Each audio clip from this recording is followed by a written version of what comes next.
Look what the cat dragged in, huh? How's it going, Starch Face? Look what the cat dragged in, huh? Ooh, I got an echo. Echo, echo, echo.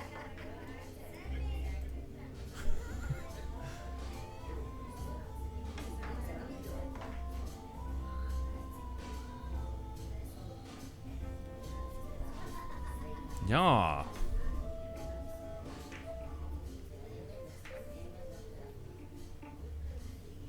Jackception.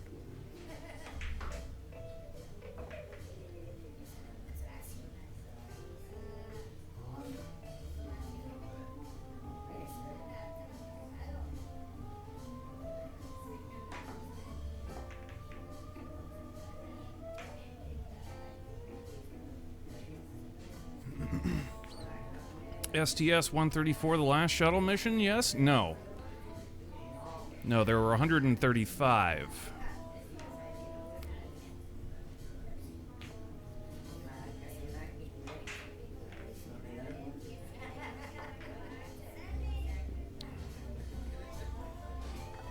No, we were planning on doing this mission. We were planning on doing this mission last stream. But we didn't get around to it because there was a Soyuz launch, a live Soyuz launch. And so we spent a lot of, basically the whole stream playing around with our Soyuz. And, you know what, I gotta be honest, I watched that stream over again. I mean, the stream was good, the stream was fun, but I didn't like what we did. We added a fairing to our Soyuz, and you know, it's more accurate to what we saw during, you know, the live launch. But the old fairing, I don't know. I'm starting to think I want to go back to the old fairing just because it looked so much better. Like the straight up pencil fairing, I don't like it. It looks lame. It looks cheaped out. You know, it's more accurate, but it looks like we cheaped out on it. The other fairing looks legit, even though it's not legit for a crew mission or the crew Soyuz. It was more of a cargo Soyuz launch is where we got the kind of, what's the word I'm looking for? The form. I like that one much, much better. What did we change? I guess that's really the big question. What did we change? If I can go back to that fairing. And oh yeah, okay. So it was the separation of the orbiter separation that we fiddled with, and we could refiddle with that in order to fix the old one that's got the good fairing, or we could just rebuild the fairing. But then we had to move the door, and that was a big task. That's right. I would rather just revert back to a previous build and just fix a previous build with what we had changed.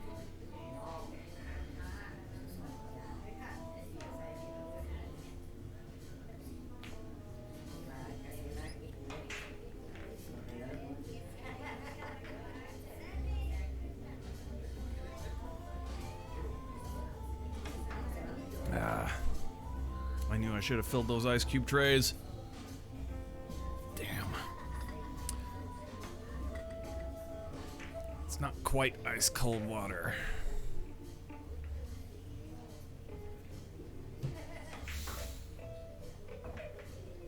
Anywho, yeah, I think that's what we're gonna do right up front, is I want to fix that Soyuz, because I don't like the fairing. It looks weak. And above everything, you have to pass the looks cool test first. And then make it work.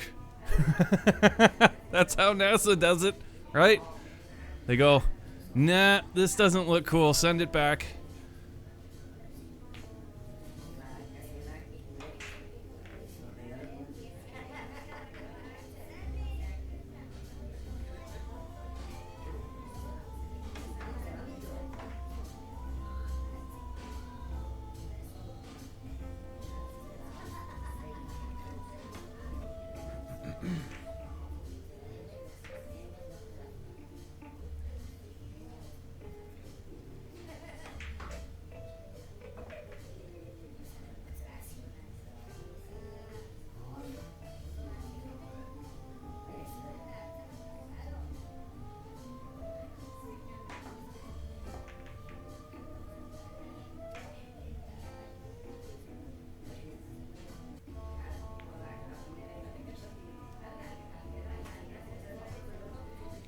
Lol frog?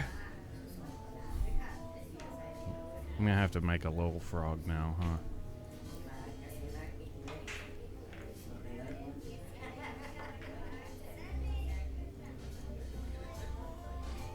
The newest clip is 17 days old. Well, yeah, we took a little time off. About a week, yeah.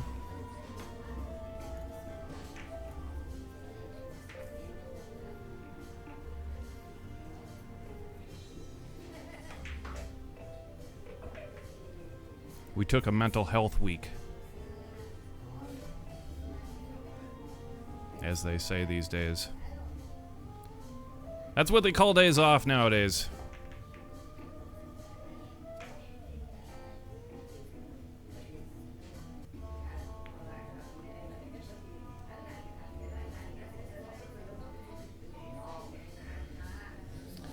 All right, let's see here. What do we got? Whoa, I got an explosion. We're breaking the speed of sound and we haven't even started the stream. What's the deal there? Global stop? That should cure it. Okay, initiate camera rotation? Cool. Alright, what do we got over here? We got a Soyuz base on the ground. Do I, you know what? Hold on. Let's fiddle with our Soyuz first, because if we have to pick this stuff up, then we're gonna have to reload the game and all that. So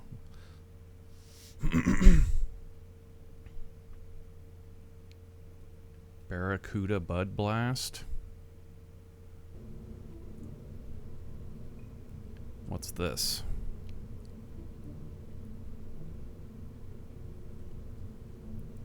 Yeah, let's take a look at this Soyuz. I'll show you exactly what I'm talking about. The new Soyuz works better, but it's not, it looks phoned in. SO comes for 4. There you go. So here's the latest greatest, 6A, and this is the one with that weak-ass fairing. You see that? You see how boring that is? You know? Like, I'm not happy with it. I am not. You know, I don't care, like, that it would be more efficient to use this. I don't care. I'm not doing it. It looks phoned in. I'm not happy with it. Was the 5C... Let's load the one... Let's back up one step and see if we've got the fairing. I may have saved... No, this is the good one. Okay, cool. So look how much more character this fairing has than the other fairing. Yeah, this clip isn't even actually playing at all. That clip is broken AF. 9.6 from the Romanian judges. Lol frog.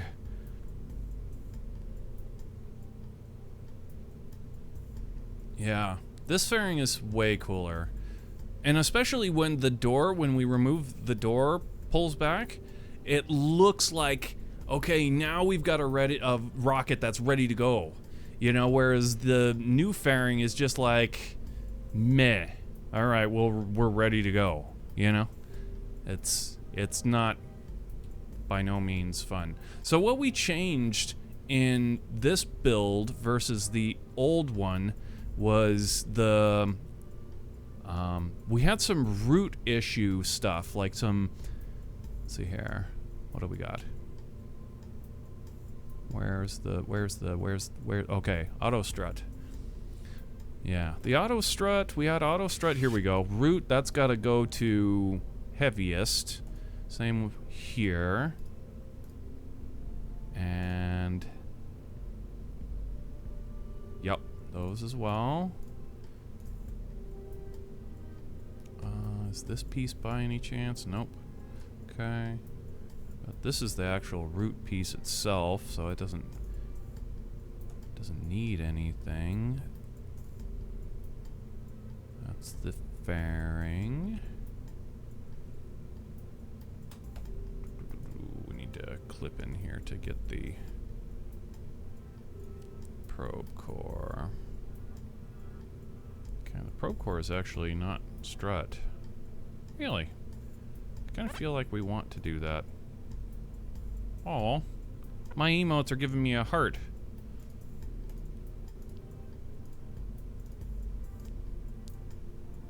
I love you too, emotes. I love you, man. Is that how you do that?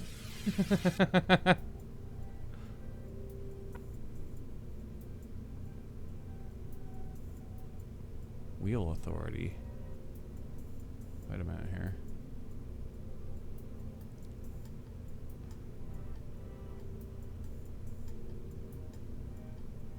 Okay, so we... No, that's correct. That's correct. Okay. Yeah, put that on heavy. And let's just grope around here. That looks good. Okay. Okay. Okay. Maybe something stupid like out here that would louse everything up. No, that's all good. Okay. These don't have. All right. Now, here was the problem that it was so stupid in the end. It was, but then again, everything in Kerbal Space Program is like stupid simple. I'm shocked that it took us as long as it did to discover this problem. But here was the main issue that we were having with this. Oh shit, it is actually on. We must have solved all of this prior to us changing the fairing. I thought that the fairing was the first thing we focused on, and then we moved from there, but evidently not. So yeah, this has to be clicked yes for it to actually drain or to work. And that was the big problem that we're having with the ball separating. And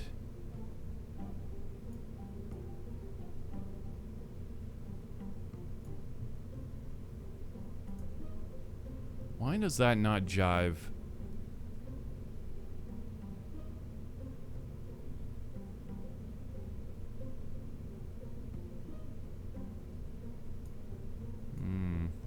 The id and the ego are at war again.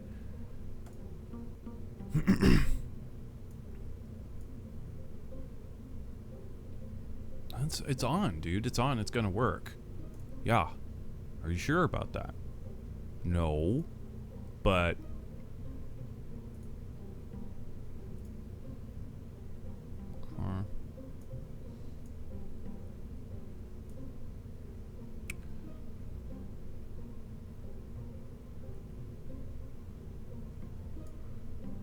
thruster difference 22, huh?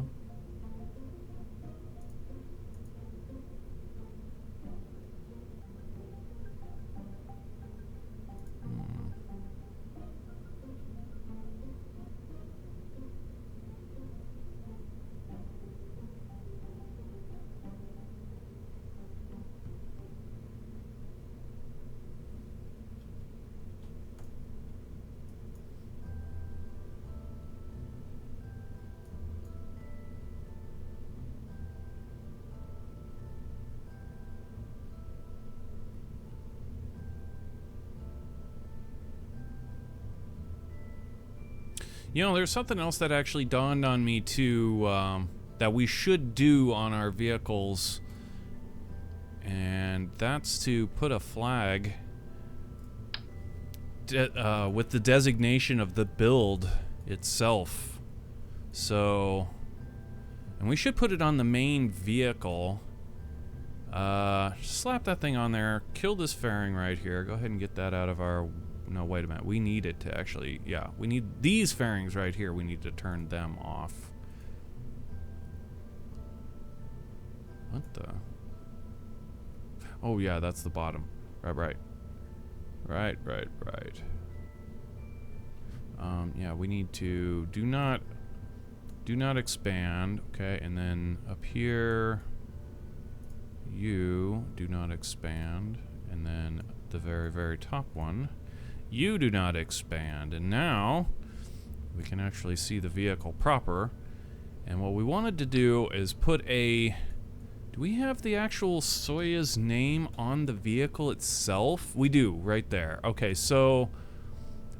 But I wanted to put it... I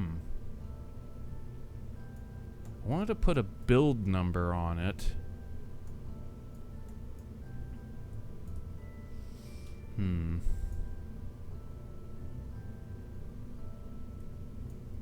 Yeah, we'll put it over here.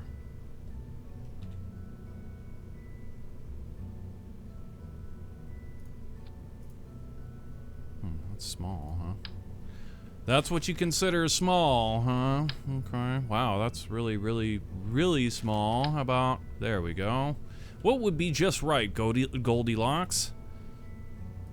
That's actually not right. The hell flags are these? It's the 2.5. Okay, must be 2.5 and then shrunk. What? How? That can't possibly be right. Must be 2.5. Huh? Houston, we have a problem. Houston, we have a problem. That doesn't make sense. How?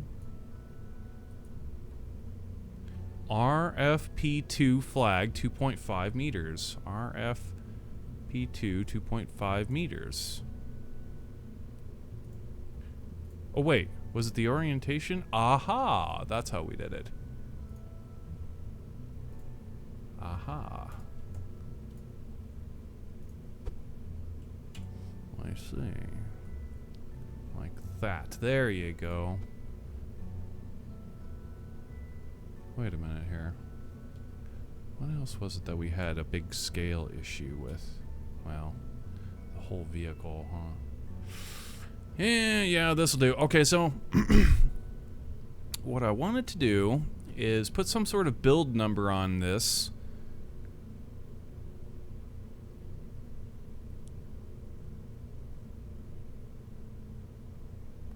And then for each launch, we can have a unique designation that actually is printed on the outside of the vehicle.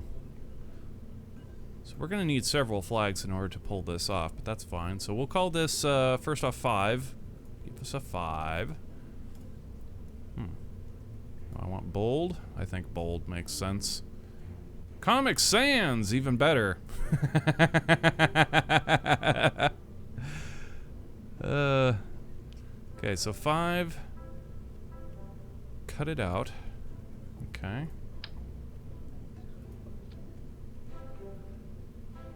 Kind of want that to be... Can I get this in red lettering? By chance? I doubt it. Yeah, I don't think so. We would have to make a whole new set. Dang. Yeah, it would actually look kind of crappy if we put it next to the Soyuz, that being that this is in red and then the designation would be in black. So we'll put this over here, makes more sense. 5,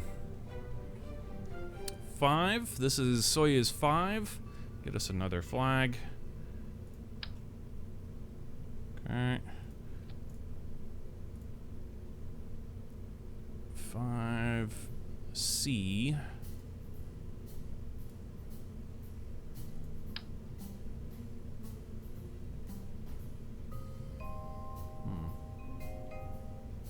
Why is it going red on us here? What's up with that?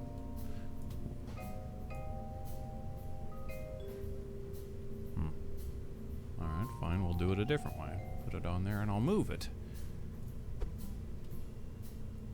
Is it because the flags are stacking? That's got to be the thing.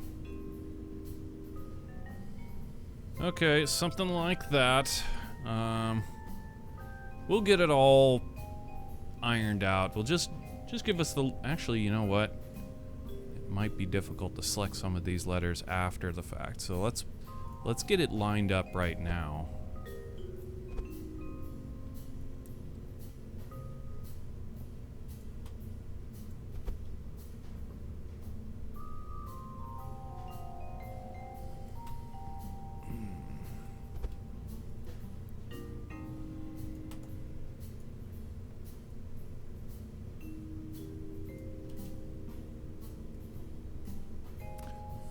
C1. Give me another flag.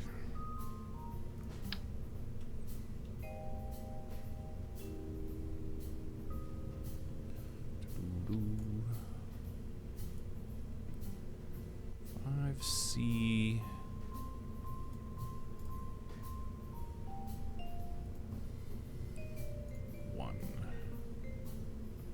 One looks like an I. Why can't we get a decent one? Damn. Maybe the... Yeah, all the ones look like eyes. Damn it. Alright, fine. I guess we'll go with the shitty... Okay, why is it red?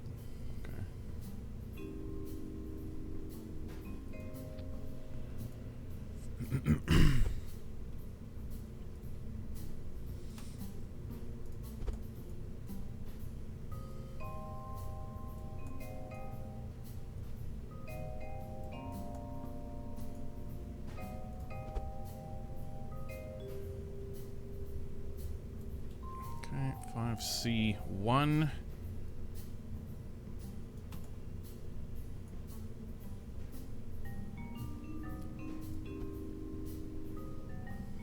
Uh, 5C1 what? 5C1 STR2, but that stands for the strong back 2. So we'll say 5C1 is the build, and then we'll put the actual designator on after that. Like, is there a dash? That would be nice to get a dash. Whoa, what the? Whoa. Whoa! Okay. I need a dash. You know what? I don't think they're gonna give us the luxury of a dash. Damn. Okay, we'll have to do something tricky. Like this.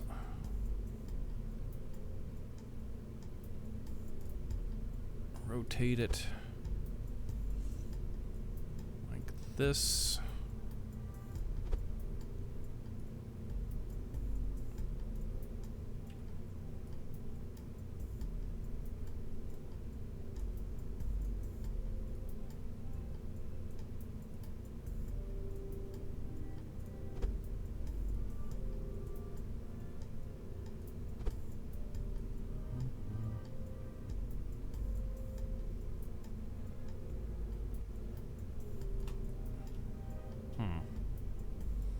Weird how it clips in, because it's not flat on that axis, I see. Like that, there you go. Now we can clip in one side. Don't go local, give us absolute. Now we can clip in one side to get our length. There you go, beautiful. A little bit more. Actually, push it in.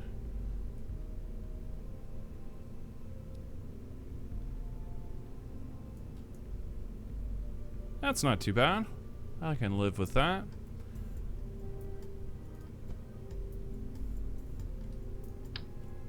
And then the designator for the flight itself, and this will change. We'll change this with each flight.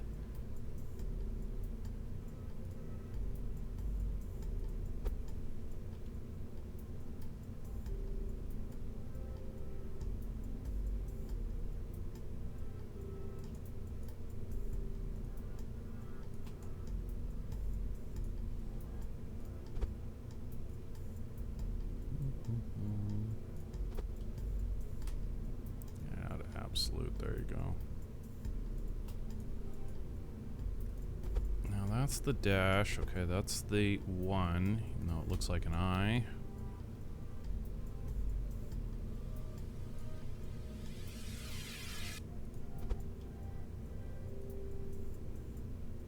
And this is a 1.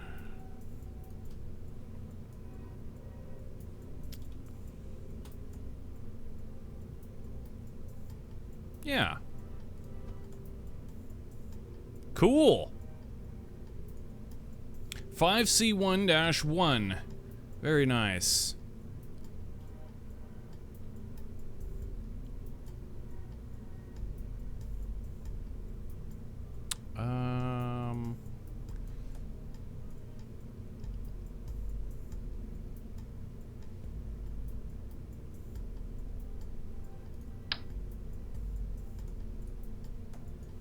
Kind of want more character to go along with this.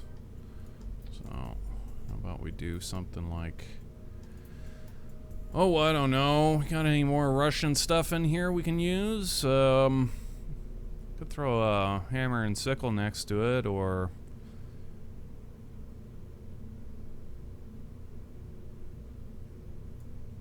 What is this? Is this for the heat shielding on the shuttle? It says space shuttle. Yeah. Yeah, that's like to simulate the tiling on the bottom of a shuttle or something. It's kind of, I don't know. Could be cool. Not what we're looking for here.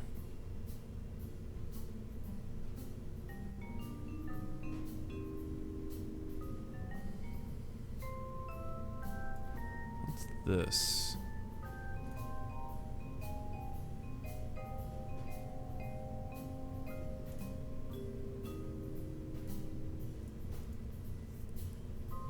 That's Russian for Russian? No. I don't know what that is. What is that? What does that mean? Let's see here.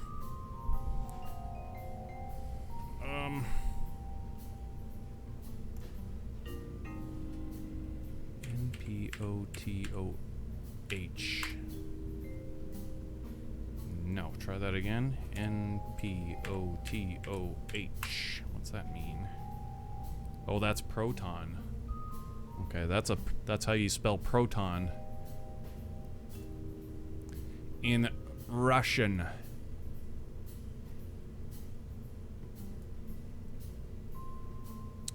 What's this? P-O-C-K-O-C-M-O-C. What's that mean? Roscosmos? State Corporation Space Activities, Roscosmos.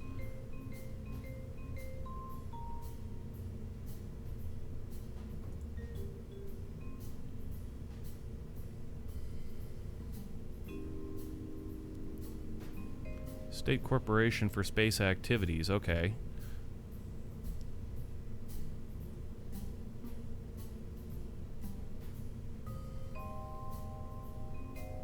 So that's essentially their NASA.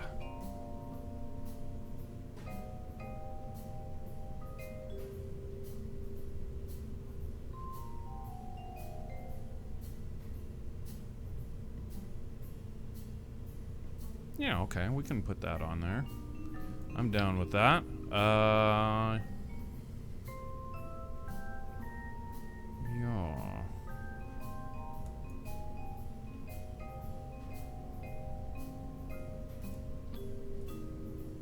needs to be cut out.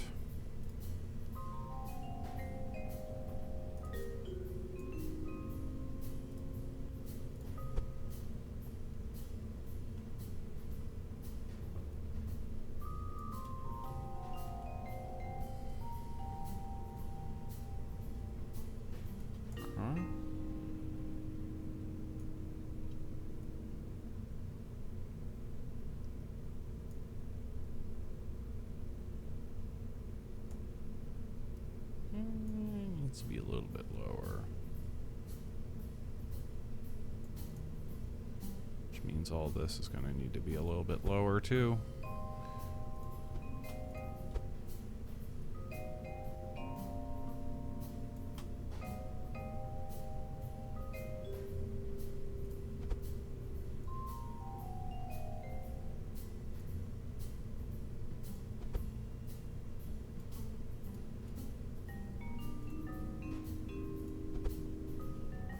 Uh-oh.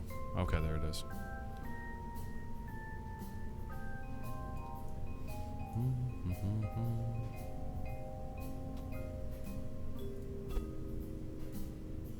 Damn it, wrong one.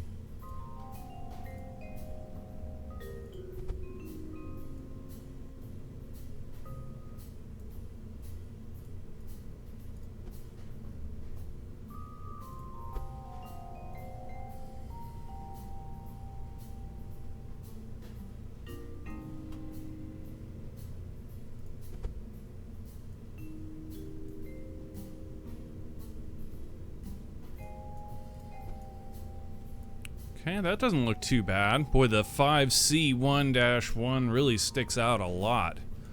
That designator is really easy to see. Cool. Yeah.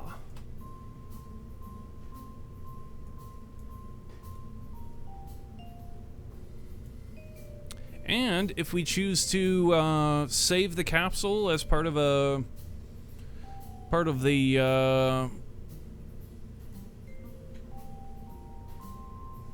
museum, then we actually have not only the build, but the actual flight of the build. Well, the flight of the build after this point. We'll call this 1, and then going forward, we'll name them accordingly.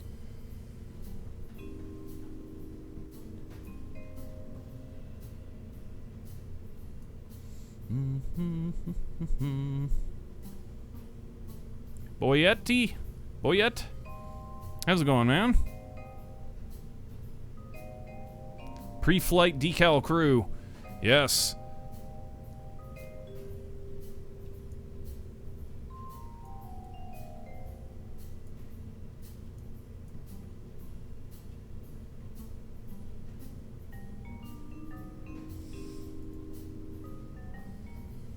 Okay.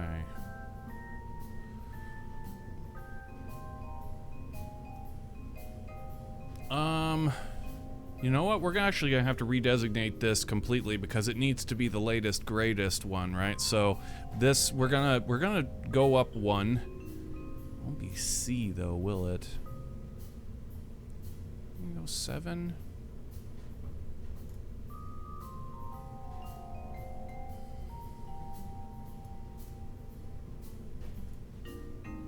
Oops, wrong flag. That one was what we wanted to change to a 7.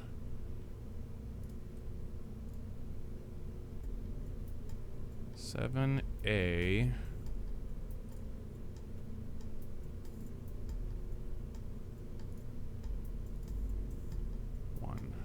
Now the 1 doesn't look the right height.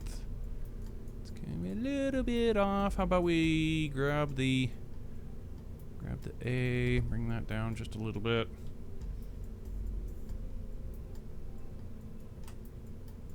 And the 7, bring that down. Respectively. Okay.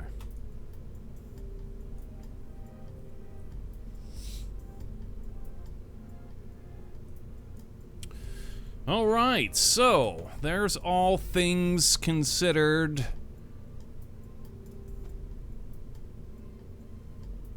sure about that.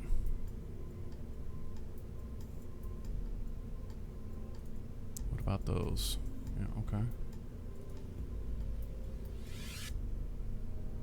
Uh-huh.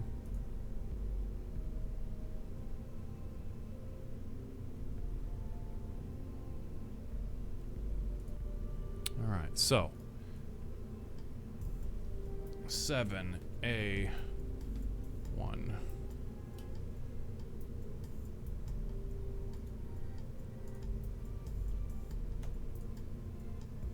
Cool.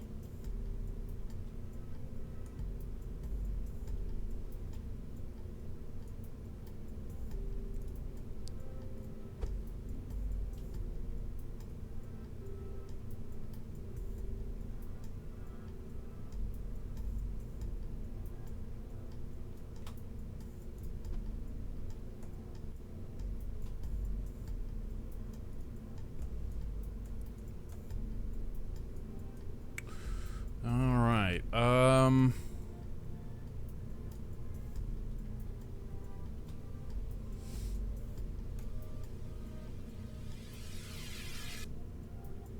Strong back, strong back, strong back. We're looking for launch tower, launch tower.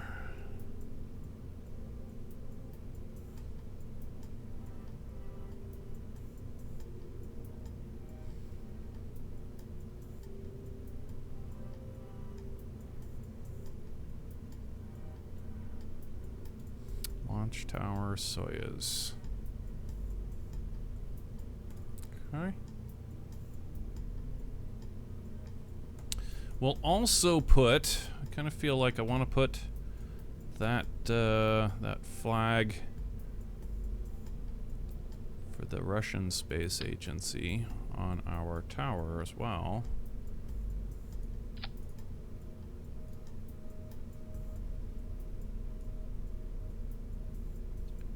Which is this. No, wait, that stands for proton? No, this stands for proton. This stands for the shit. Roskos?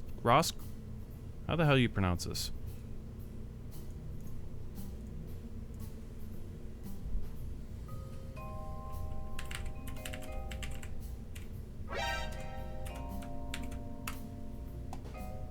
How do you pronounce it? Roscosmos. Roscosmos. Got it. Roscosmos.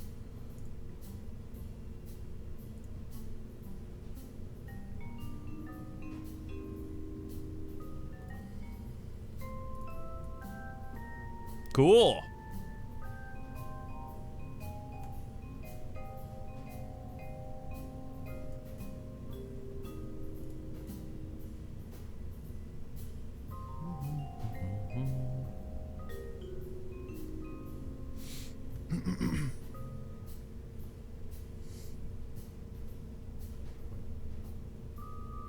Can you store flags and attach them with EVA? I don't know. Yeah? I wouldn't see any reason why you couldn't. Except for... Well, let's find out. Let's find out. Container. Payload. Okay, here's a little payload. Big-ass payload container. Take a flag. Pop it in there. What? Oh, really? Huh? It's too big! You gotta be kidding me. This is like the biggest thing, the biggest container, too. You can't fold a flag? That's so stupid. Oh, wow. Can I put the smallest one in there? I can put the smallest one in there, but I can't action it. It's just a... It'd just be a blank flag. Yeah, so I don't know any way that you could actually tell it what flag to... You know, what texture to put on it. So I would guess the answer is no. But you could do this. Here's a different way of doing it, is to just take your flag, whatever you want, you put it on your vehicle, you paste it with whatever texture you want on it, and then you pull it off the vehicle and put it on something else. That would work. But you can't fold it up and put it in a container. Too big. The genius involved. What it takes to fold a flag. That is funny. All right, well, okay, so let's go ahead and kill that and make sure everybody's out of there. Oh no, we almost made a big boo-boo, guys. Yeah, if we'd have hit launch, it would stick this launch tower inside the launch tower that's already on the pad. I forgot we were... Okay, we're gonna have to reload the game. Don't save that. Because we need to go out here and pick up all of our crap. Actually, we don't really need to pick up all of it. We just need to pick up the launch gear. We can keep the tower out there, because we want to see the tower. I want to see that our Soyuz, what we've done, is ready to go.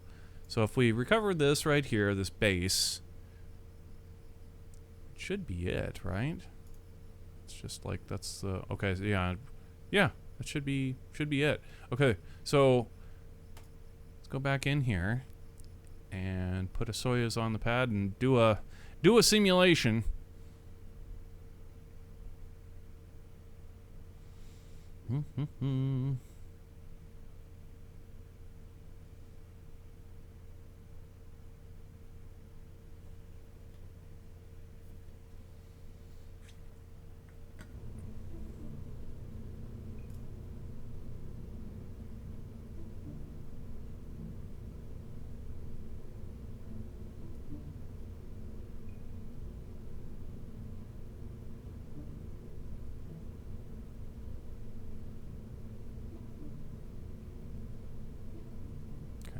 For our Soyuz 7. There we go. Soyuz 7.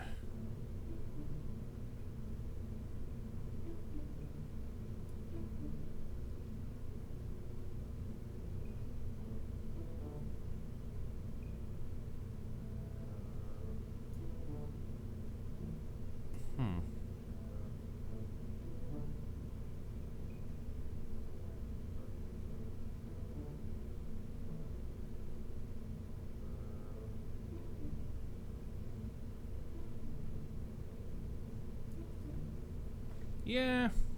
Hold on 1 second here.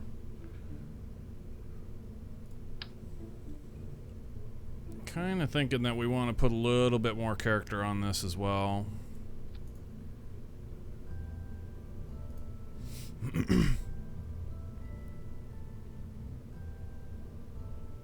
Roscomos.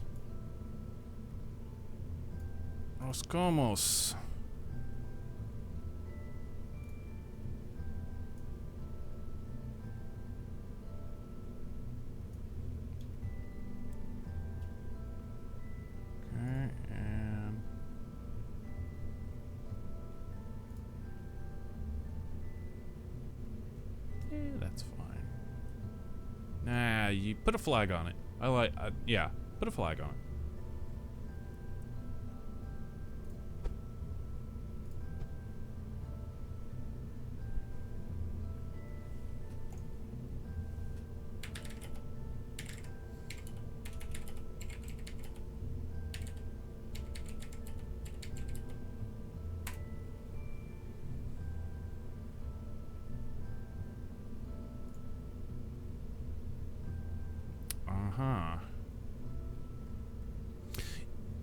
Now, I'll be damned if that... I don't think that flag... The Russian Federation flag, I don't think is in our flags. I don't think that we have that.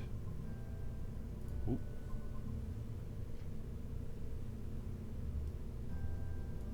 If it's not in here, I'll be... Nope, there it is, right there. Aha! Okay, so a couple things. Ooh, what the hell? Dude, look at that.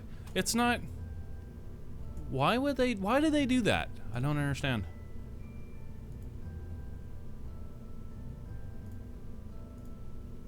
Yeah, okay. But then it's not correct. That's weird.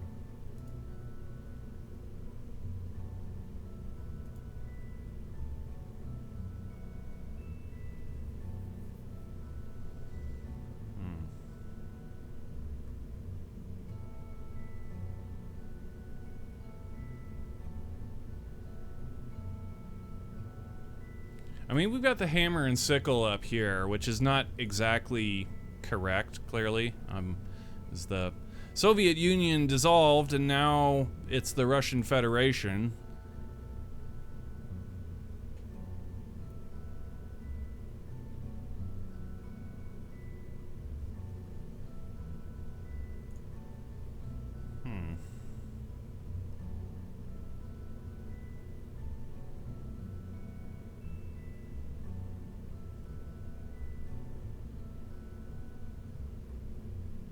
It'd work if we did it lengthwise, right?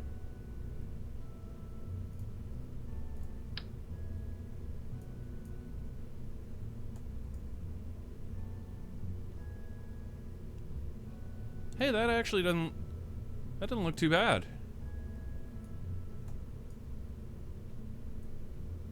Can I do that?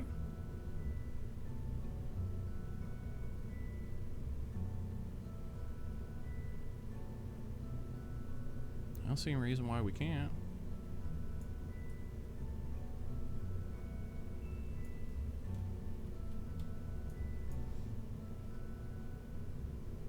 Okay, save that.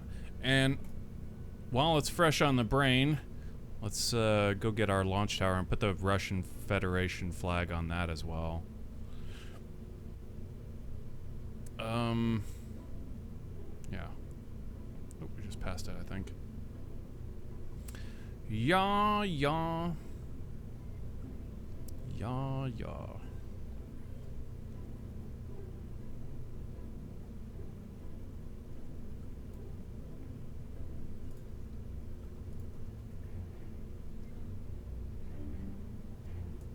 I don't know, the hammer and sickle just looks so brute and badass, you know? Kind of feel like we're gonna put both. I know it's like that's probably absolutely not what we should do, but God, I wish I could scroll over to it, man. Or just change this flag right there. But it's so cool, and you never know, like... Yeah, alright, fine.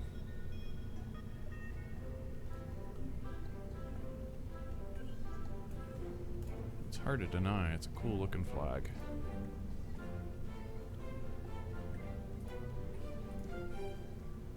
Now this flat one, we don't get the choice.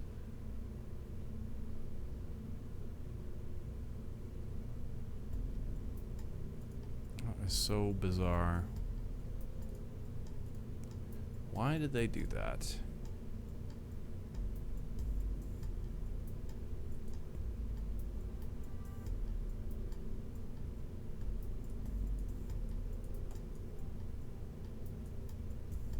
And we have another one on the other side, I'm pretty sure. We still have our reticle. We can go ahead and move it. We'll move it. Screw it. Bring it in here. Oh, we don't. I thought we put a...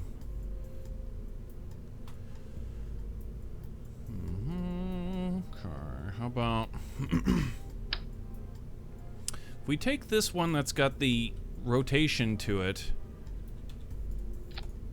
we make this sucker uber big.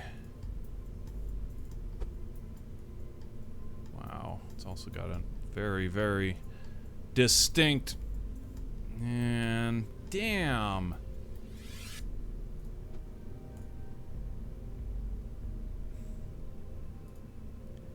Weak, dude.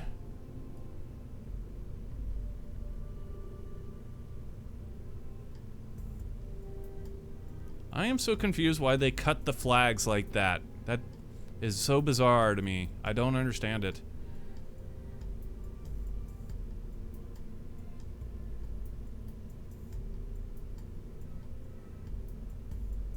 I don't understand why they did that.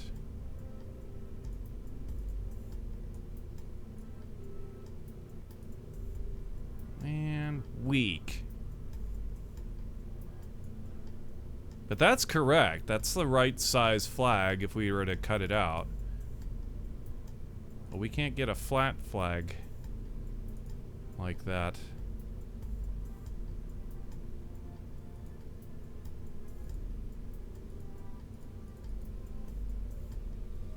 Why would they do that?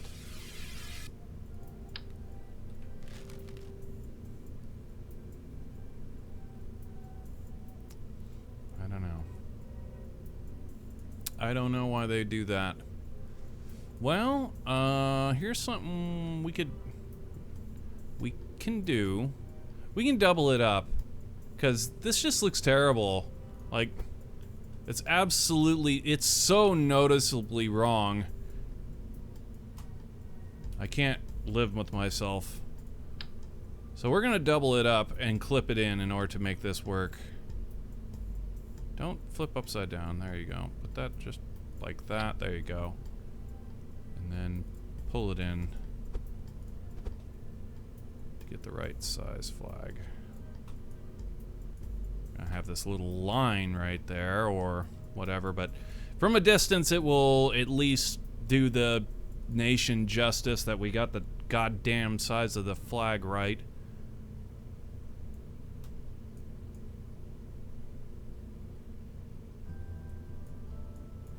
Yeah, that works for me.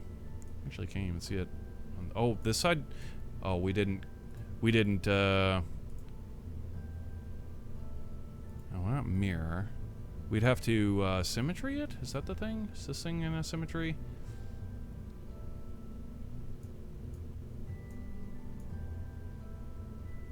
Maybe.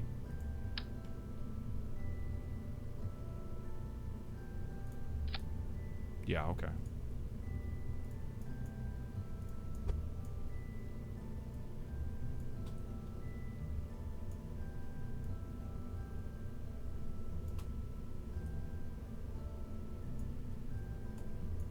There! We got the nation's flag correct. Hooray. Now, copy that. Let's get this out of symmetry, and we want to put the nation's flag on this side as well.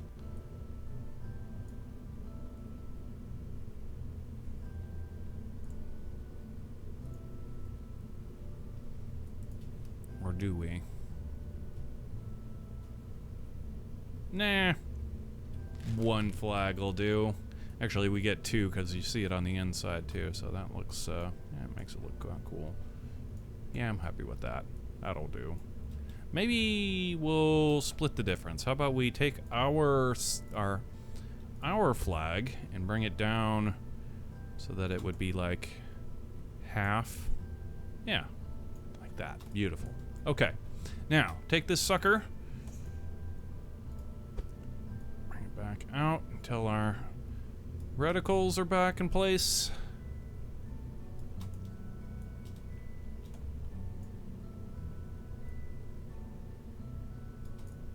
Okay, looks good. Righto. Rightio, the reticle is still on, so we can go ahead and save this. Boom, there you go. Yeah, man. Sweat. Russian Federation. We are up to date now. Okay, and we were gonna get a Soyuz launch to test the new Soyuz 7.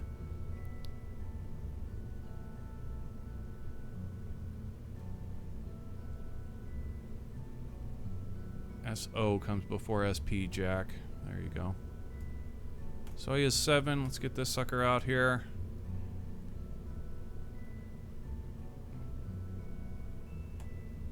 Yeah.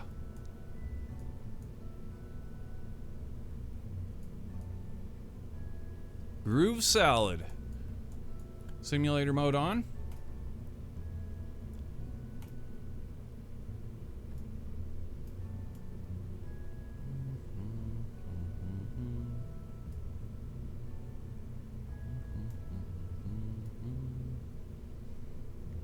Out you go.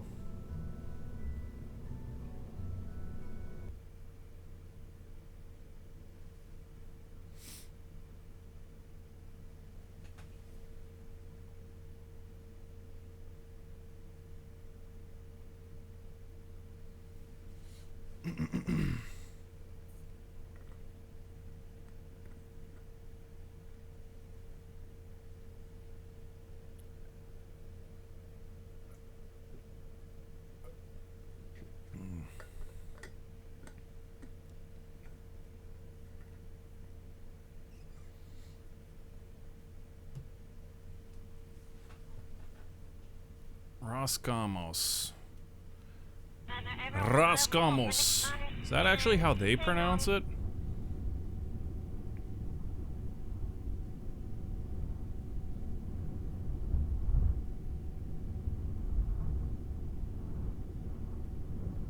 Yuri Gagarin Cosmonaut Training Center.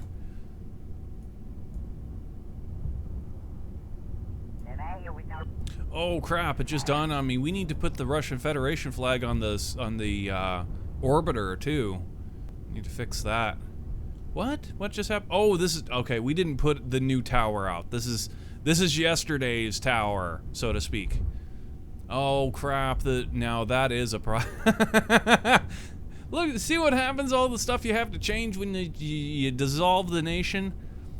You have to change all those flags. Oh my goodness. Okay, well, yeah, we need to change the flag on the strongback. If nothing else, we can solve that right here.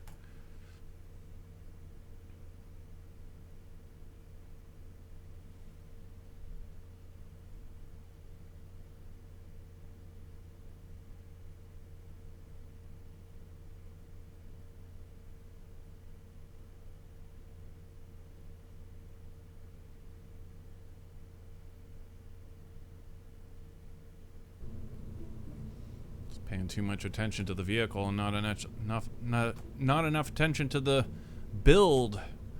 So we're gonna have to do the same thing with this flag that we did with the other one. So I'll set this flag as the Russian Federation. Okay, and then we need to cut it. Okay, and then pull this over like that.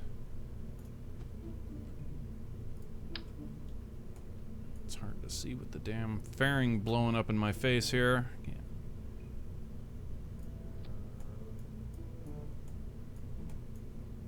Stop blowing up in my face. Just stop, okay? You know? Stop. Ooh, what the hell?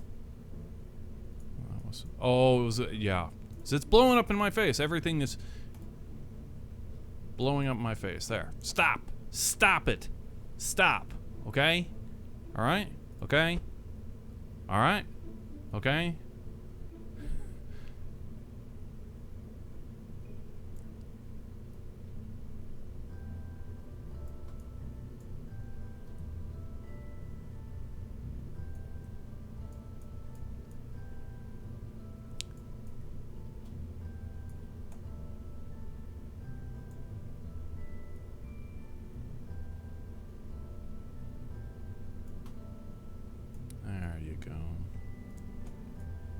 Russian Federation.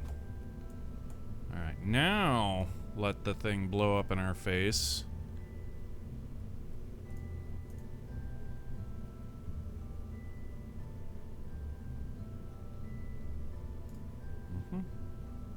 And we need to take the hammer and sickle off of this. This needs to be the Russian Federation as well. Kind of sucks. But there you go.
be a pain in the ass.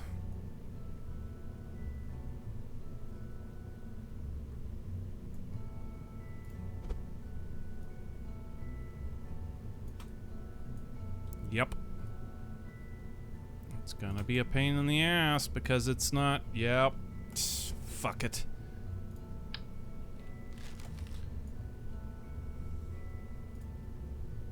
Alright, fuck it. We're just gonna use the wrong. We're gonna use the wrong size because whatever. It's gonna be too much of a pain in the ass to fix it. It's flat, no big deal, but when we're working around a tunnel like this, it's a bitch. And who knows, maybe I'll get fed up enough with this thing that I'll just go and fix the flag. I'll just go fix the texture. Not like it would be too difficult to redo the Russian Federation flag. I'm just confused why whoever made this package didn't do that. Like, why? They clearly made an effort to, like, they knew what they were doing. They knew that there was, like, they were cutting it out. They made they made a PNG of it and cut the edges. I don't get why they did that. It doesn't make any sense. I'm quite certain, I'm looking at the flag right here on Wikipedia, and it is the same size as any traditional flag. I know some flags are not, some flags aren't even the same shape. You know, some flags actually have like V's cut out of them and whatnot, and that's fine and dandy, but it has to be like legit.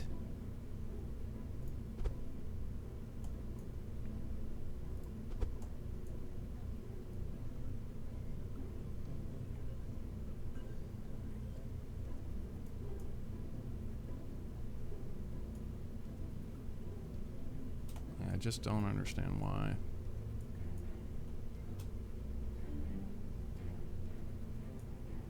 We probably will.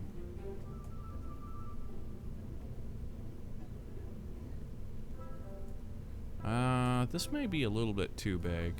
Let's bring this whole thing down a bit. Okay.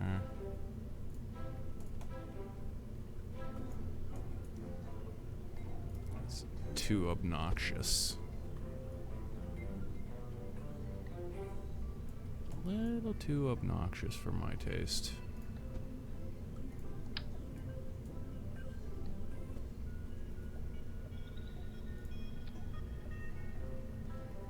And even this isn't the right size. This is off by just a bit. Quite a bit, actually, but it's not as noticeable.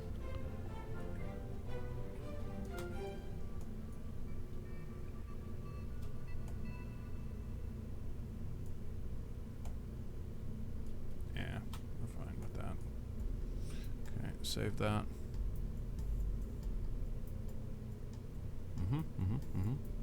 All right.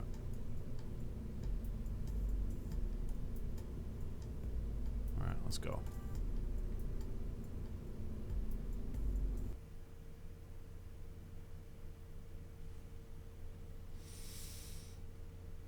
Yeah, I'll probably get fed up with that crap and go and get those flags fixed.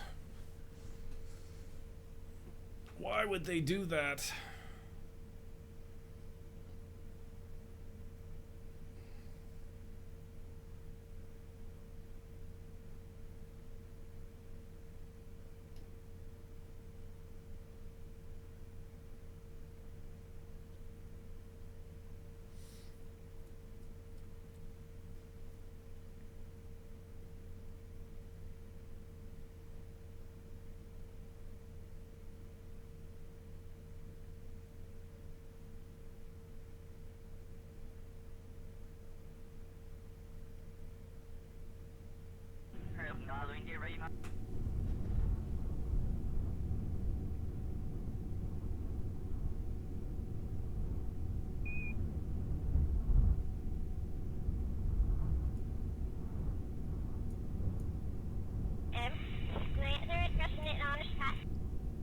Cool.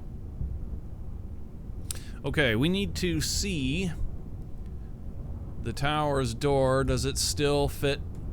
Or the tower's access arm, does it fit with the door?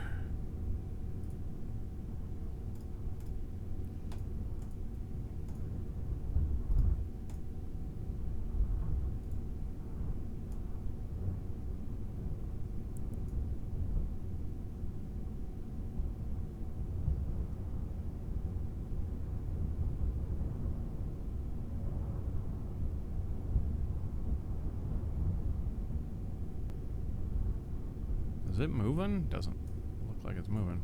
Yeah, okay, we're moving. We're moving finally. Heave.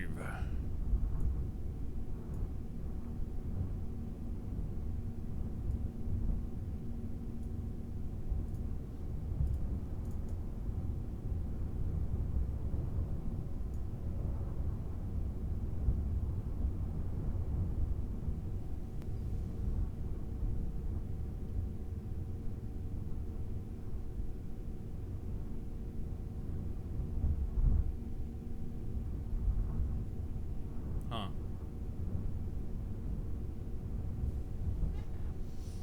It's Gunter.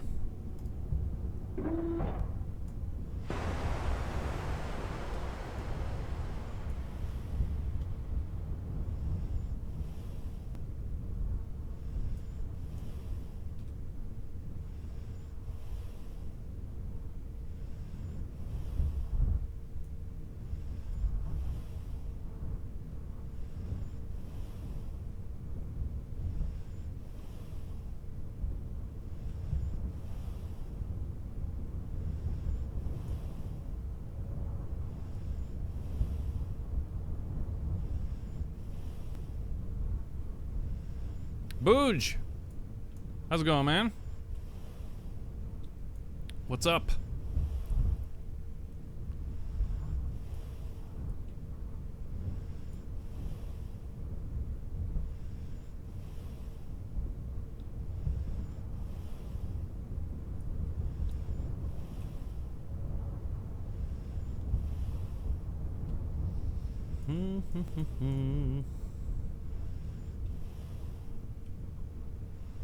Geronimo!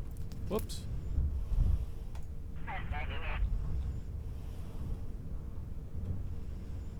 Whee!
Ba-da-ba-da-ba-da-ba-da.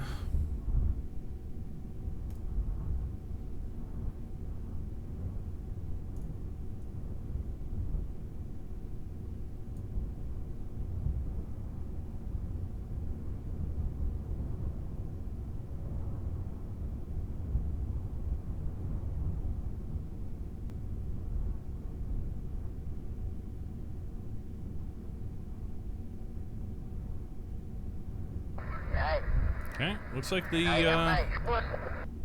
yeah, it still meshes up just fine.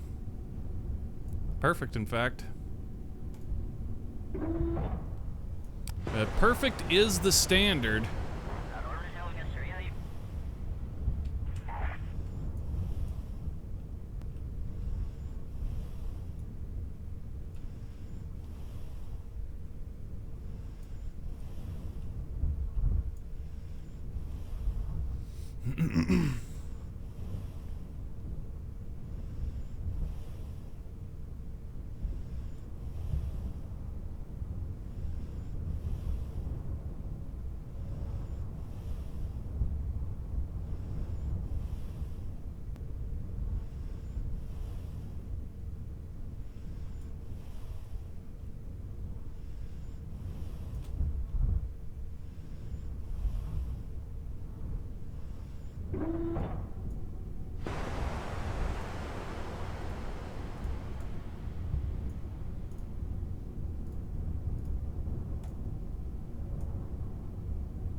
Yeah, I wonder how many of these flags in that package that we have are screwed up like that. That they're not the right length.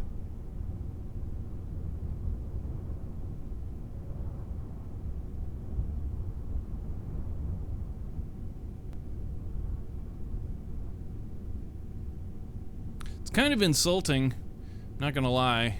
You know, I mean,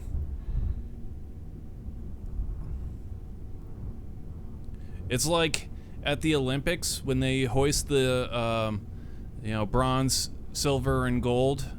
They hoist their nation's flags up, and every now and again, they'll put the hoist side will be wrong, and they do it because they'll have like the flags draping down, so it's kind of confusing that, you know, for somebody who's not familiar with flag etiquette as it is, and the nation specifically, what their flags look like, they can. It's pretty common. I mean, it's not common, but it's been known to happen several times that they'll hoist the flag the opposite way, and it's really insulting to the nation to do that.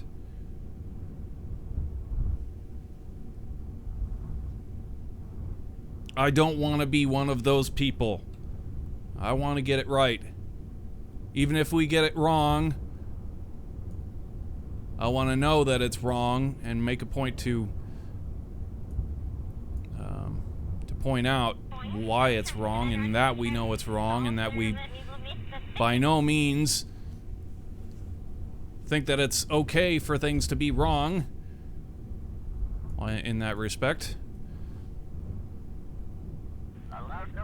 That we can, or any kind of attempts or any kind of efforts on our part to remedy that will certainly be taken.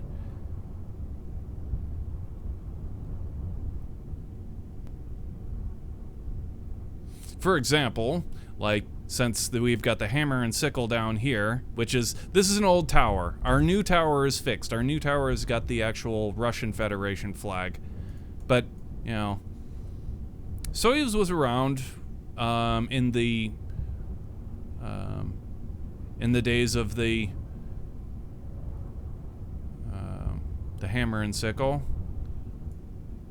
So for us to use the hammer and sickle on this tower wasn't such a far stretch, but since we're putting the Russian Federation flag now on our flights, we definitely want to fix it over here, and it is fixed. This is just an old tower from a previous launch, so the next time the tower comes out, it will have the proper Russian Federation flag, and it's the right length too.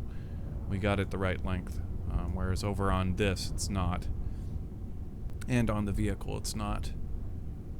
Not my fault, guys. I downloaded this package.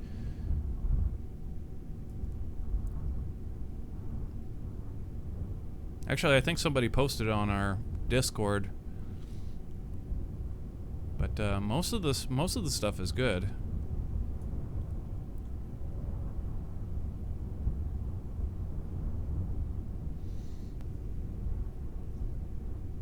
I'm kind of hungry. What do I want today?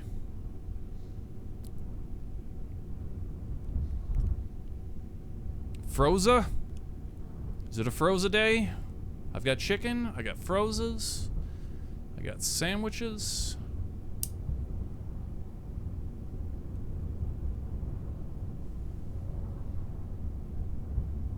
Now, I was talking about this earlier, that we have reverted back to the to our style of fairing, the egg-shaped fairing, whereas on the crew Soyuz, it's actually straight. It's a pencil-like fairing. It comes straight up and then curves in. There's no, you know, curvature to it at all. It's just straight and then in. And we've decided to go back on our previous egg-shaped fairing just because it looks so much better. It's got so much more attitude and grit. Whereas the one that we did to make it look legit, I'm not happy with it. So we're going back to the one that looks cool and feels cool. But as I was saying, with the fairing pencil-shaped, when the door retracts, it was just like, meh. You know, it was just like, meh, okay, we're ready to go, meh, whatever, hit the button, let's go. But here, watch this. Now, when this door retracts, look how, like, the vehicle looks like it's ready. You know, it's like it's, okay, now, ooh, you know, like, you know, it looks like it's clean now, and that it looks more legit than legit. It's more human than human. If you catch my drift. It's more rocket than rocket.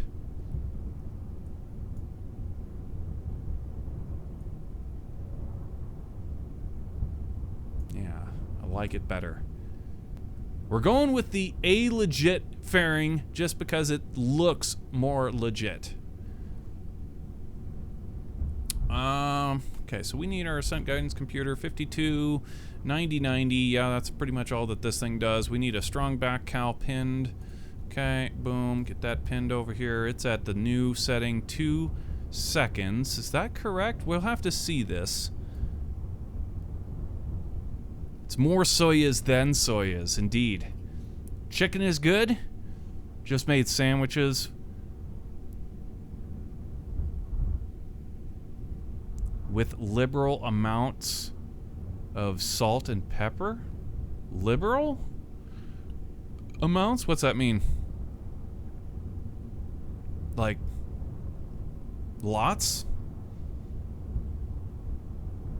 Are you talking like liberals versus conservatives? Conservative amount of salt and pepper would mean very, very little. Liberal amounts means lots. Lots of salt and pepper.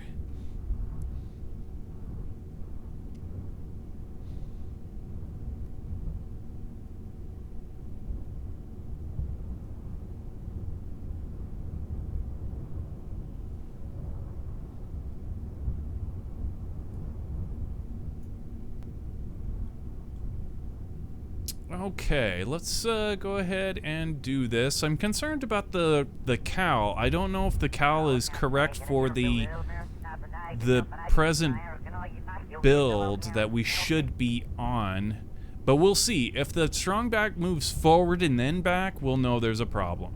So we'll just pay attention to that. So let's get the ball up here. Okay, we've got a pre-flight check, which is 7. Okay, so pre-flight check's complete. And we are ready to rock and roll. Guidance is internal. Ignition sequence start. 6, 5, 4, 3, 2, 1. No, the strong back cal came out. Perfect. That looked great. Happy with the strong back. Looks good.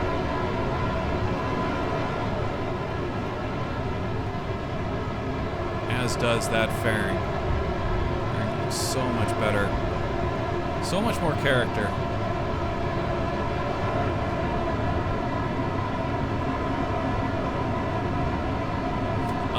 Did we lock the gimbals on this? They are. Okay, cool. We're good. That was another big change that we had made in the Soyuz here, is that we used to use gimbal on the main engines. That's not how it works. There's smaller engines that those actually do the turning. I'd originally thought that the smaller engines that we saw in the Soyuz were like an exhaust system for like a turbo pump or something.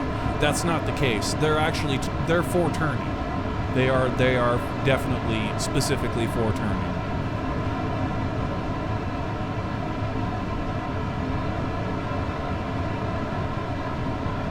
Liberal, when you just dump stuff everywhere and hope someone else pays for it, lol frog.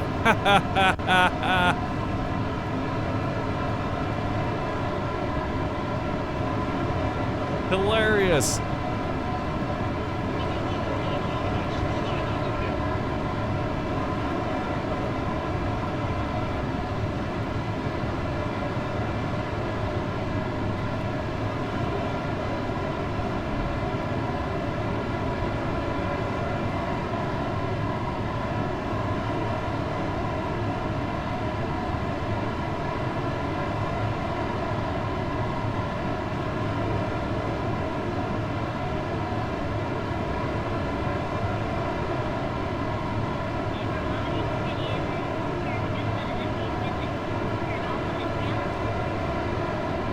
Vehicles transonic.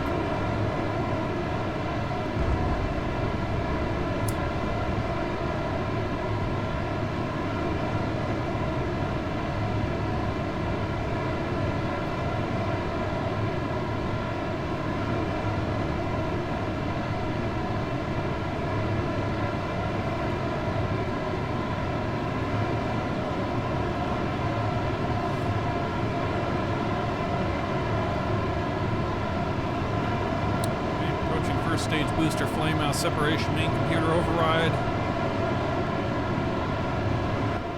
Flame out, separation. Main computer override. Complete. Tower jettison.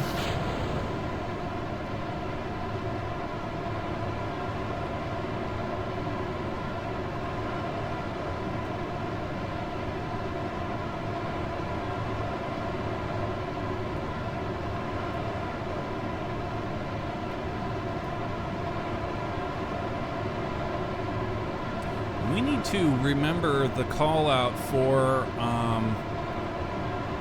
the extension of the solar panelage and the antennas. That's a call out that we need to come up with one. So I don't know. Let's see.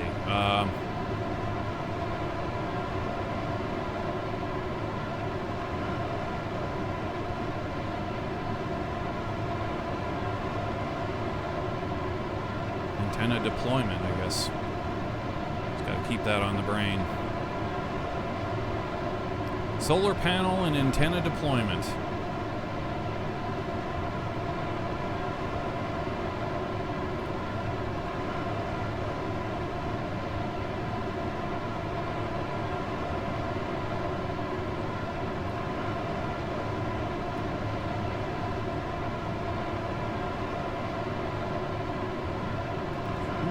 You know what?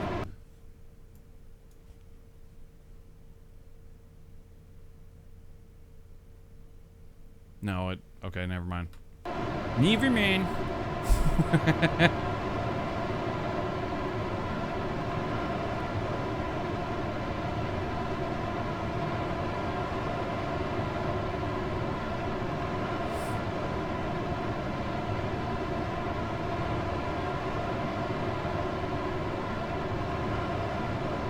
Oh, we're fairing deployment. Yep, okay. And we are go for...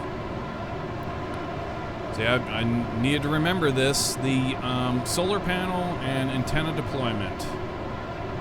Okay, so solar panel, antenna deployment. Go.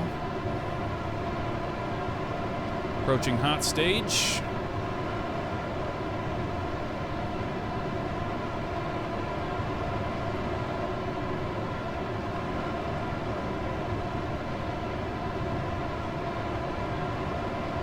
Hot stage enabled. Flame out, separation. The game has to freeze on us right there. There we go. And yeah, as you can see now, we're no longer using gimbals on these engines here. It's actually these smaller engines on the inside that do the turning.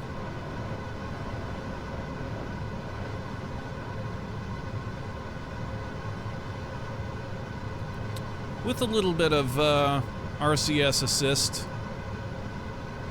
Not a whole lot. Ooh, I really like this Russian Federation flag over there. That looks really nice.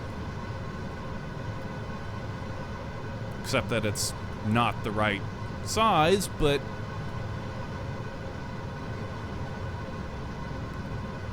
I promise you, we will fix it.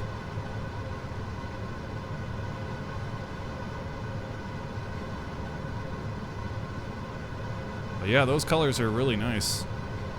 Really pretty.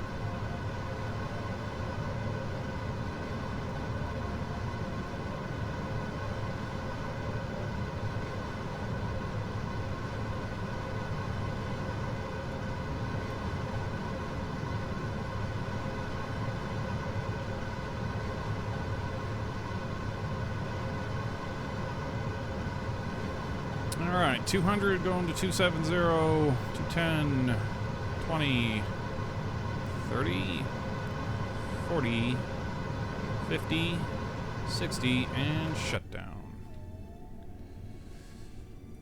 Groove solid. Now turn radial in. And prepare for orbital insertion. Want to be about 20 degrees off, generally speaking. Something about like that. Alright, let's go.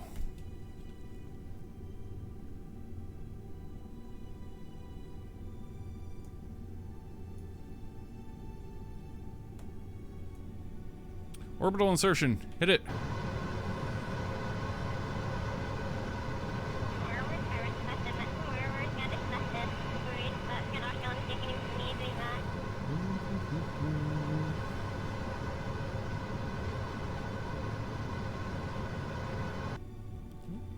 Close enough for government work. That was one other thing that we kind of were thinking about doing that.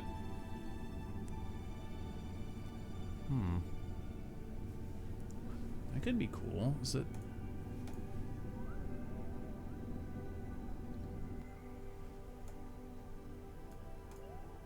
Actually, no. Yeah, it goes all the way back. Okay.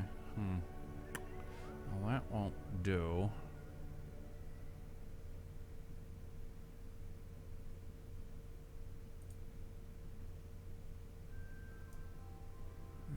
The separation. Not sure.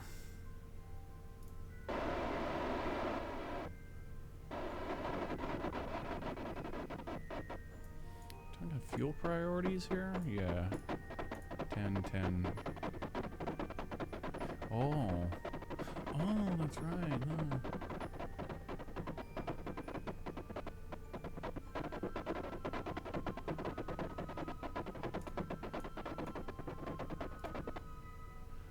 The only reason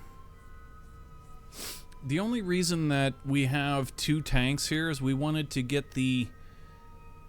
Oh, that's something that we could possibly... Oh man, though, but if you take that off, it's gonna... We're gonna have to reconnect like all the struttage, and that would not be very good. But yeah, the reason we are using two tanks here clipped together was the size of this stage. We wanted it to be... Well, we wanted to be able to adjust it to our own specifications. And so the top one is actually nothing other than a cosmetic tank. We emptied all of the fuel out, and you can see it's actually on the same fuel priority, -10, as the bottom one, -10. And this is the one that actually has all the fuel in it. And we were just looking for the cosmetic. We wanted to be able to adjust this for cosmetic reasons. But what was going through my mind was, since we had two tanks, if we put a vent facing forward and had it vent only the top tank, then we could get that nice push away during the separation, and that's how the actual Soyuz separates, is that whatever fuel is left over in this stage actually vents, and that's what pushes away. And it would be cool to get that little detail right, since we've got the ability to do it. We could move fuel, say like if we took just a tiny bit of fuel, like one notch of fuel out of this tank and moved it forward, then there would be a tiny little smidge of fuel left in this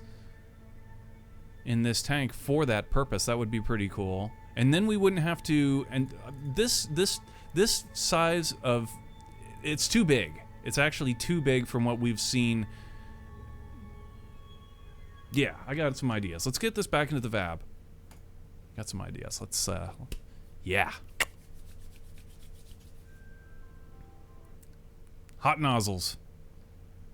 Hot nostrils.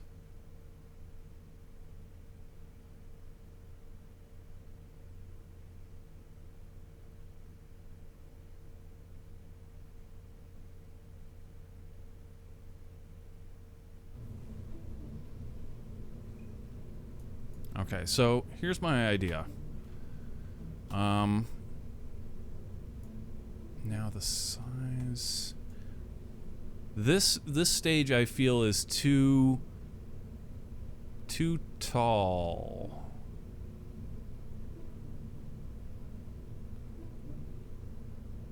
We'd have to bring it down. I don't see any reason why we couldn't bring it down. Or we could just leave that. We could just leave it here. And here's the other thing. We take this and we say, this tank here, cut it back 1 notch on both the oxidizer and liquid fuel, and then bring this up 1 notch, like that. So we haven't lost any fuel, we haven't gained any fuel. And they're both at the same priority. So that should be fine and dandy. And now, when this thing is...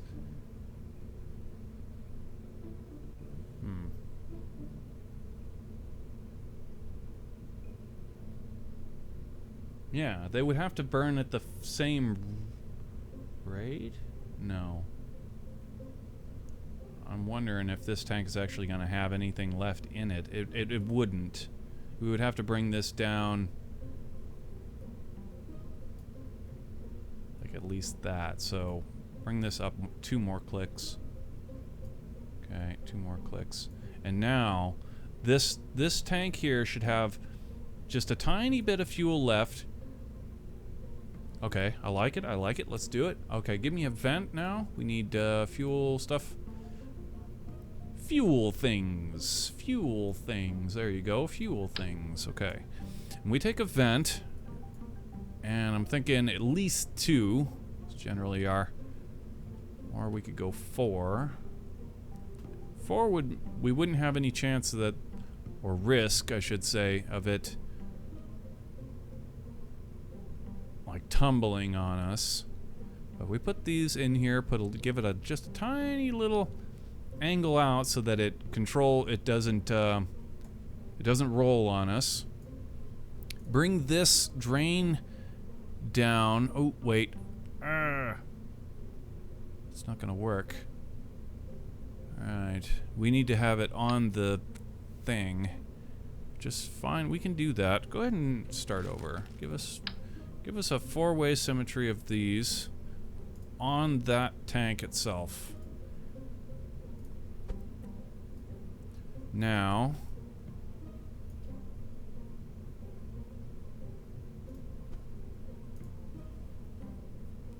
bring this down to something like, I don't know, really low.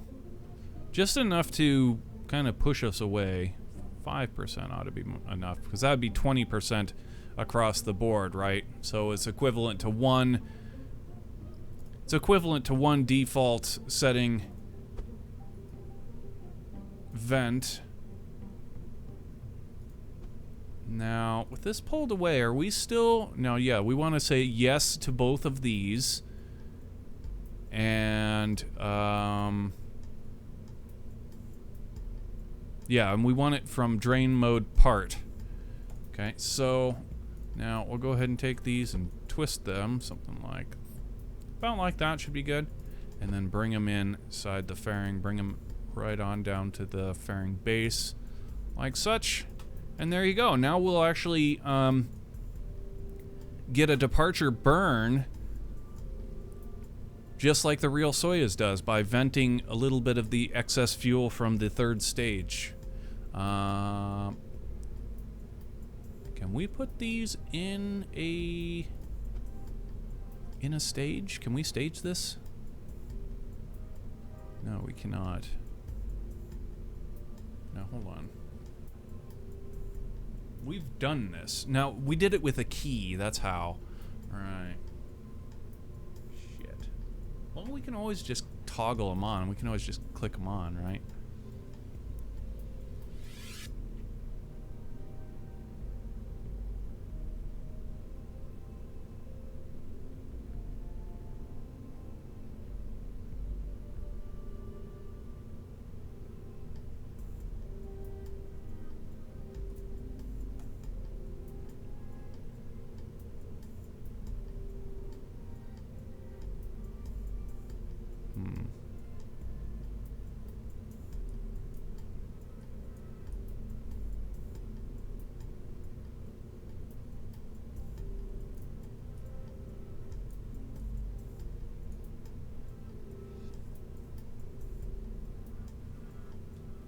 maybe. Yeah, I guess I'm okay with that. I would like to be able to put it in a stage, but we would have to stage with a key, and I don't know that that stage is really worthy of a whole key.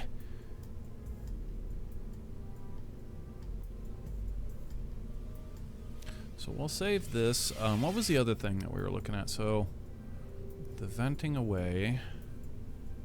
Oh, right, the size of this booster.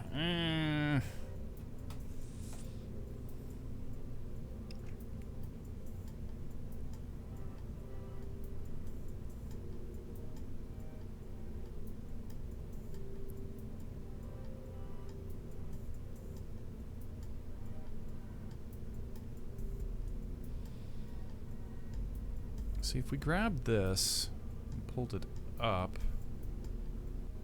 and then found the ground, it's gonna pull this up too, and then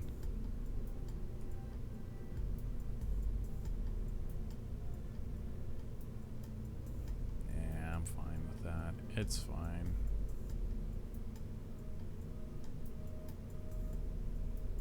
It's a big ass stage for sure, but it's fine. I'm okay with that. And save this. All right, let's get one more simulation. I want to see the I want to see this work.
Okay, so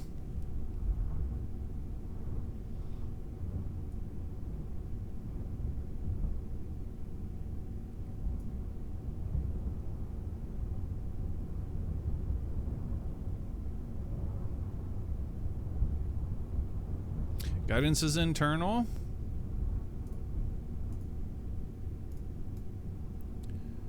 Ignition sequence start. 6, 5, 4, 3, 2, 1.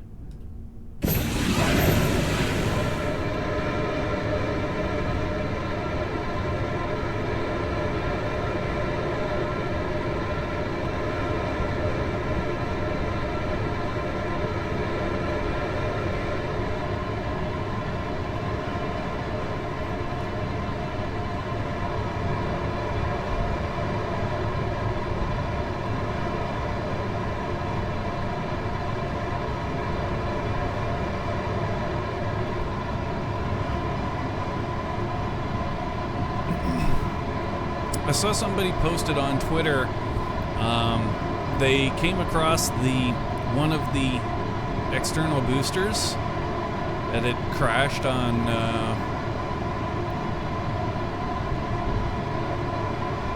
over land. Generally they're meant to splash down somewhere, and well, crash splash down. It's by no means a soft splashdown.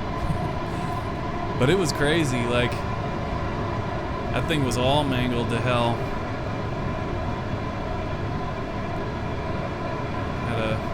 Had to have been from the last Soyuz launch that the last crew Soyuz.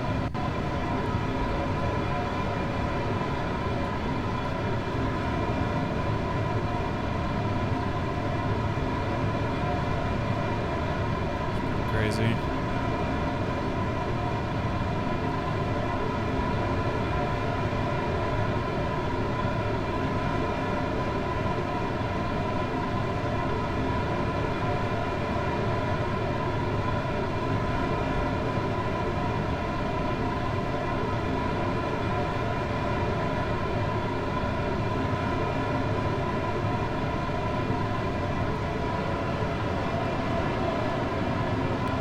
Looks good to me. You mean the size of the stage 3?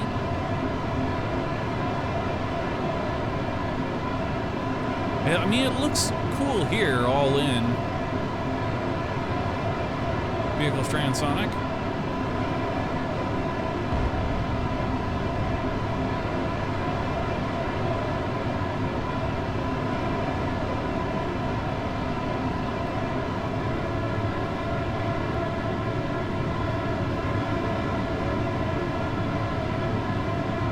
I mean, it doesn't look bad, but it's not as accurate as it could be. All right, coming up on flame out. Separation.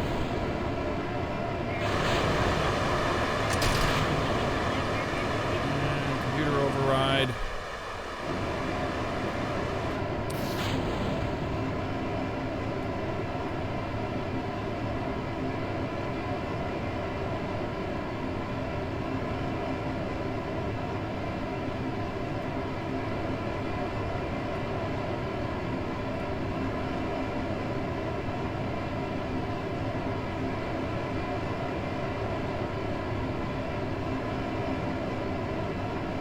Status is nominal on that engine.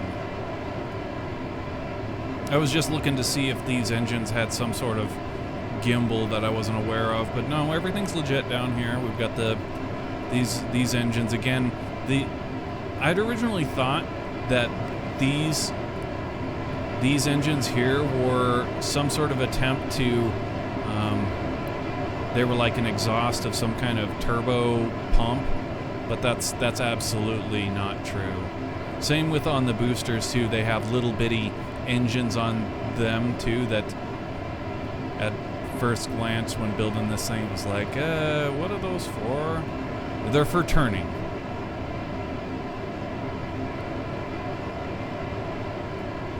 Absolutely what they're for.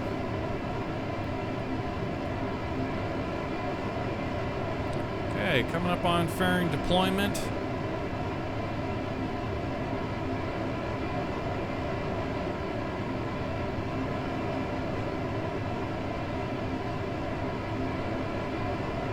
We ought to just include the solar panel call out with the fairing deployment. We'd say approaching fairing, antenna, and solar panel deployment. I don't know if I like that. Nah. We'll separate them. So solar panel, antenna deployment.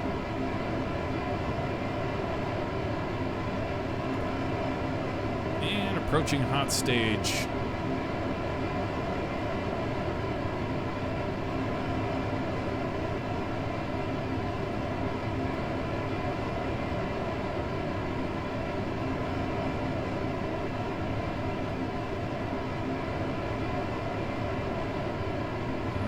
Go for hot stage, hit it, and flame out.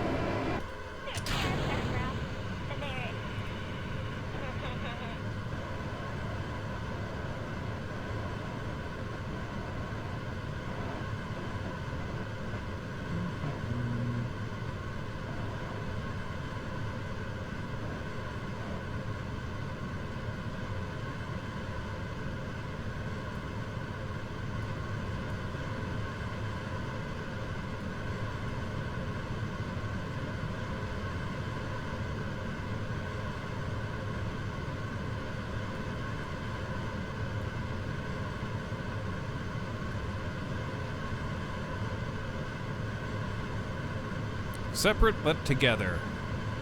Exactly.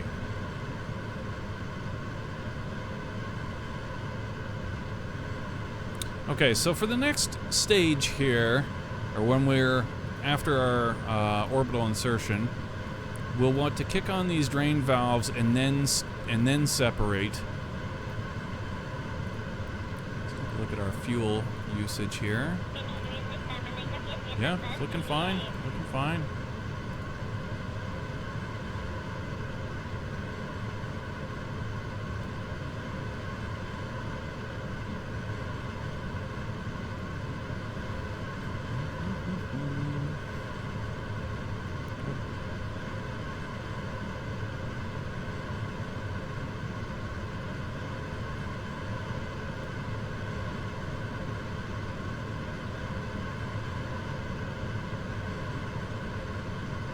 $200, $210, $20, $30, $40, money's in the bank, $50, $60, and shut down.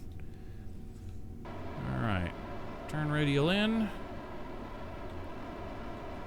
to about 20 degrees off, like about there. We got picked up a little bit of roll there. I'm trying to correct the opposite way.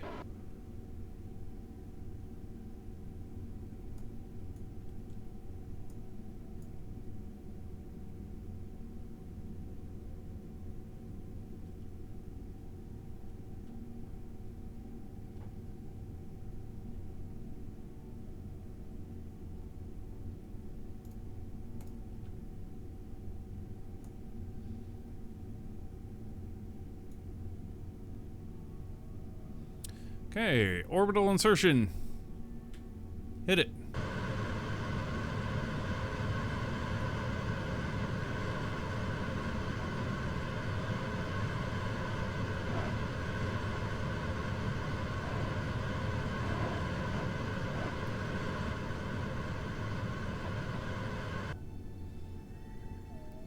We gained a whole 10 off of that, yeah. Alright, so here's what we wanted to see. And that is the, does it escape properly? Does it push us away enough? So we want to go ahead and kick this on, and it should only drain this tank and not this tank. So let's go ahead and do it. So we drain. Stage. Oh, it drained it so fast we didn't get any chance. Didn't get any chance. Well, shit.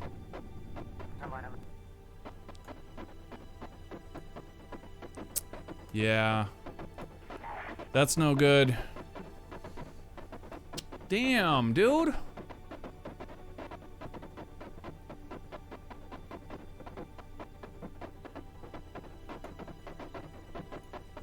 Yeah, it drained it crazy fast. But it did not touch this tank, so at least that part worked. Yeah, it annihilated what was left in this. So fast we couldn't even stage it in time.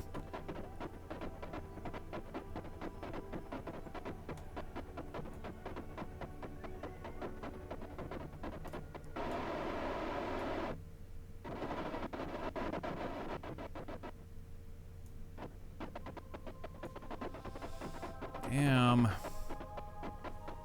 Well, back to the fab we go. Gotta figure out something there. Goddamn. They do a damn good job of venting fuel. What they do not do a good job of is providing thrust. Which I guess is, you know, that's not their purpose.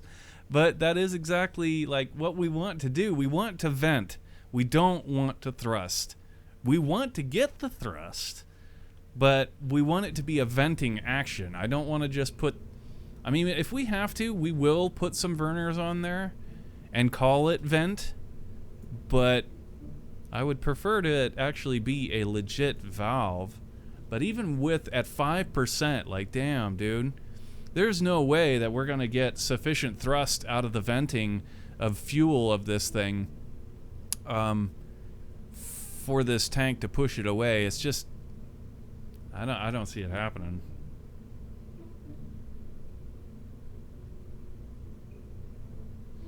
I don't see it happening.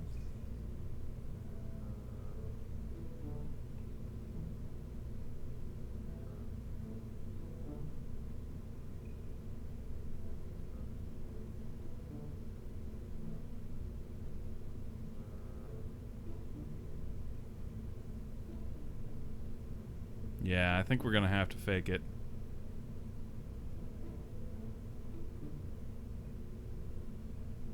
Penalty God, how's it going? Hello, hello? G'day, cobber. Yeah, we're gonna have to fake it.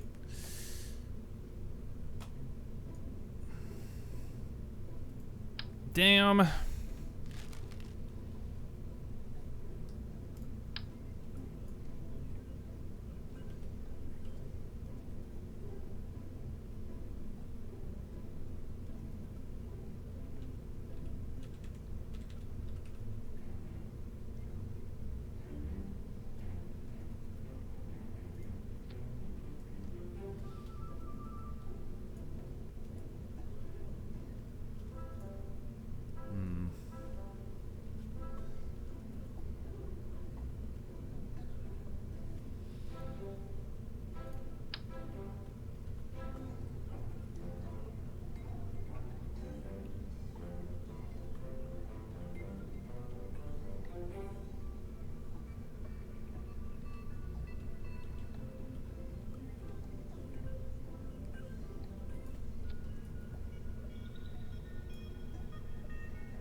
That looks kind of cool.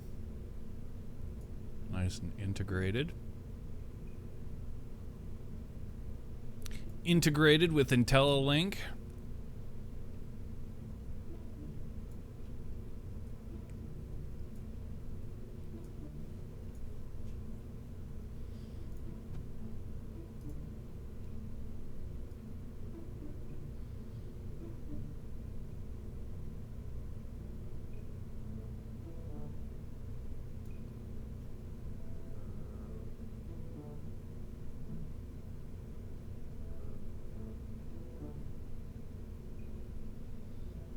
Which means we're gonna have to go into docking mode in order to thrust away.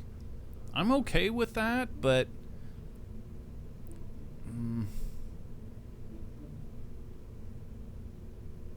I mean, what else are we gonna do? Yeah, I'm okay with that.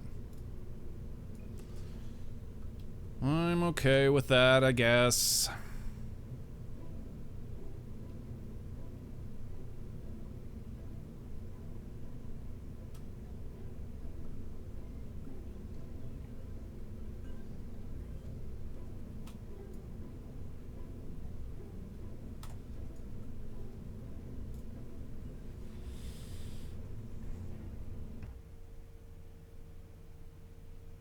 Really nice looking payload and rocket. Well, there's... I don't know that you would really technically call an orbiter payload. I mean, it is payload, but... But yeah, thanks for the compliment. What we're actually looking at here, guys, if you're not if you're not a complete space nerd, what we're looking at here, this is a Soyuz that we're playing around with right now. So we're not just like launching an anything kind of thing, and also the title of the stream at the time is wrong, but we are going to be getting around to the Sts-134 payload, which is at the ISS right now. We just need to do the install and then the reentry of the Endeavour space shuttle, which is the Sts-134 flight was on Endeavour. And so yeah, We got ourselves a Soyuz rocket and a Soyuz orbiter is what we're playing with right now. Just wanted to hammer out a couple of little things while they were fresh on the brain, and but this is not the meat of today's stream. We will be getting to that after I decide what kind of meat I'm gonna have for lunch. Chicken or pizza? Yes, pizza is a meat. That's right. Pizza is a meat.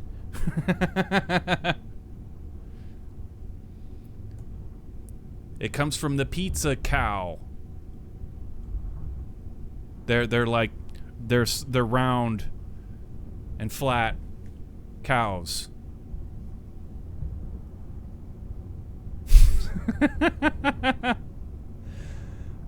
Which, by the way, we should probably get cooking because my stomach is grumbling. So we're gonna take a quick break here. We're gonna just take a quickie break. We're gonna throw something in the oven, and when we come back, we're going to do one more little simulation launch of this Soyuz. I want to get this damn venting proper, and yeah.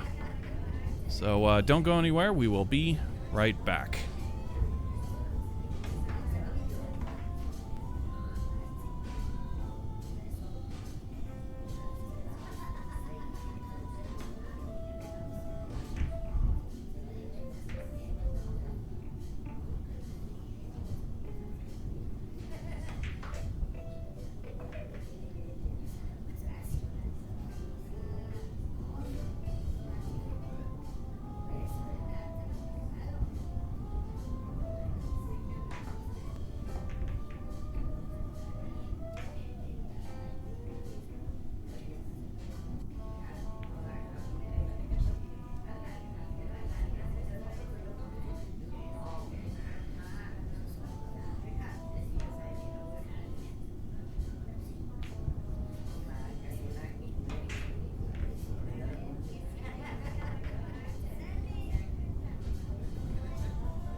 The pizza cow is in the oven.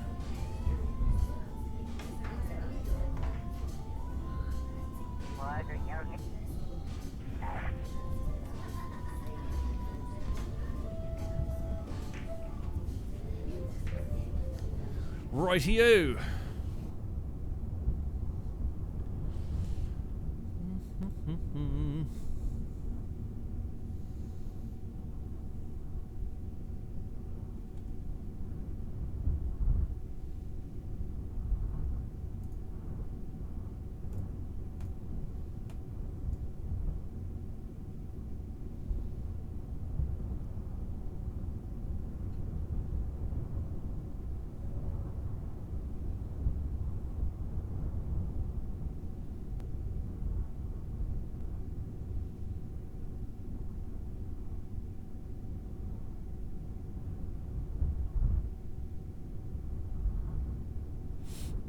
In reality, you should have gotten a pretty violent kick out of the venting of that. Yeah, I would have expected to have seen quite a bit, but I mean, it's not like a thruster. I mean, it is just spitting fuel out.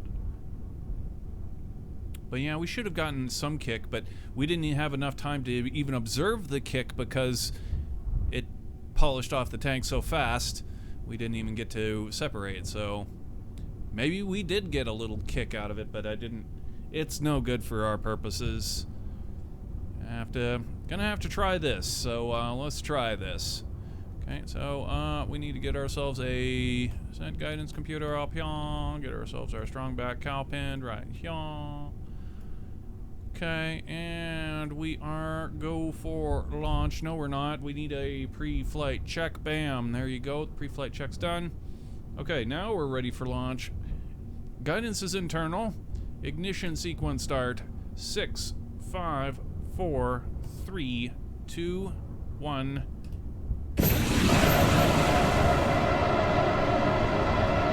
Open word!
Engines. These guys right here are what should be doing the turning. Yeah, okay. Yeah, alright, cool. No, we knew what we were doing. Evidently.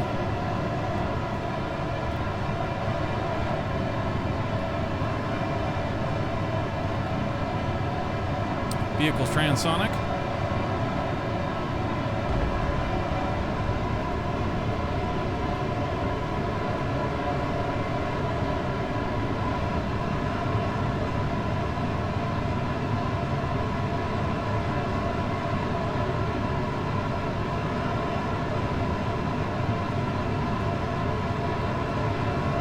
Solar panel and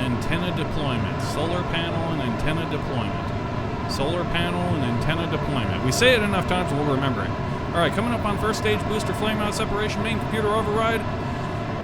Flame out, separation. Main computer override.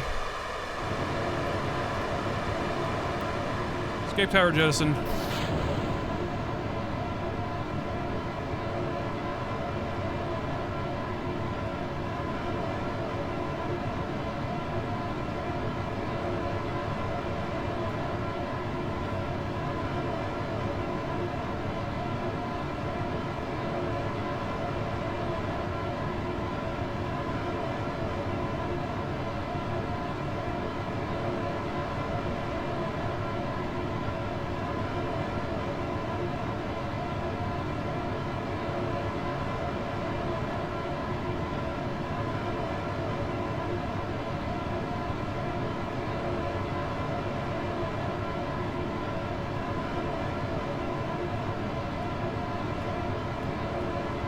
Let the sun shine on this here Soyuz.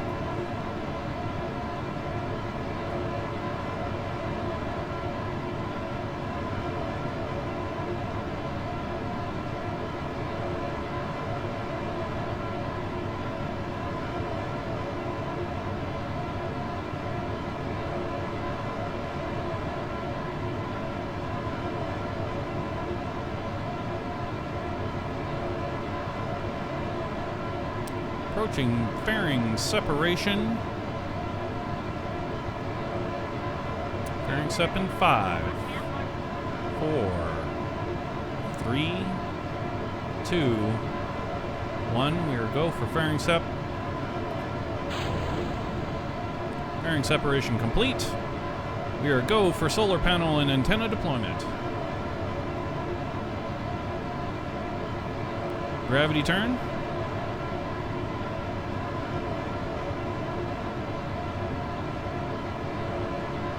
More gravity turn. Practically the whole flight is a gravity turn. Alright, we are in position. We are ready for hot stage.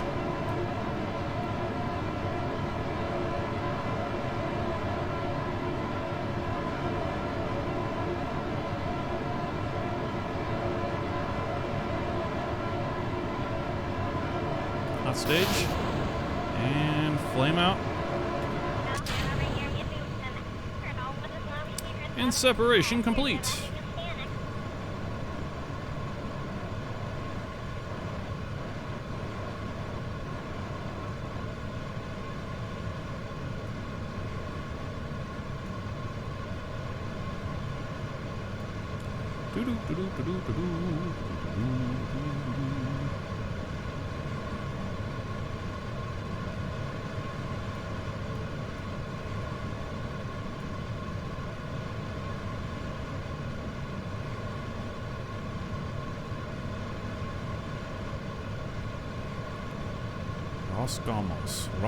Roscomos. That can't possibly be how they actually say it.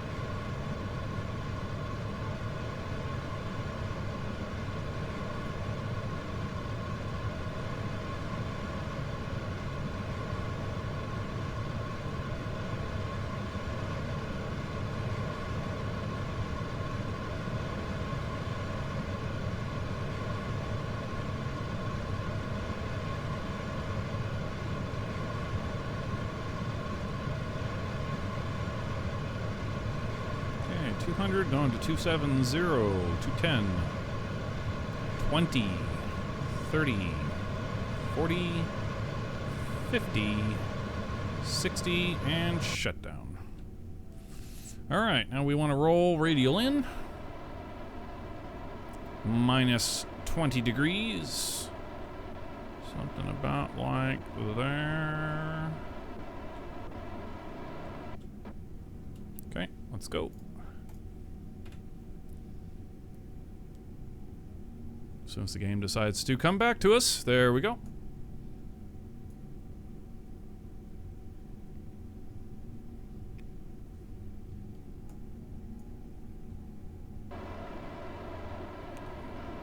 Christ, we might as well just go all the way radial in, because we need to be on the horizon for the orbital insertion, otherwise we're going to pick up altitude. We don't want to do that. Okay, so from now on, we're going to do our turn all the way radial in.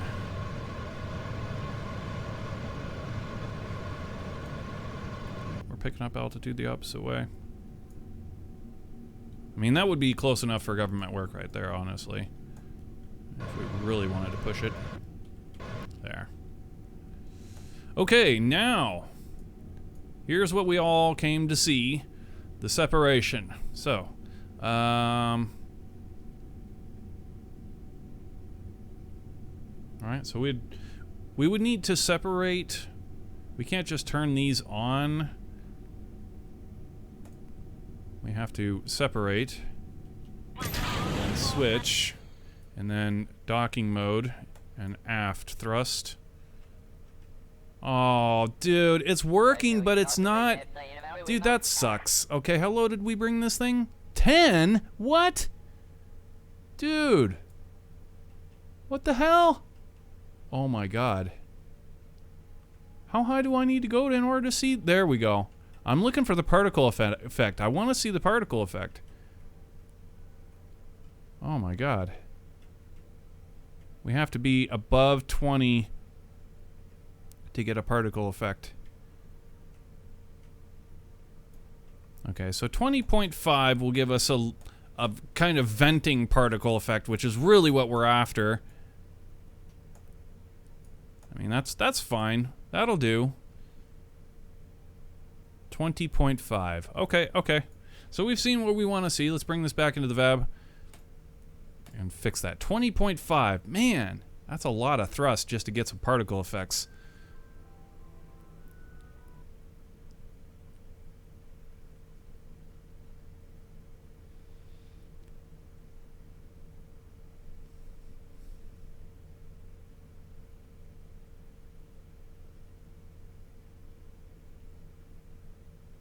It's disappointing.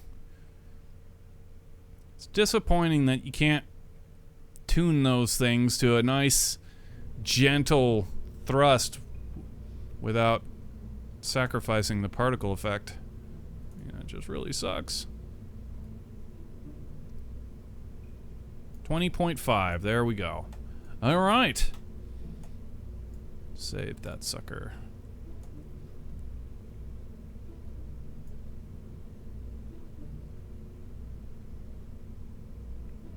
Well, here's something that we could do. If it's too fast a departure, then, which I don't think it will be. I mean, it's not. In fact, we don't even need to be that far away. We need to see the particle effect. That's absolutely important.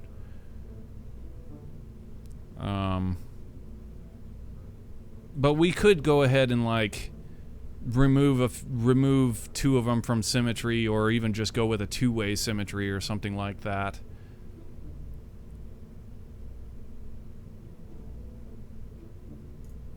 Yeah, that should be fine.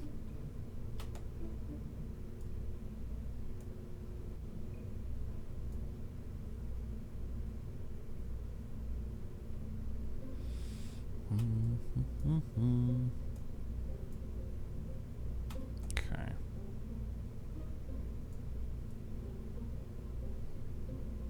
We're going to get one more simulation launch here. I feel that we've pretty much got this thing in the bag. So let's get just one little more simulation to see this thing thrust away properly. Or not thrust away, vent away. Let's make it clear. We're not, those aren't thrusters. No. Those are vents, guys. Yeah. Like, we tried to do it the way the game, we tried to do it properly. Game wouldn't have it. Fuck them. Taking matters into our own hands. as we so often have to do.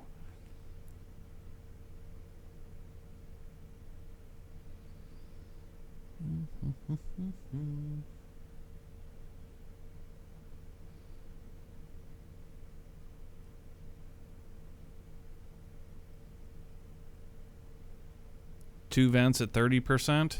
Yeah, see, I don't know. I would rather just keep it at as low as it can go and still provide a particle effect.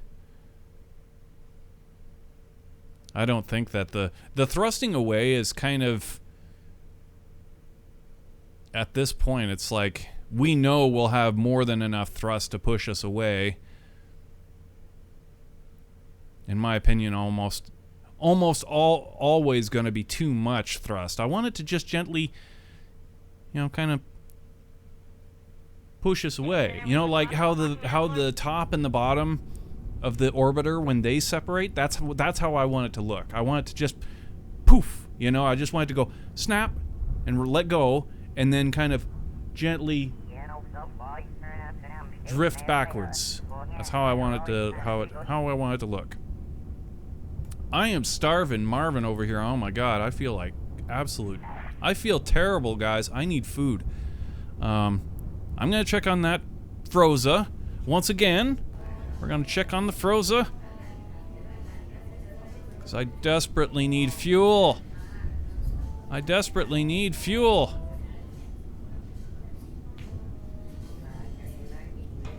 Pizza Cow. BRB, don't go anywhere. By the way, if you guys are new to the channel, make sure you hit that follow button, subscribe on YouTube, subscribe. I screwed it up, guys.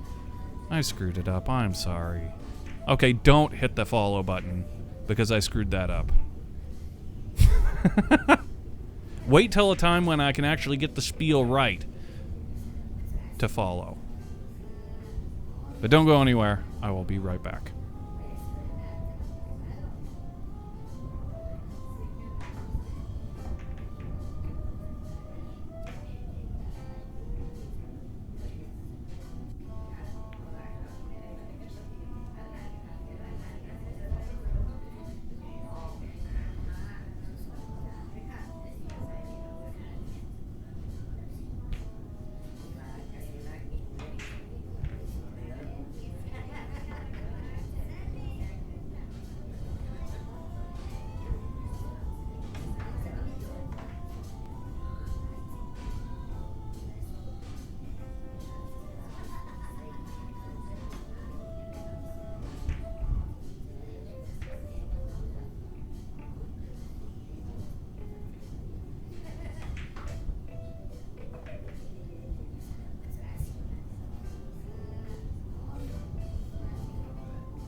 Probably got another hour.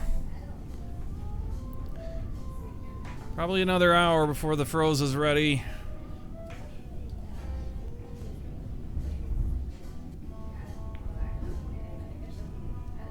I cook it at 90 degrees.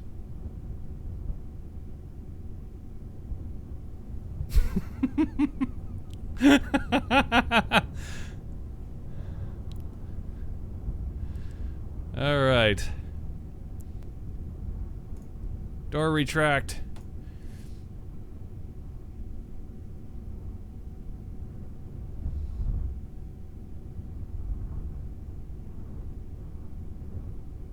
Yeah, I cook my frozes at 90 degrees and I top them with ice cubes.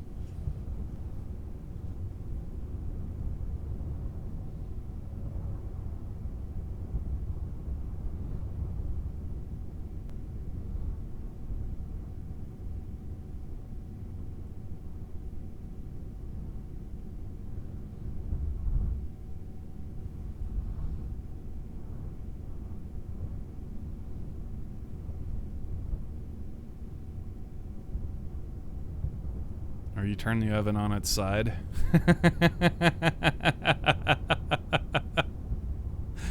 Yeah. I leave the door open.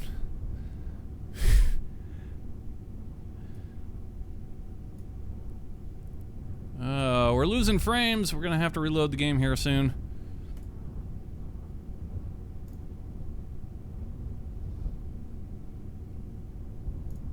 All right, one more simulation launch of this Soyuz, and then we're going to get up to the International Space Station and do some installs with the Sts-134. It's been up there for a long time.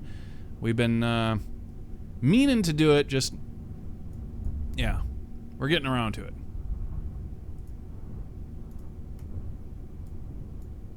Hey guys, I'm one guy, running a whole space agency here. Cut us some slack, would you? Alright, so pre-flight checks, boom, complete. Guidance is internal. Stomach is growling. Ignition sequence start. Stomach is still growling. 6, 5, 4, 3, 2, 1.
Pelican fly!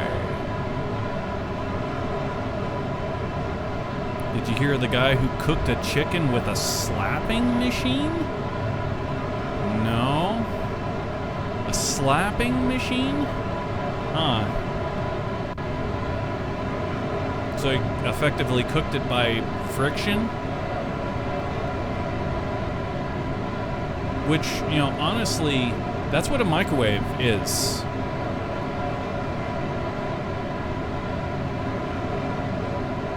You can achieve the same results. I would expect probably better results cooking chicken in a microwave. Would be the same thing. Friction is friction.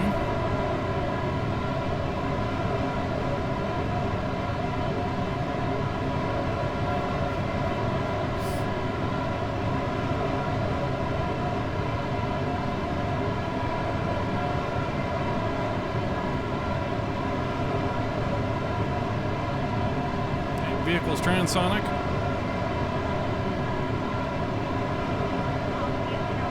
But the call out isn't gonna do any good, huh? No sonic boom this time. Luckily we're in a simulator. Otherwise we will have clearly broken the laws of physics.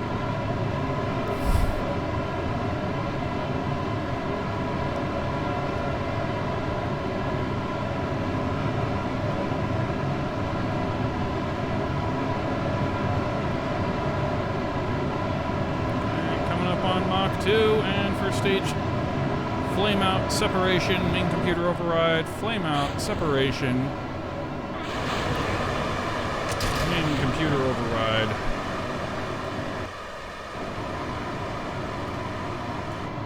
Tower jettison.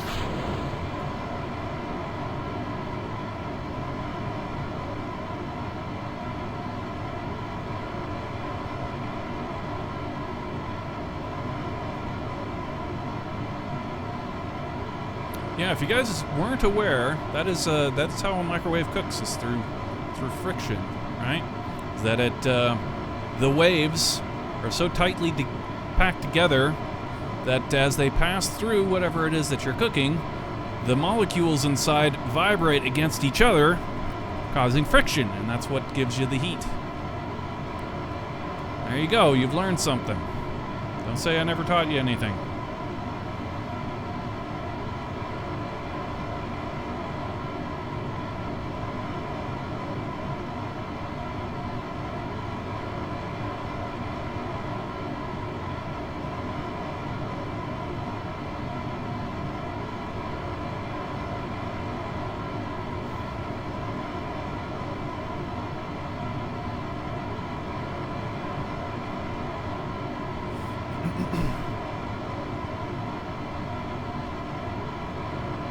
Approaching fairing deployment.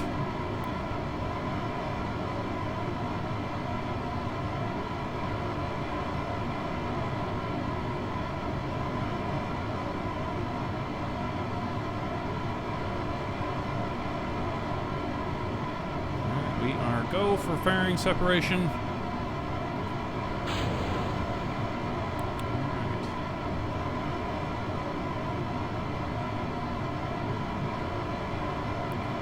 Go for solar panel and antenna deployment. Gravity turn.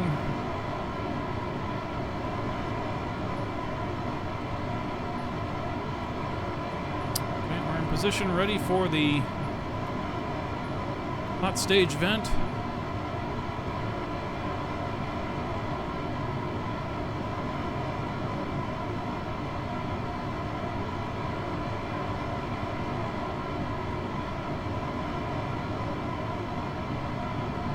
Stage go. Flame out. Separation.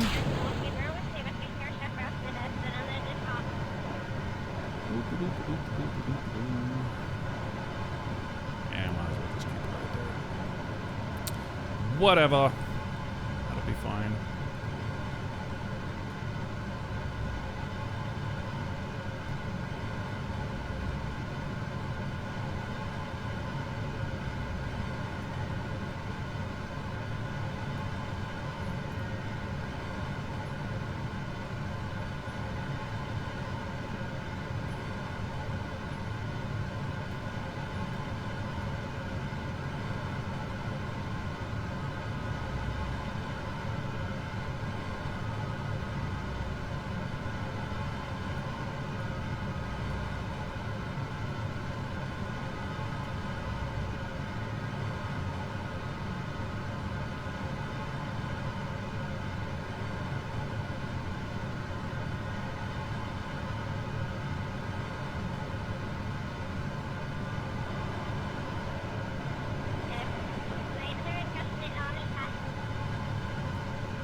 Okay, approaching Miko.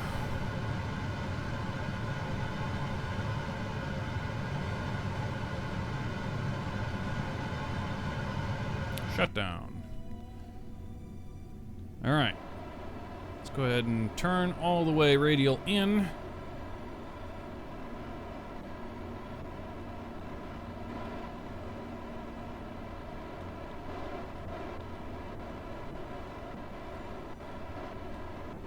Virtually all the way in.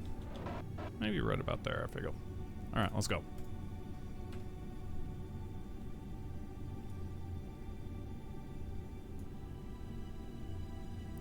I was really off on that in a big way.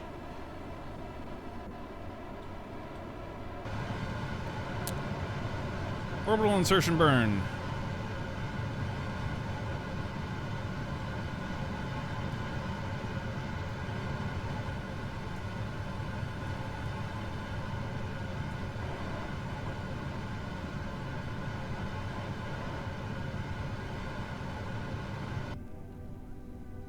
All right.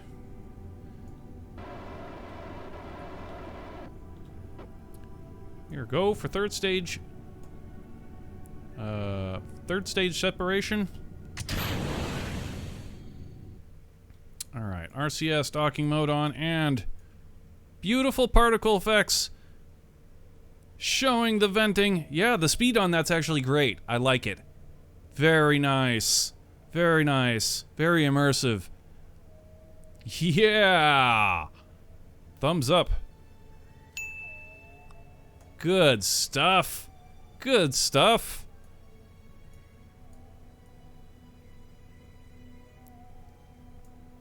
Very, very nice.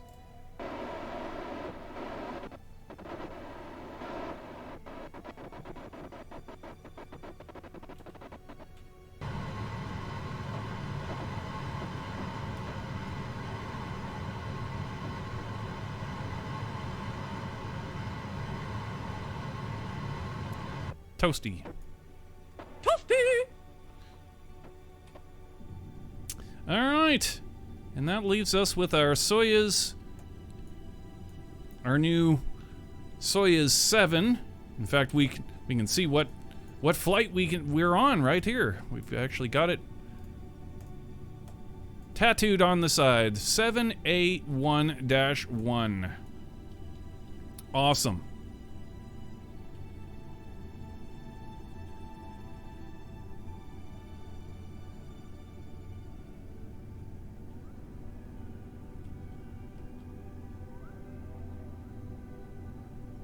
Why is it fighting me? Is it because we're... No? The control point's correct. Ah, because we're in docking mode. Okay, so this is something we're gonna have to remember.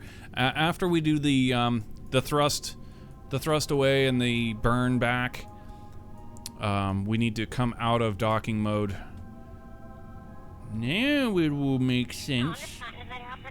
There you go. Okay. Very nice, very nice. Let's also witness while we're here, before we do another Froza check, let's witness the orbiter separation. We wouldn't be separating right here. Of course, we would go through all kinds of motions in order to get down to our reentry corridor and so on and so on and so on, and then stage B, stage A, blah, blah, blah, blah, blah. All this crap has to happen, and then we, then we can separate, but we're going to separate just to see how it separates. I want to see this ball work. It should let go and then thrust away. Except in this case, the vent actually does work. Whereas the booster vent that we were just working on had to kind of cheese that a little bit. But this will work, or it should. So let's see it. Okay, so we're go for orbiter separation. Hit it. Very nice.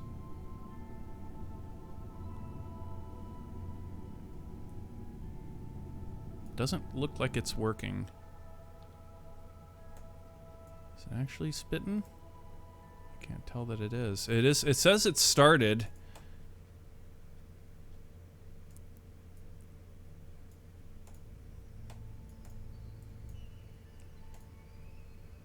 It's not. Dude, you gotta be kidding me. What? No.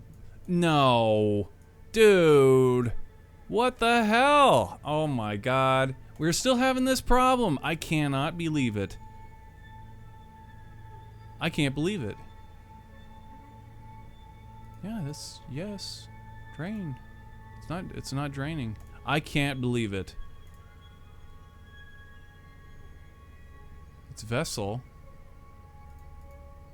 Absolutely should be working. Okay, it's working now. Now that we changed it to vessel, did you see that? I clicked it off and clicked it on. Now we've got a little particle effect spitting here. What the hell? Why is it not turning on? And where is it? What is it spitting?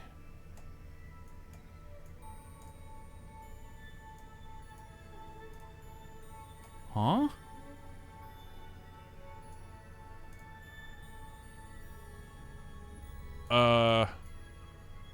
What? Yeah, it's clearly, there's clearly a particle effect. It's doing something. Like it's spitting.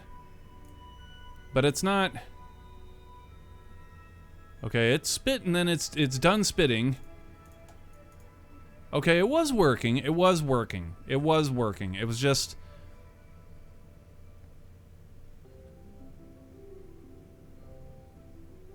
I don't know that it was working originally until we had changed it. We had, like, refreshed it to the vessel.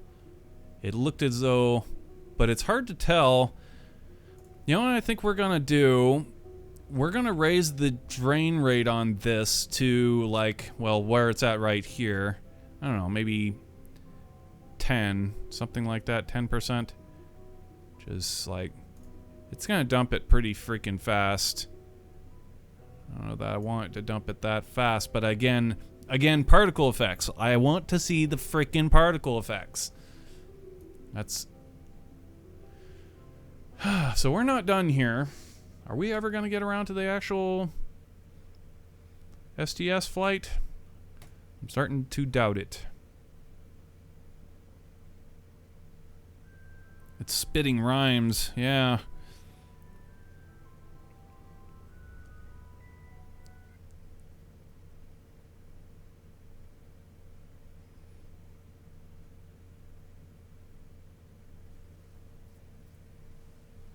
What the hell is going on here?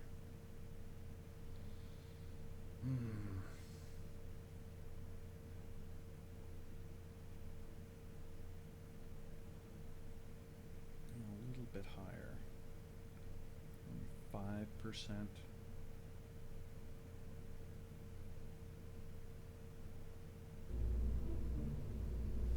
Man. That thing is really, really...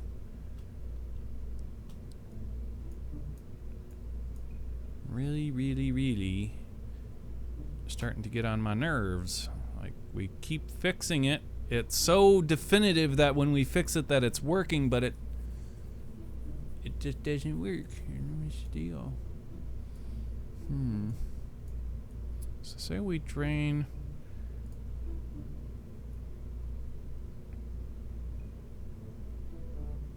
I mean, 5 will give us a particle effect. It would have to. That would be 1 unit per second. That should be plenty. We've got lots of monopropellant up here. 10 in those, 20 and 10 all the way across. Okay, so 40. So it'll take 40 seconds, which is more than enough time.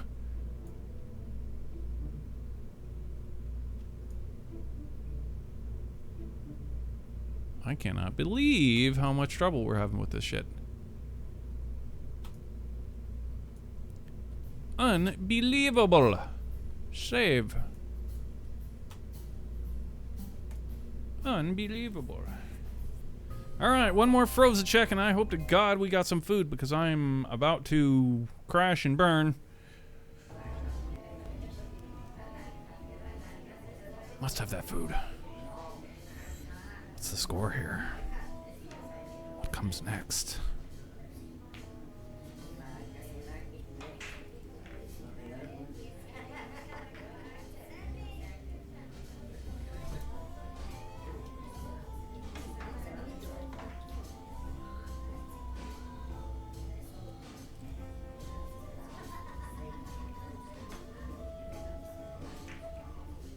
Two Z's in Froza. No numerals. There you go. Froza check. Be right back. Don't go anywhere.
there was a tragedy. There was a tragedy.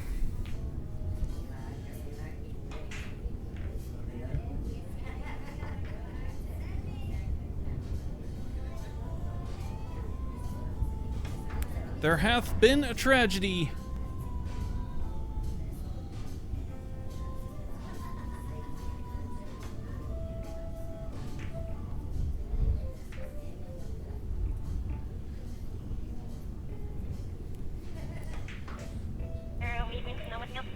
No, we didn't burn it. We didn't burn the Froza, but there was a tragedy as I've actually already died of starvation.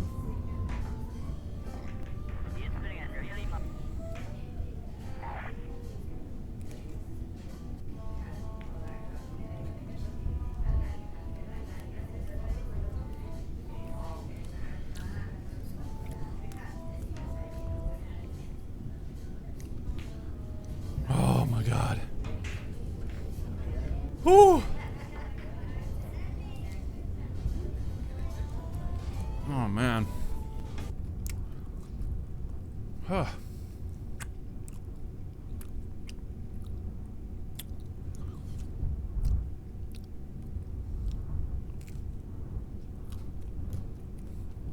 Oh my god.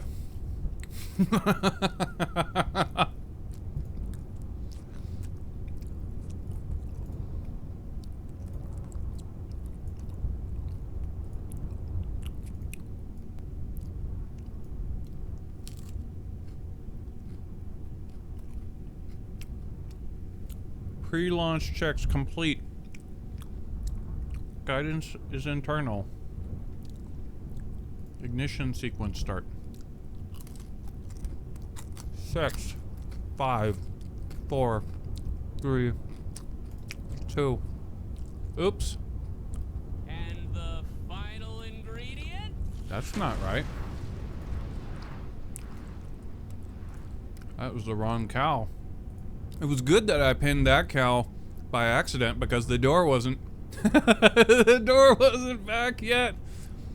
That shows how hungry I was there. I was completely, absolutely gone.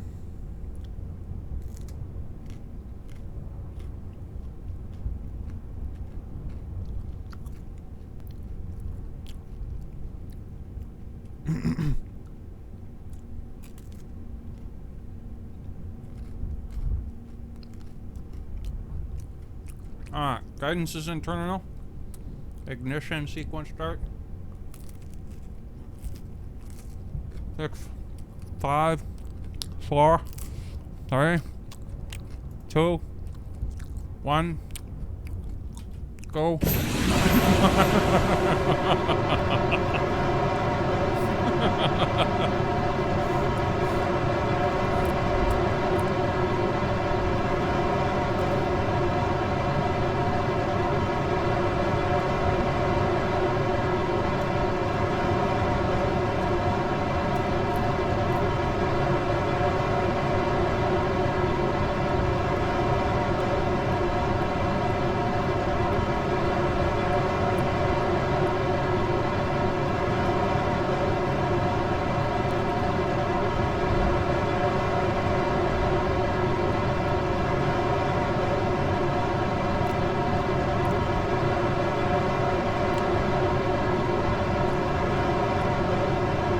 What it's like on the other side of starving to death. Well, you're no longer hungry.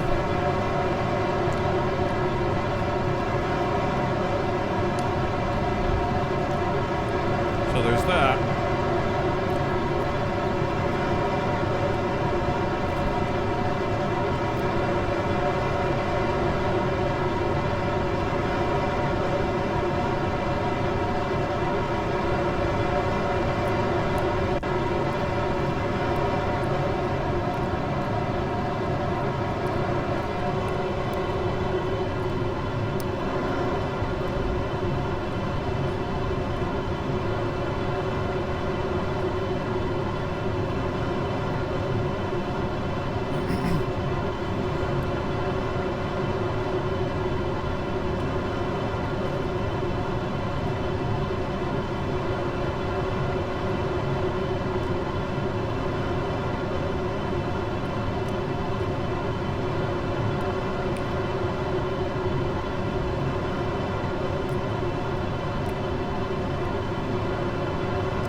vehicle is pizza delicious.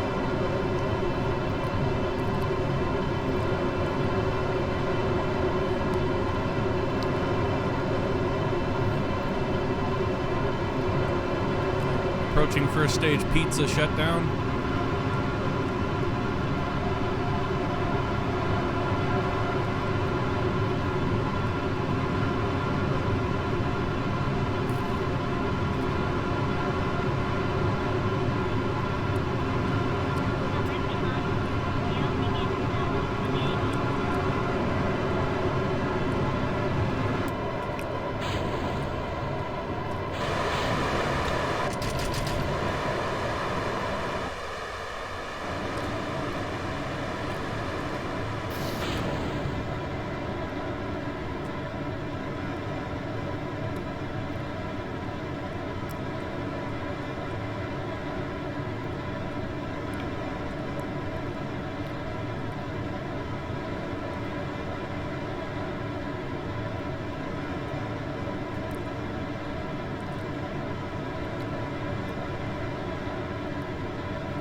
Approaching fairing separation.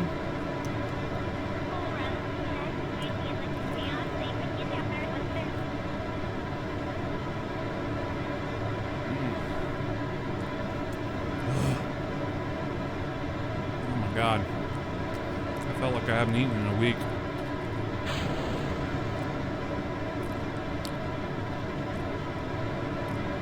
Okay, we are go for solar panel and antenna deployment. Gravity turn.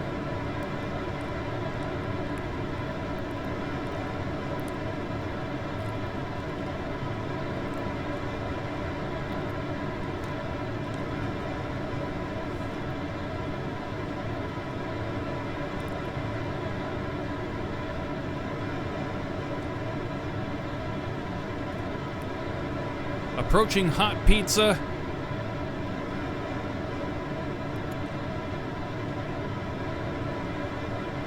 Go for hot pizza. Flame out. Pizza's a go.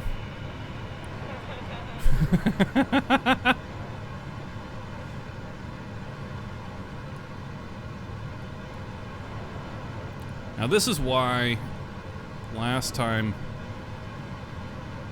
when we tried to get our radial in, we were off by like 20 degrees.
Reaching orbital velocity. Oh, we're way past our apoapsis. Oh well.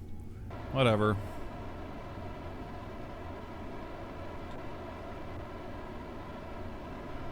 So long as we got pizza.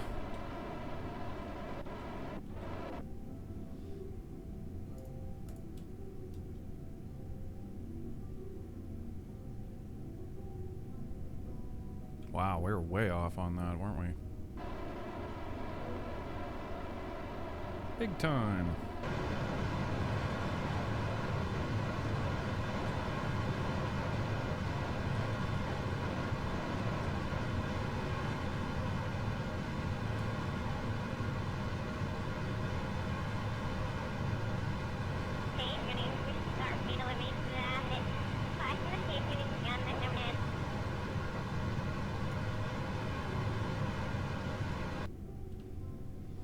All right. So, before we do this, we'll roll to the horizon, okay, and then change to docking mode. Actually, we can't change to docking mode. We have to be on staging. So, okay, stage, switch, docking, just aft. And there we go. Very nice.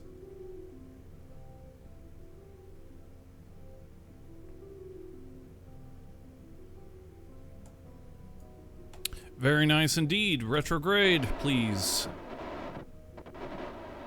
Staging mode off. Audacity! An attack in my own temple? Goodness me. Chip and Rat. Thank you for that. Thank you for that raid. Welcome, dudes.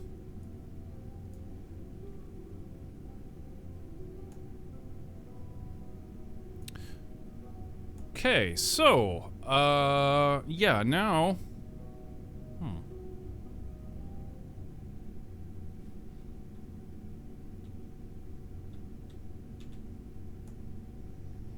We want to see this thing separate properly. This time. Come on, baby. Separate properly. Let's see it. We are go for orbiter separation. Hit it. And yes, it is absolutely, unequivocally, definitively working this time. I am so thrilled to see particle effects pushing that thing away. So happy, so happy. Hell yeah. Yes! That took way too long. But now the vehicle is 100%-o. Very good stuff. Just like the pizza.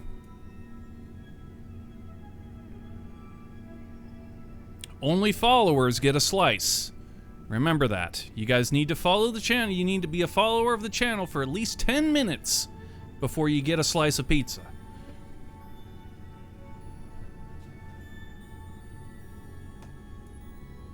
But yeah, we're done here. Good deal, good deal. Let's go ahead and take this back into the VAB. We weren't planning on doing any Soyuz stuff in live mode at all. We just kind of got to pounding away on the Soyuz because this was really our last project before we ended the last stream, so...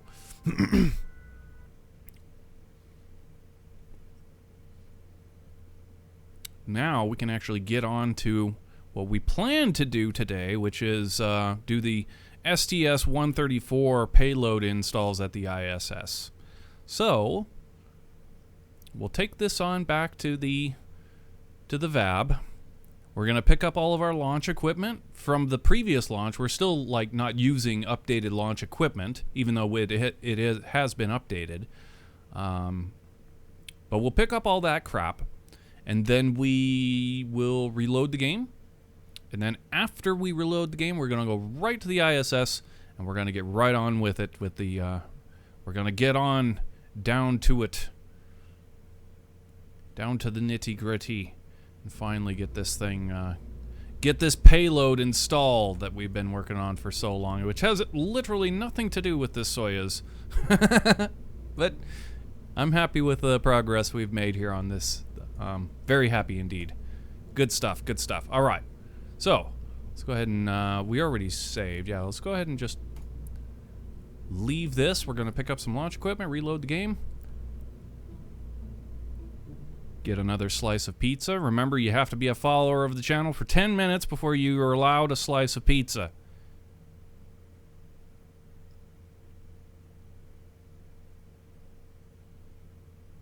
Myself excluded.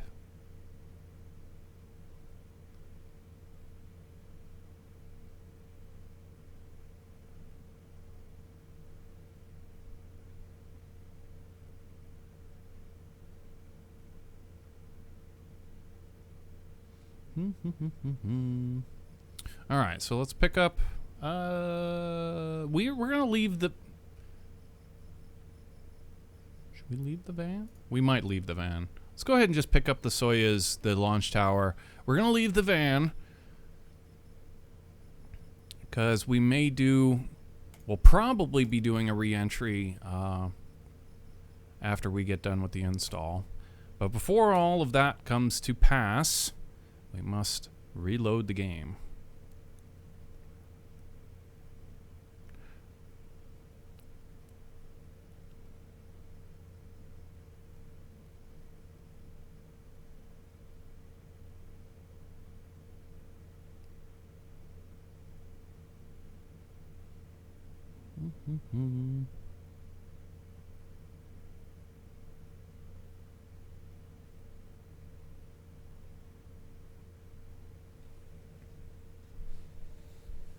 Roscosmos. Roscosmos. Roscosmos. Roscosmos. Roscosmos. Roscosmos. Roscosmos. Roscosmos. Roscosmos.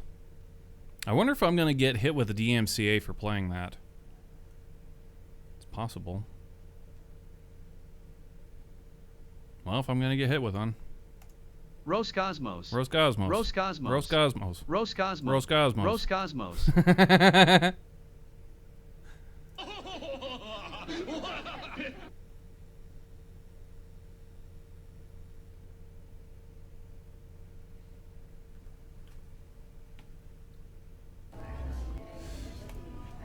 Alright.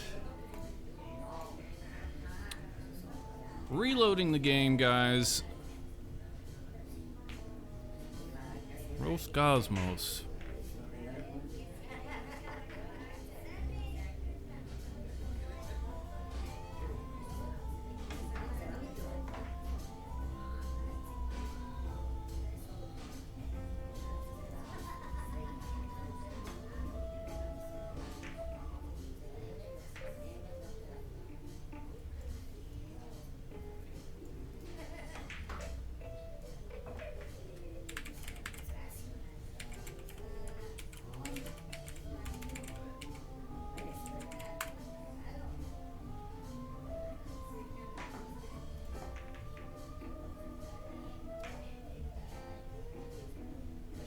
Roscosmos. Roscosmos. Roscosmos.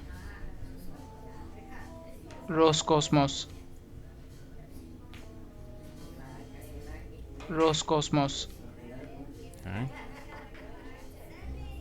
And that's how they say it in Russian, too?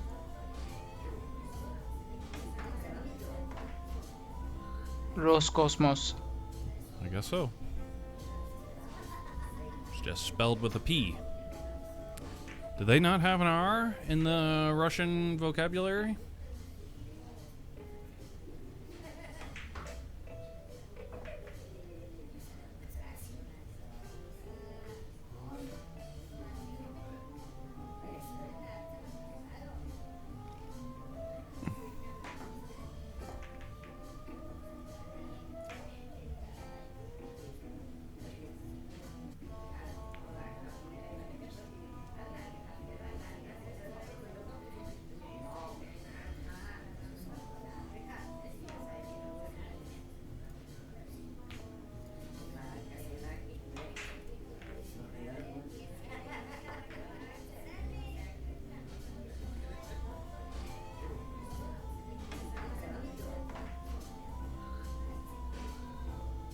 Damn it, Starch Face, I said no pizza unless he was a follower for 10 minutes.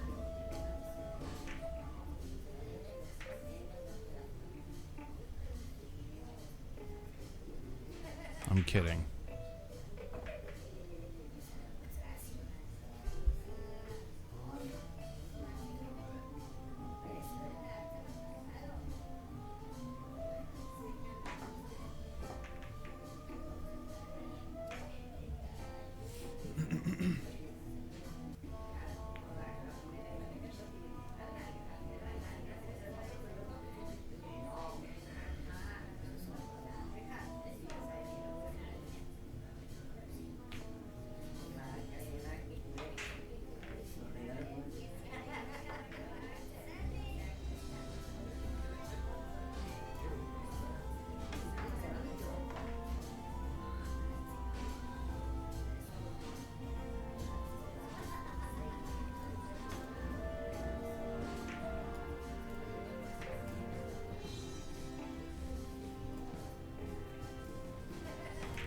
Roscosmos.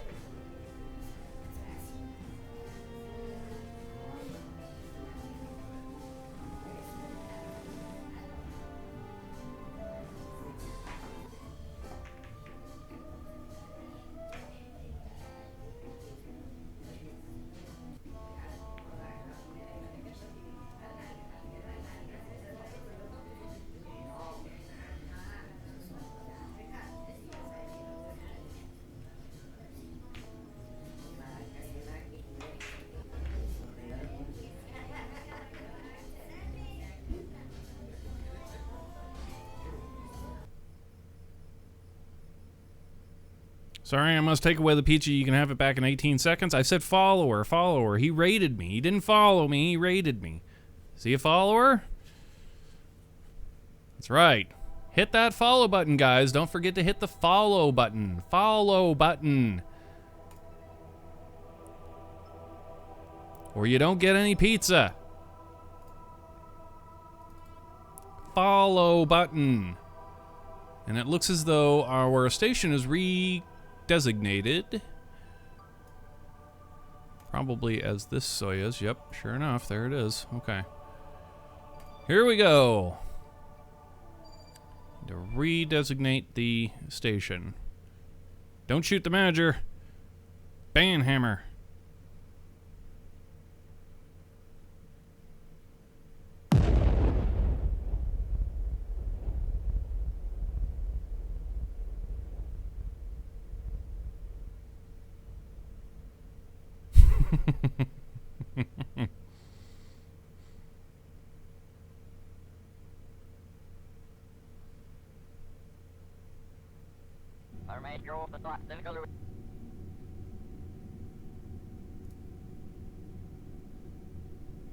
Roscosmos.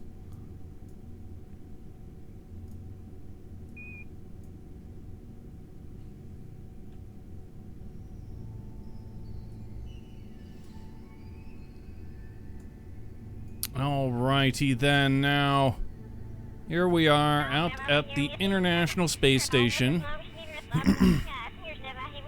And this is what we were gonna do today. We need to install the stuff that's in this payload bay. We were gonna stick something. We need a point over here.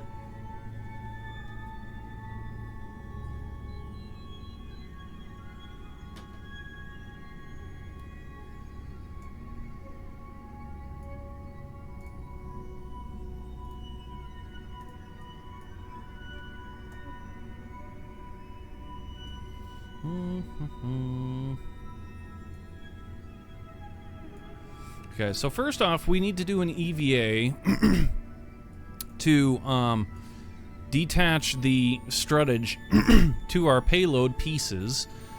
So we need to decide who's going to be going out the door today. Space. Space can go out. I'm cool with that. Where are you at?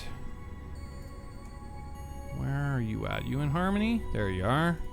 Or not Harmony, that's Unity. Yeah, get over here to the quest airlock. Oh, snap, look who's here. Celebrity pilot Yuri Gagarin. I forgot that we flew him up here. How cool.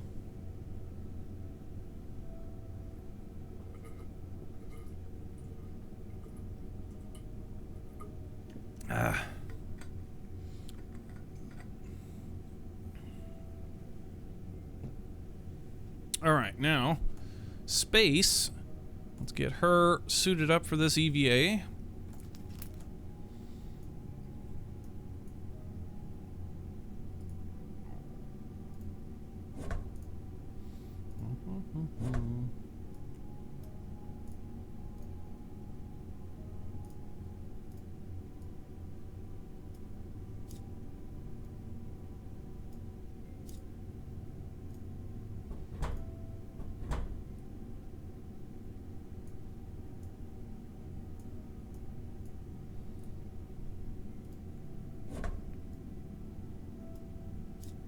Okay, Space is all ready for her EVA. Before we go any further, let's get an F5 right here. Just in case this thing tries to crack in on us for some god-awful unknown physics reason. We can come back and fix it. But yeah, otherwise, she's ready to go. Let's go. Out the door.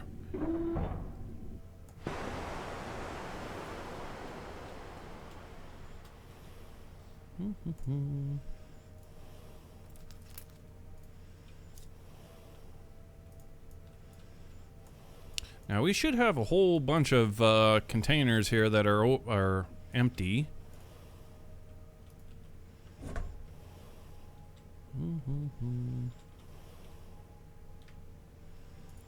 Like this one. That one will do.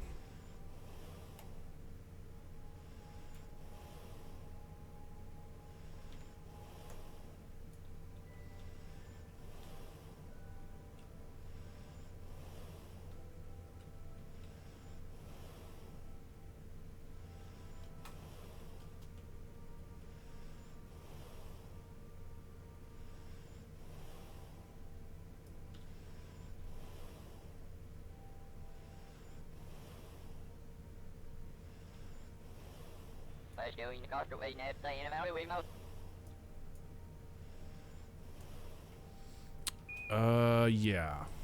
So, the ELC4 is the first piece that's going to need to come out, I do believe.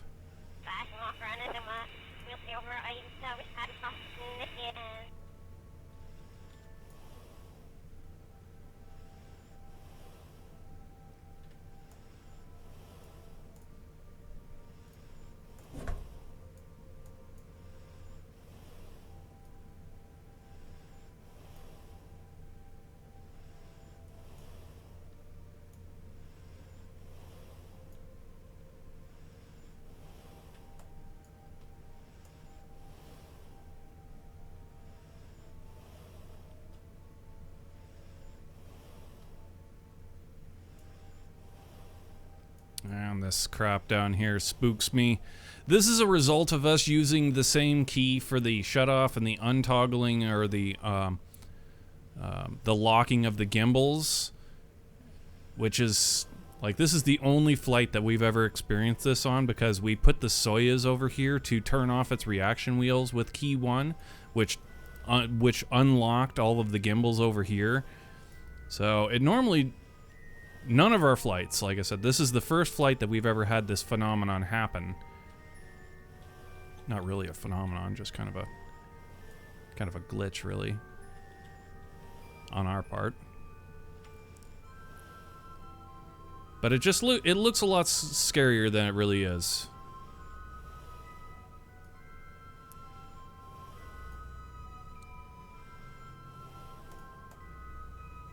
Okay, is that all of them? I think so. Alright, so there's the first EVA. Let's go ahead and take this thing on back, and Space is done with her first EVA.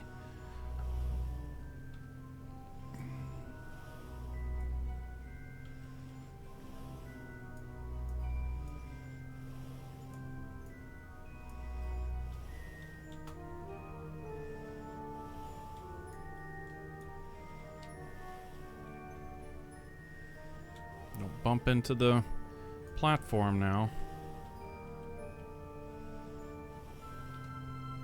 Live mode on. By the way.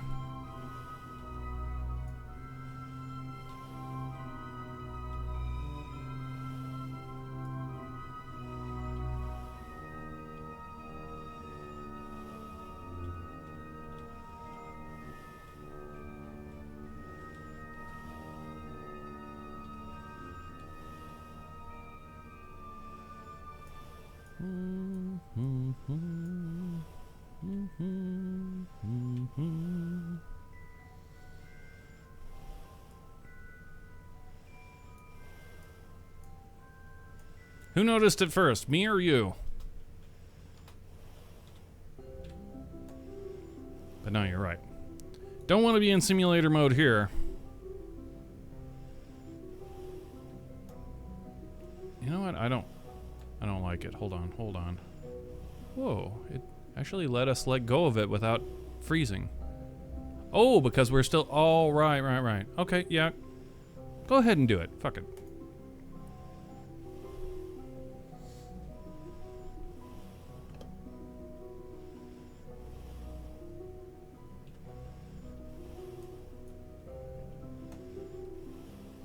Oh. She bonked into the platform. Point deduction.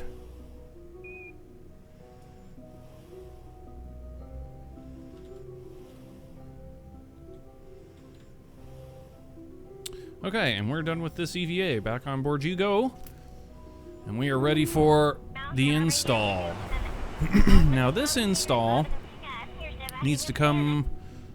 Yeah, it needs to go over here, actually. It should have gone over here. This was a mistake on our part. We should have installed this piece over here, and then the particle accelerator goes right there, and then this piece that we're about to install would have gone right here, but instead, it needs to go over here.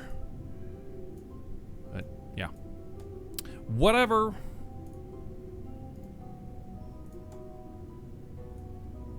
You know what I want to do, since everything is nice and stopped? We're gonna lock these gimbals.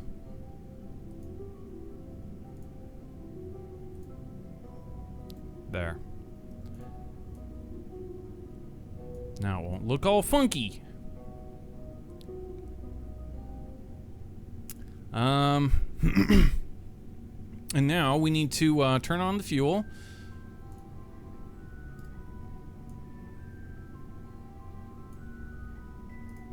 Reaction wheel. Okay, toggle the torque on the reaction wheel, and we are go for undocking. Hit it. Ooh, little bonk there. I did see that it was kind of clipped. It's like, SAS on, SAS on. Uh-oh. Switch. Okay. SAS on. Docking mode on. Uh-oh. Kraken! We've got a Kraken.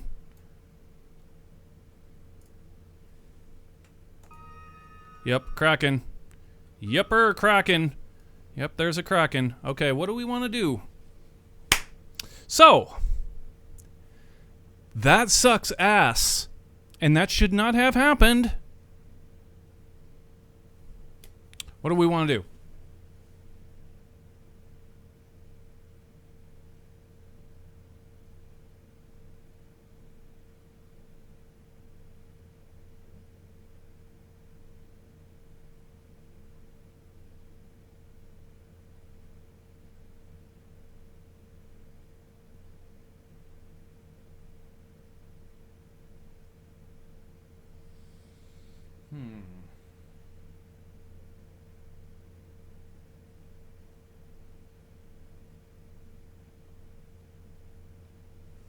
We can undock the Soyuz and try and arrest the Kraken right there, or we can revert and see if it will do the same bullshit 2 times in a row.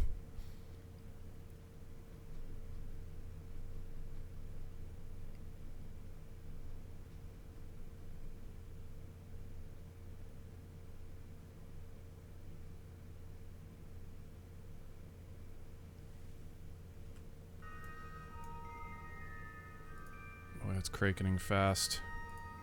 Okay, we're done here. Yep, it's broken. Okay, so we need to F9.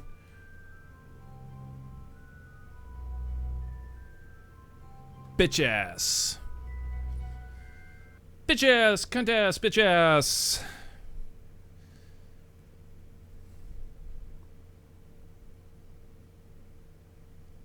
Yeah, that won't work, dude. Time accelerates, stops movement for that time. Yeah, I understand that, but that will not arrest this Kraken.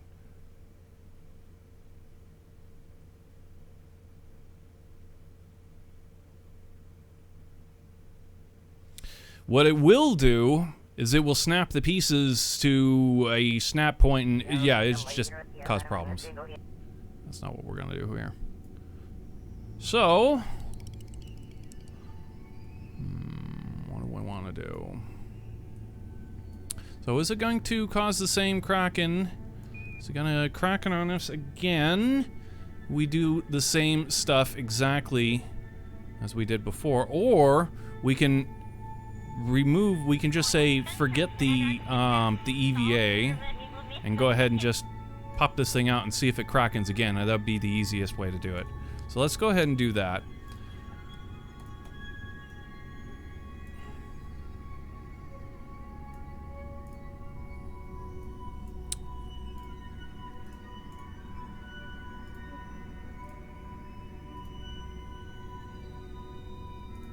Let's see if this thing gives us hell.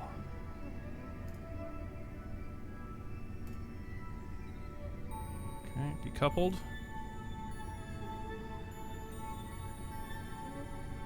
Switch.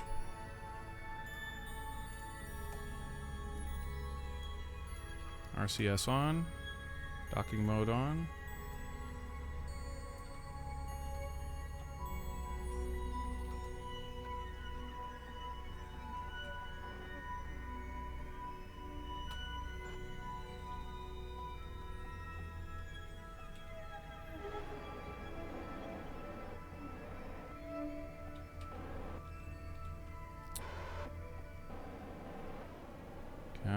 I don't know if we're into a Kraken. I don't see anything at all. In fact, we did not lock these gimbals down here, and they're not moving at all. So it does look like it's again one of those just one-off Krakens.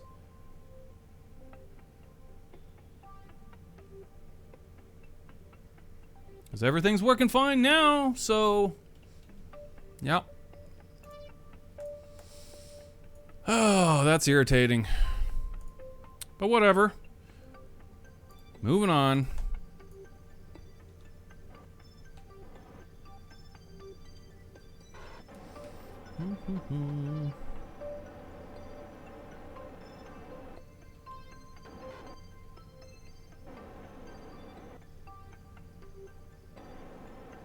Yeah, it just looks to be a one-off Kraken.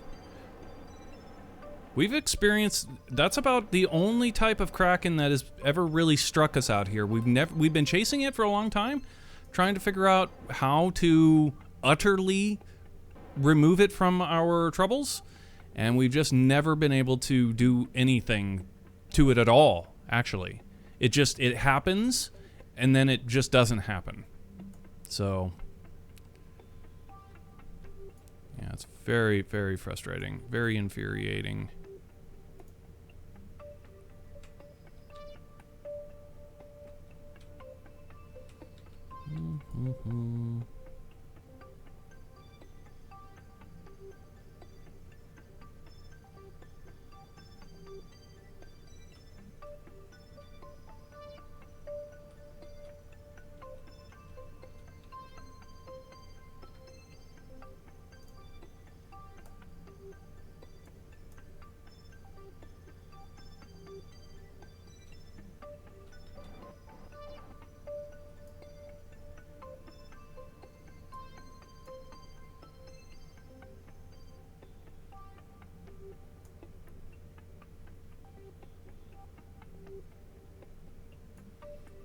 Yeah, have not been able to haven't been able to figure that one out. Despite much effort. Doesn't matter what we do, that Kraken is still lurking around.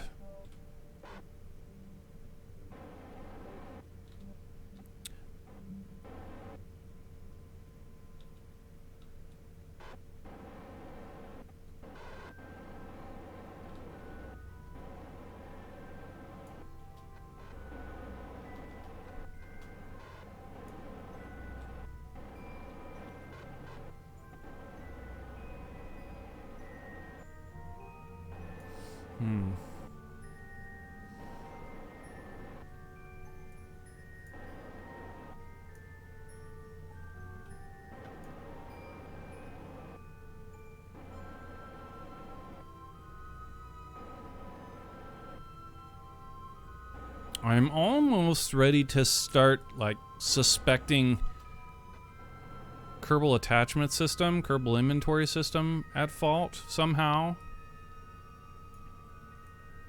But it's like freaking chaos theory. It really is.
Looks like 270 is our target. Okay, so 270. RCS off. RCS off, please. Go ahead and force that roll. Alright, RCS on.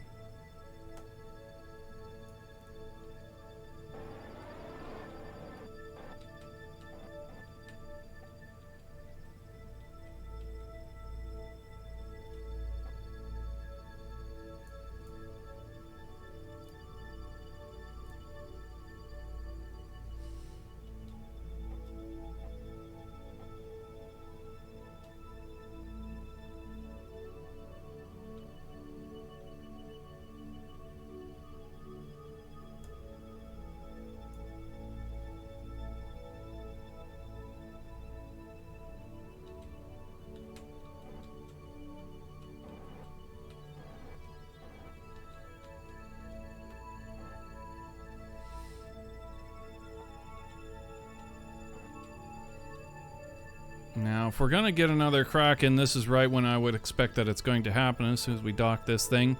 And again, it wouldn't make any sense. There's absolutely zero physics reasons why this would happen.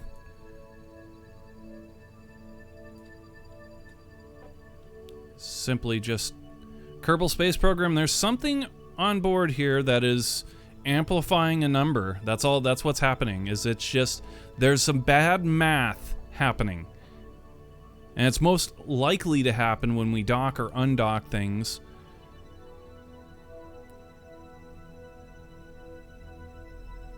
It's just the game's engine takes a single piece somewhere along the game or along the station and says, okay, your value is 1 times 10 times 10 times 10 times 10, like that, and that's what causes it. There's like, in other words, what I'm trying to say is there's honestly no legit way to fight it.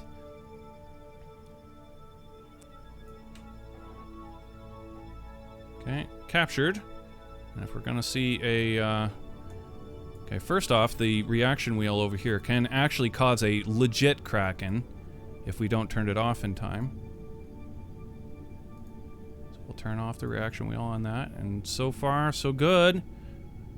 I would have expected to have seen some kind of, some nastiness by now. I don't see any.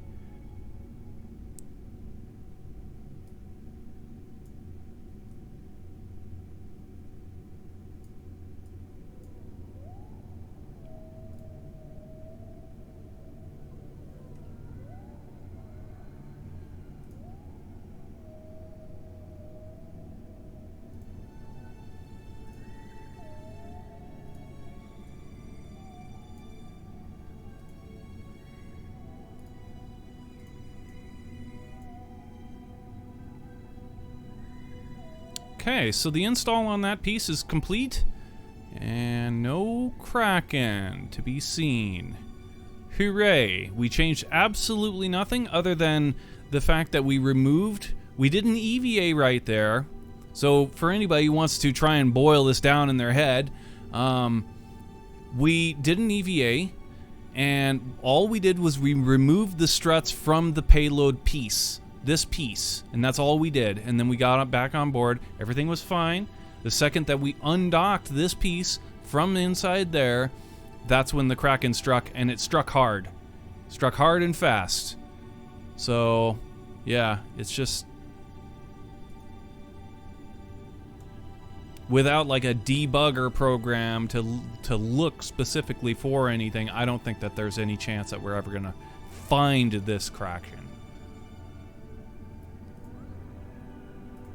So, anyway, we're almost finished completely with the ISS in any event. I mean, it isn't like we won't, as soon as we're done with the ISS, that we're going to never ever come out here again. That's absolutely not true. So it would be great to know, you know, specifically what part or what is exactly, if there is any one part, which, again, that could be complete fallacy right there.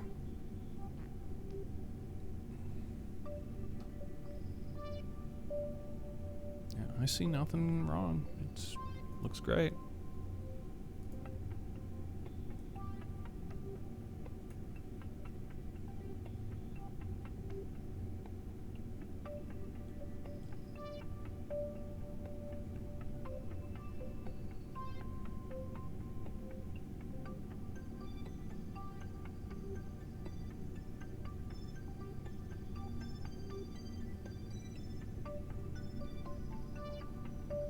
Okay, we'll get an F5 right here.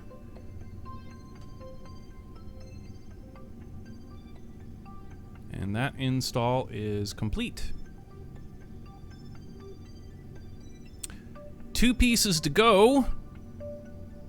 And in fact, well, that's not true. I was going to say that these 2 pieces are the last 2 pieces of the ISS completely, but that's not true. There's a couple of things that get launched on Dragon, or not Dragon, but on Falcon 9s.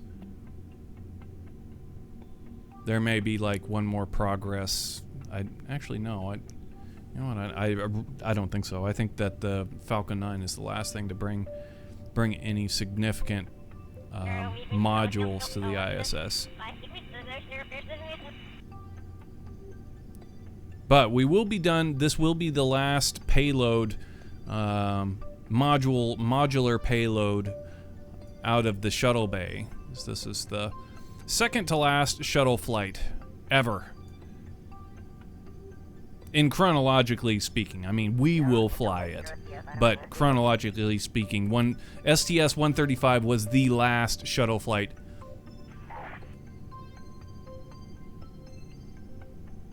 Yeah, everything's okay. Everything's okay.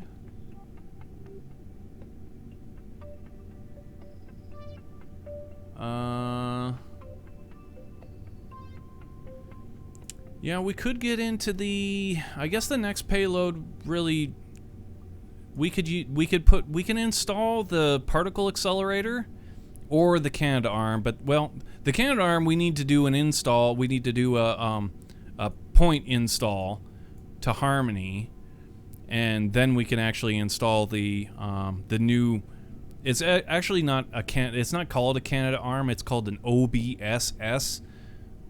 But it's essentially just a 50-foot long Canada arm is what it is.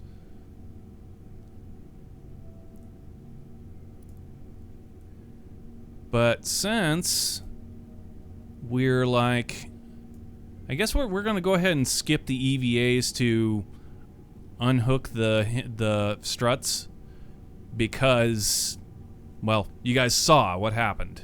You guys saw what happened. We went on EVA. We're trying to do EVAs and all that. The game trying to throw Krakens at us, and that's not any kind of fun.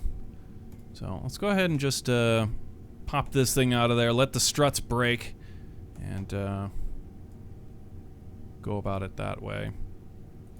Okay, so we'll keep the inline reaction wheel pinned. Okay, so we can go ahead and toggle torque on that.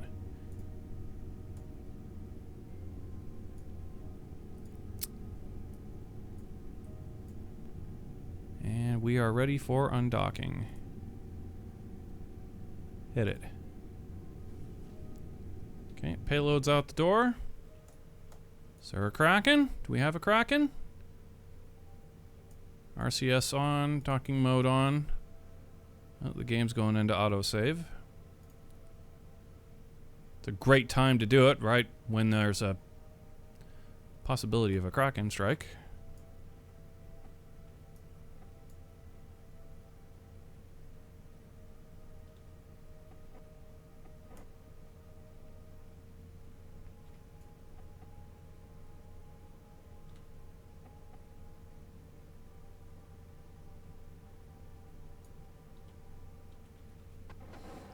We need to go to the starboard side. Starboard side of the truss.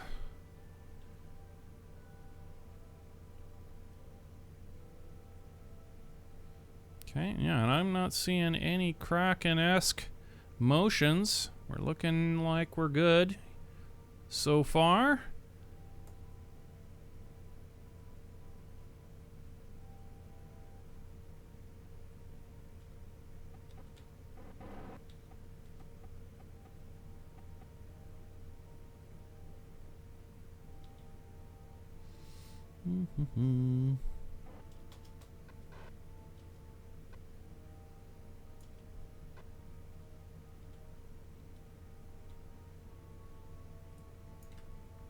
Okay, RCS off. We want to target this node right there. Make sure we're controlling from here.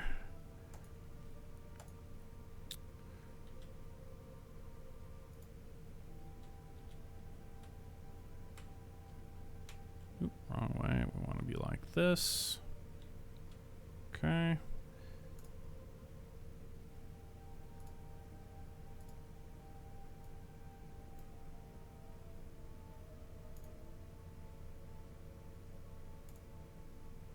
Negative parallel, force the roll to 0. Okay, RCS on, docking mode on. Well, let's do it. Go ahead and give us the indicator.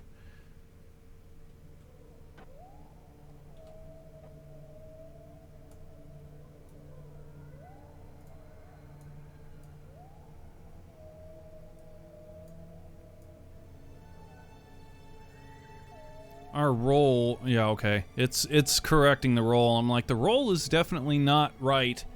We're off by a couple degrees, but it's clearly off. It knows that it's off. It's correcting it.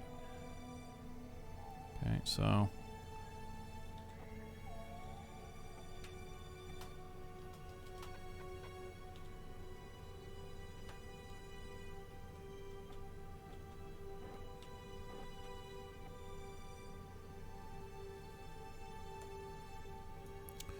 particle accelerator.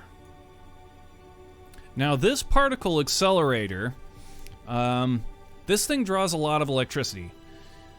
Our model is clearly just a cosmetic, but in real life, they did send a particle accelerator, and it generates it draws a shit ton of electricity, which is why they really sent it to the International Space Station. It's the only thing in space that is capable of generating the 1.21 gigawatts.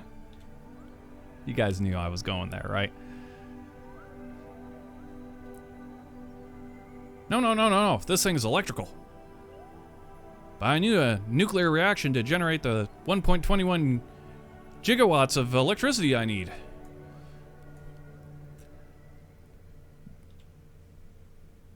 But more seriously, the particle accelerator in space, pretty freaking cool, man. Like, dude, that's sick.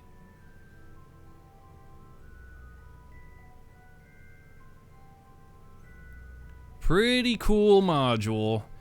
And it gets fit right over here, right by this external stowage platform, and on top of the truss, right next to this external logistics platform.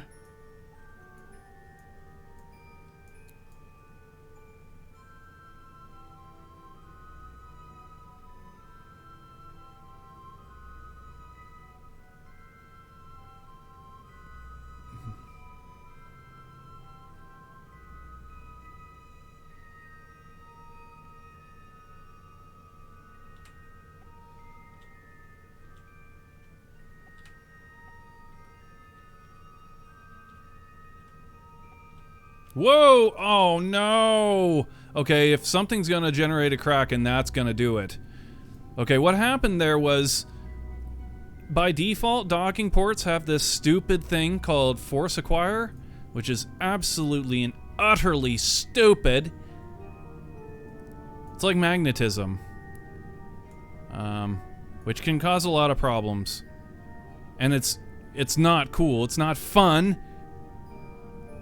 It just all around is lame function that the programmers put into the game for people who don't know how to dock so that they can dock easier.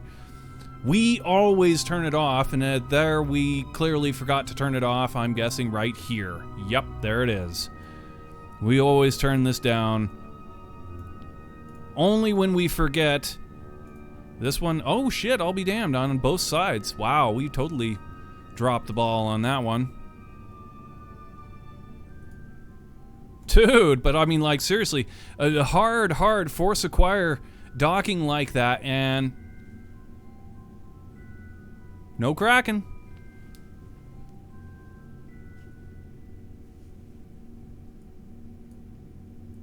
So, that's a good thing. We want to go in here and turn off this reaction wheel as well. That's done. And yeah, that's installed. RCS is off, control point is fixed. The proper control point.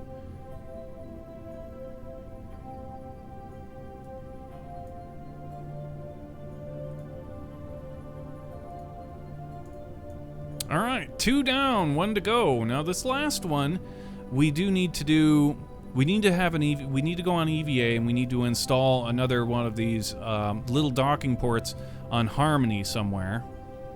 I'm not sure exactly where we want to put it. But then we can go ahead and get this Canada-Arm cosmetic out of here and installed, and that will be that. Sweet, our station's now got a particle accelerator. We can prove Einstein's theories and all kinds of other theories. We can either prove them right or prove them wrong. How cool.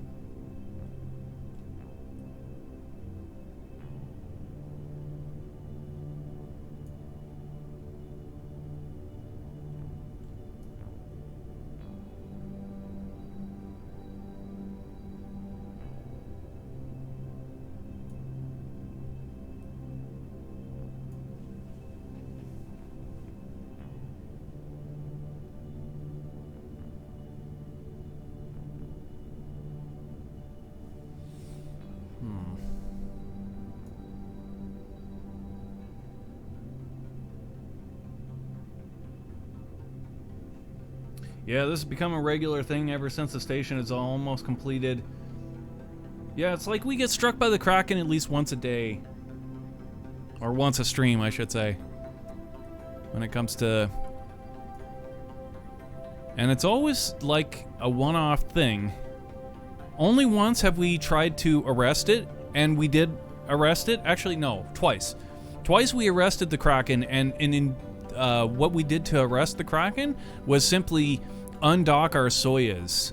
Whatever Soyuz has been here, we'd always thought that it was because we'd had two Soyuz, like we had Soyuz down here, Soyuz on top, and the flexing, like because we would leave reaction wheels on the Soyuz. This one is all completely turned off, so we've proven that to be incorrect, that is absolutely not causing the Kraken.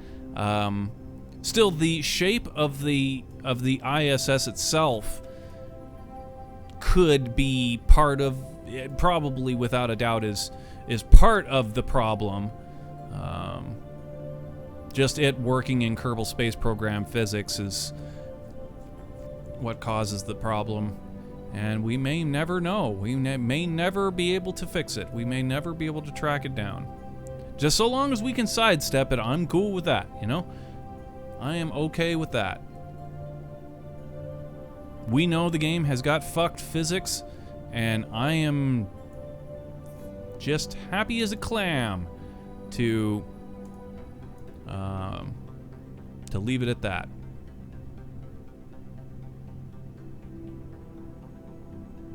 At this point, I should say. I'm not always happy as a clam to just say, oh well, it's the fucked physics. No. We do lots of diagnosing, plenty of diagnosing, but at this point, it's like we have diagnosed this problem absolutely into the ground. Nothing has been able to arrest it. Nothing. It just happens.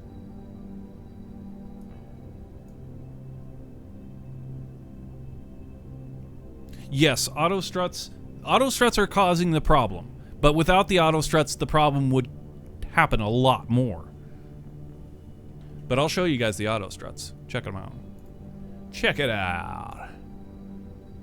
Bang. There's our auto struts. Now, here's the thing. Since the station is going to the heaviest part, which currently is the tank of the shuttle, that's got fuel in it. Everything struts to that, but otherwise, without it here, the heaviest part, I don't even know what it thinks the heaviest part is. Whatever it thinks the heaviest part is, it's wrong, because there's multiple parts that would be the heaviest part. So how it decides after when the shuttle's not here where it should auto strut, I have no idea. We've never looked at it, never needed to look at it. The problem only ever happens if the shuttle is here, and more importantly, if the shuttle is facing like this. If we park the shuttle with its aft end facing the side, or to the starboard side or to the port side, it won't happen, or it hasn't happened. It never happened to us whenever we've had the shuttle parked here like that. Or if we've had the shuttle parked to the, you can't see it because of all the struts, but down here, the PMA-2 used to be down here before it got relocated to port. So we would dock down here. It's never attacked us there. It was only after we installed this, and yeah, I don't know. But yeah, everything is strutted to the heaviest. And I guarantee that if we hadn't auto strutted this stuff to the heaviest, the station been gone long ago. It'd have been torn apart because of the Kraken in so many different ways. I guarantee it.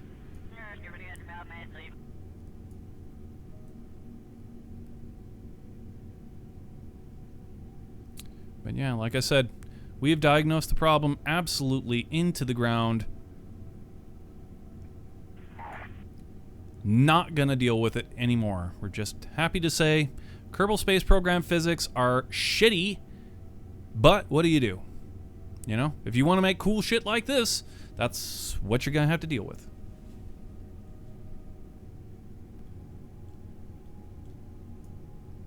But who can deny that this is pretty fucking cool? I mean, this is worth going through the motions of dealing with the Kraken. It's absolutely worth it. So long as we're able to consistently arrest the Kraken. But yeah, we are almost finished with this station. Unbelievable. Unbelievable. Freaking cool. So there's a couple EVAs that we could go on here. We can do EVAs to remove parts. I'm not too interested in that, to be honest. We got to go on an EVA to install that that docking port for the connection of the third and final payload piece in Endeavor. So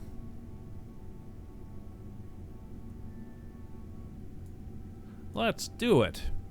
Let's go ahead and do it. Space, you're up again. Out the door. Hopefully your EVA will actually matter this time. But even if it doesn't, EVAs are fun, you know? We try and make them relevant. We try and make the EVAs relevant. But if the game cucks us, I'm not gonna let the game cuck us. No, sir.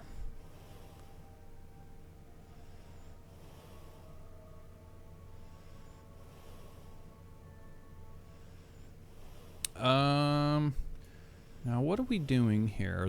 We can grab, yeah, but we can't move it though. We can if we have a cabinet. Okay, go get a cabinet.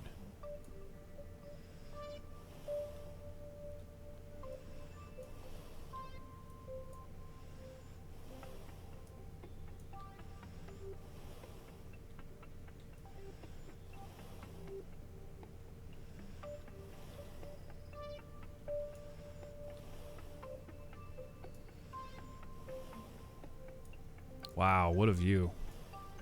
Oh my god. Wow. Look at that. Look at that. There's your money shot. For the day.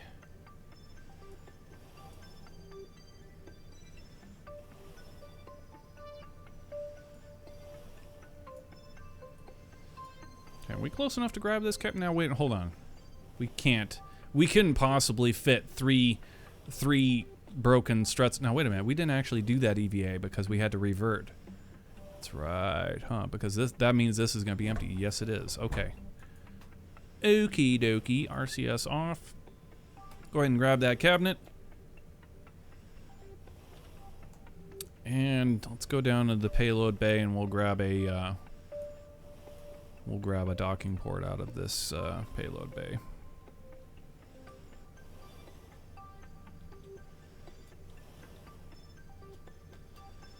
Yeah, that is the only thing that we will revert or use an F5 in order to get around is the Kraken. Now, if we do something, say we're in live mode now, and a couple flights back, we almost made a huge mistake, and we would have had to have taken it because it would have been our mistake. Like we were flying towards to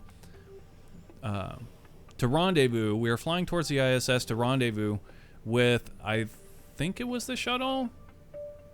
Yeah, I think it was the previous flight, or the flight previous to this one, I should say.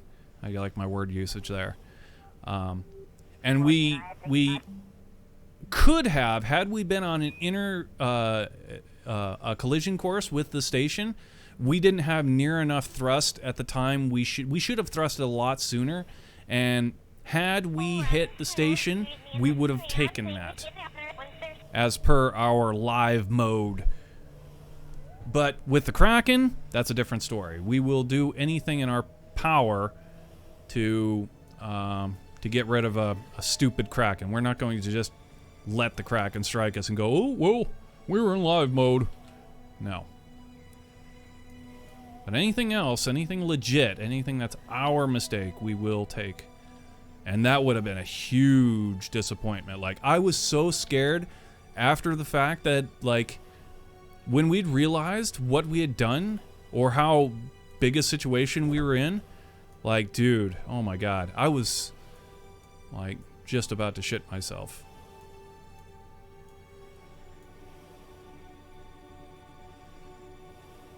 Oh, right.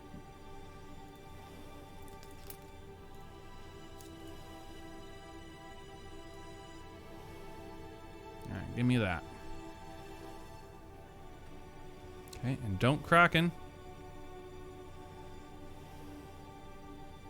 Is it gonna Kraken? Okay, I don't see any Kraken. Okay.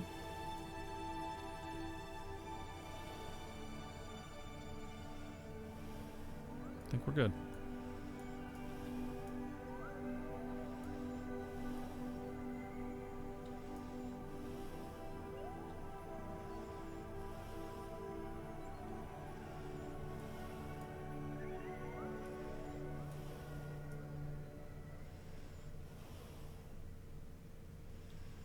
Yeah, that would have been an absolute catastrophe. Such a huge mistake. I'll never forget that. That was so utterly stupid.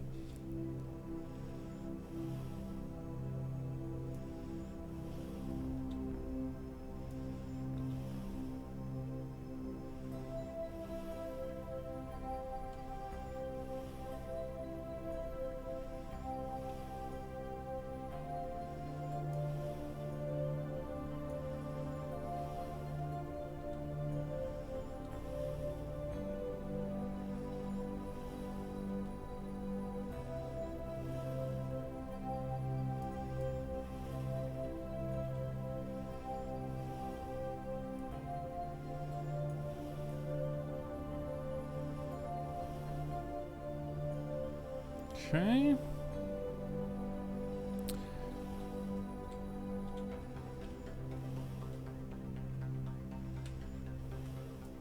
RCS off and grab this piece here, and we kind of want to put it something like, I was kind of hoping that, yeah, this is going to be a pain in the ass, isn't it? Go ahead and turn that thing so it's kind of flat. Yeah, like that. That's not too bad. Okay, go ahead and bolt that guy right there.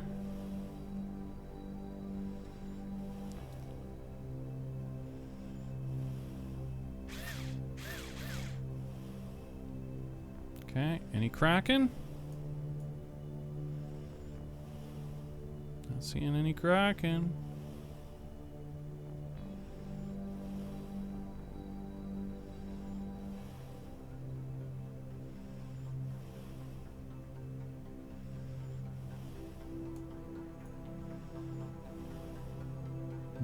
Looks fine. Okay.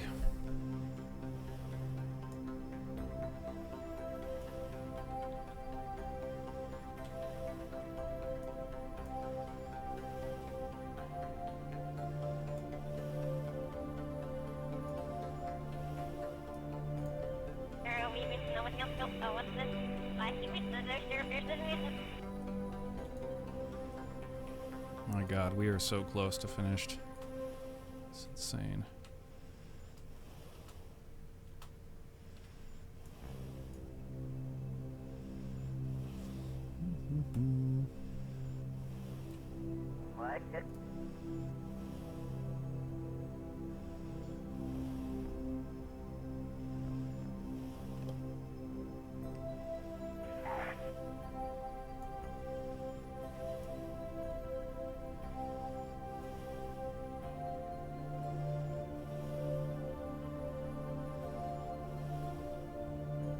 Damn, dude. I can't believe that's so weird.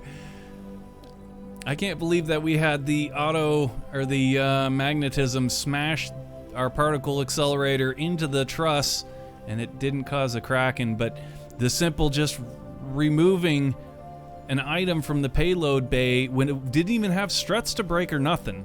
Like, we had removed the struts ourselves. That's what caused a super violent Kraken. It's like, what?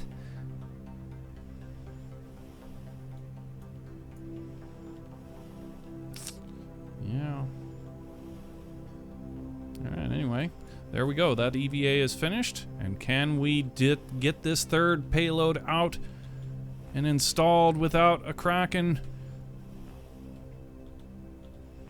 Yeah, the word of the day. It's the word of the day. I'm not gonna lie, I fear the Kraken, man. I fear it.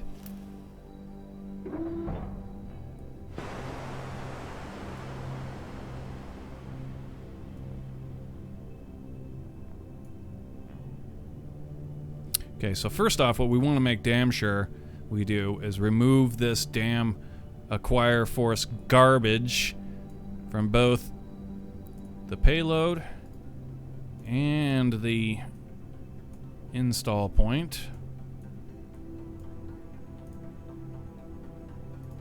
And this one is actually already turned off. I'm gonna keep that pinned because I don't... The other one should have been turned off too, but it wasn't. Anyway, we're good to go ahead and turn on the fuel. And the reaction wheel, we'll get that pinned as well.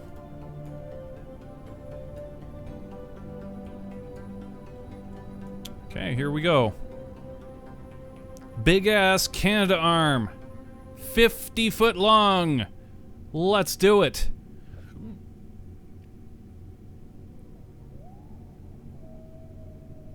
Toggle the reaction wheel. Decouple.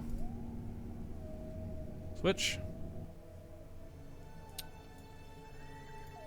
SAS on. RCS on. Docking mode on.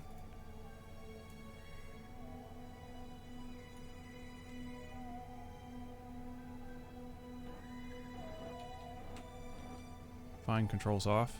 Okay, there we go.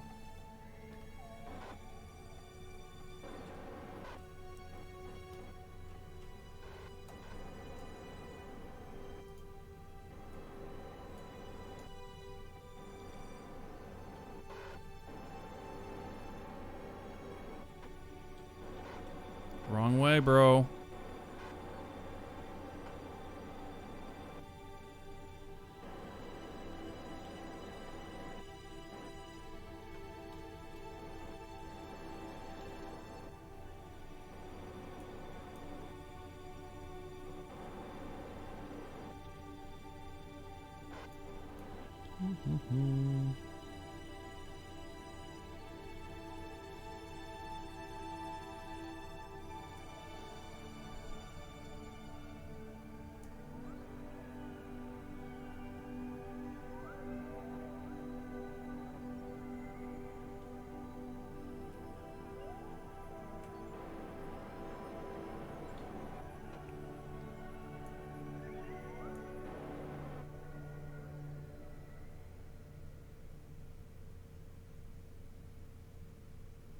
Okay, RCS off, docking mode off, and we want to turn with our docking port. Okay, and it is in fact off. The docking acquires off, so we can go ahead and get rid of that. We want to control from there, make sure we're controlling from there, and we want to be facing radial in. Do we have enough room for this turn? Yeah, it looks like we've got enough room. Okay.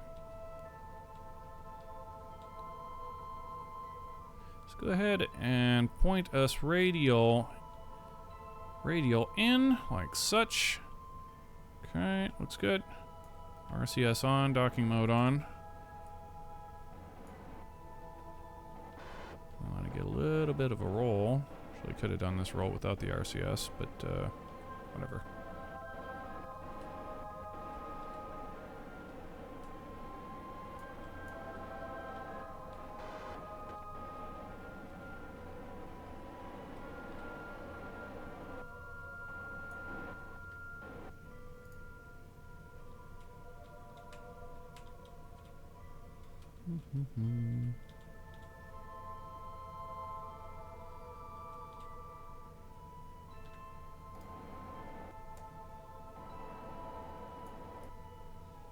All right, thrusting aft.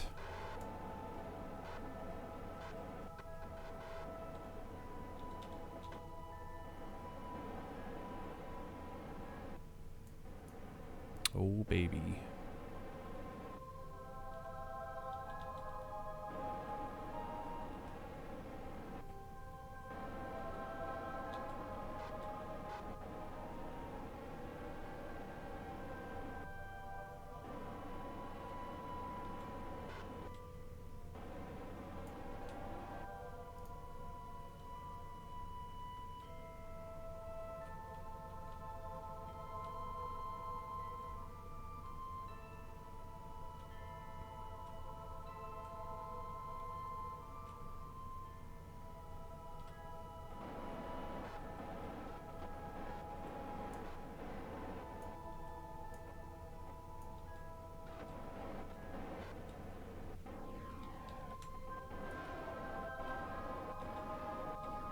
I'm not finding my... Oh, I'm like, why am I not thrusting the way that I want? Okay, we got it, we got it, we got it.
Okay.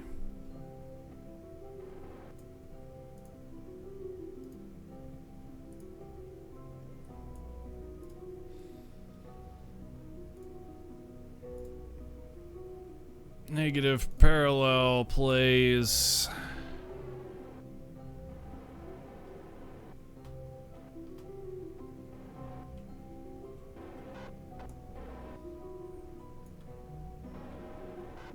And we're gonna have to have it sort of on here with a little bit of an angle, which is fine. Should look pretty cool, actually.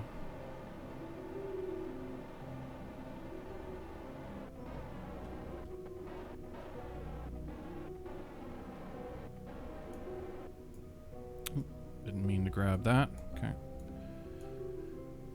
Do do do do do do do. Go ahead and give us the docking indicator. Sure, why not? Fine controls, please. And do do do do do. Do do do do do do do. Just a little docking in the afternoon.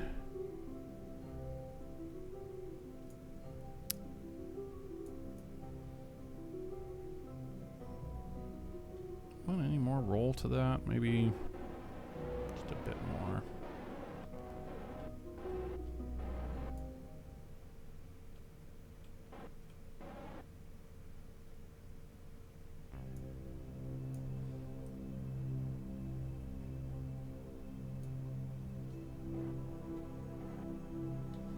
Super cool.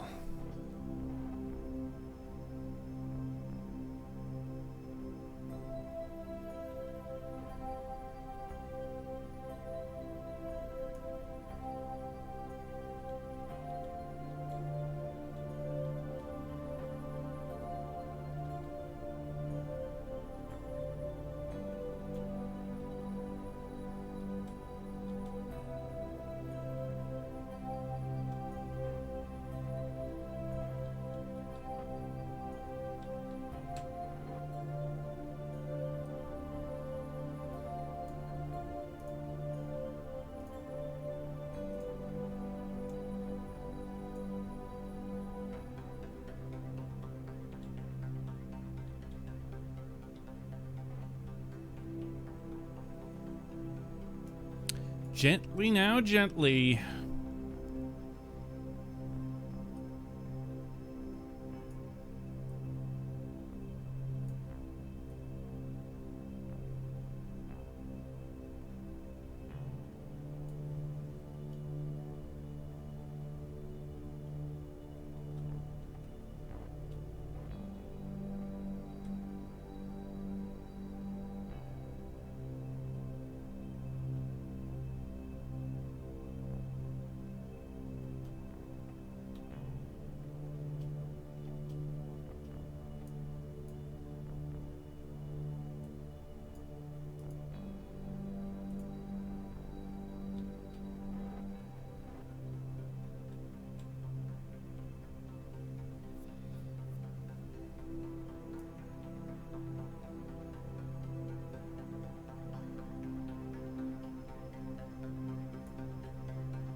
on, baby, don't Kraken. Give us this. We're so close. We're so close. Like 5 modules away, if that. If that. Come on, baby. Bring it home.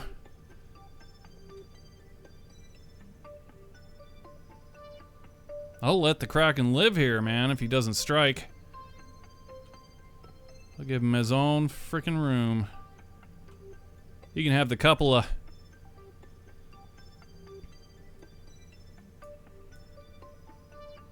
Come on, don't strike. Don't strike me, please. Alright, and captured. Toggle the reaction wheel off. Okay, the control from point is correct. Oh, dude, that thing looks awesome.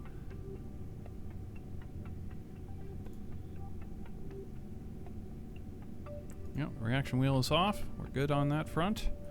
All systems are shut off. Yeah, looks great. No Kraken. Yes! Hell yeah. Dudes. Look at that sweet 50-foot Canadarm. Isn't that the shit?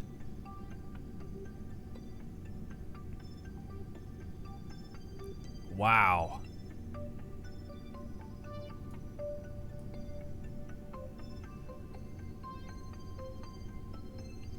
Now, these Canadarms are sweet. Our cosmetics don't nearly do them justice. The Canadarms, the real ones, are insane. They can climb, they can inchworm along the entire thing. They can go anywhere. They're amazing. But because we can't use robotic parts on vehicles that are left in the world map indefinitely, they will drift away from, like, say, we connected it here. Tomorrow, when I come and I load the vehicle up, it will be here, and slowly they'll drift away. Since that's a thing, we don't allow for any robotic parts on anything that is in the world map, left in the world map indefinitely. So, to that end, we can't have Canadarms because they have hinges, right? So, we just simply made cosmetics to kind of fill them in, and I know it's sad, but again, they look cool, you know. We did a fair amount of the installs, the early installs of the station with our actual shuttles Canadarm, which is a legit Canadarm. We do have servos, hinges, and all of that. We installed a lot of stuff on here with that, but then eventually we had to stop doing it because, well, I don't know that it wasn't really a matter of the Kraken at the time, but it would have eventually become the Kraken, for sure. I mean, that's absolutely positive that would have become a thing. So we just eventually kind of gave it up, and it makes me sad to have had to have done that, but, you know, you gotta do what you gotta do in order to play Kerbal Space Program sometimes. But I like the cosmetics that we've put on. We've got this Canadarm down here, which is the station's actual first Canadarm, and now this big 50-foot boom arm. Pretty sweet. I'm happy with it. I like it. And then of course there's the Canadarm here, which is part of the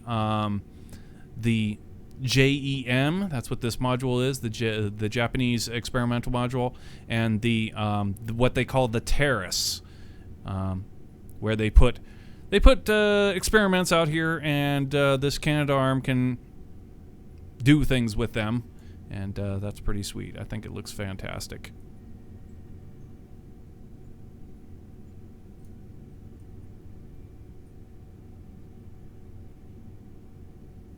Quite happy with it.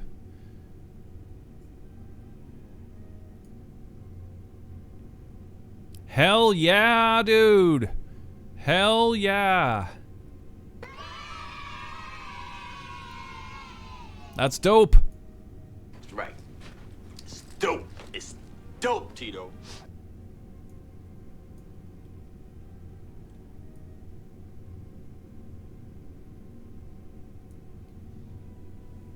GG.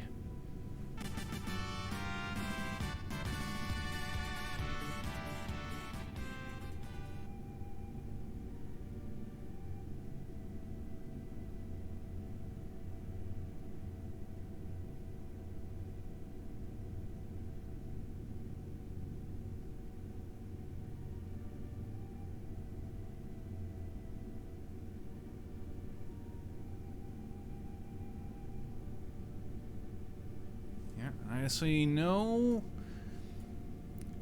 see no flexing of any kind of Kraken going on. So I think we are good to get ourselves an F5 right here.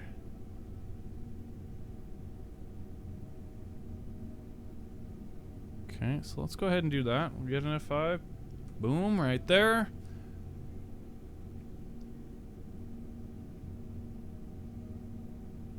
And the installs for this Sts-134, one of the last 2 flights of the shuttle, is complete.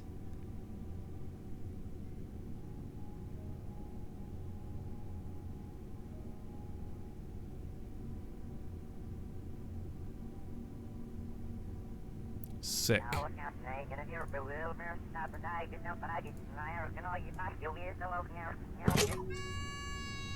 Pernstein, 12 months. That's like a year. That's like a whole year. Oh my goodness. Good morning. Indeed. Morning.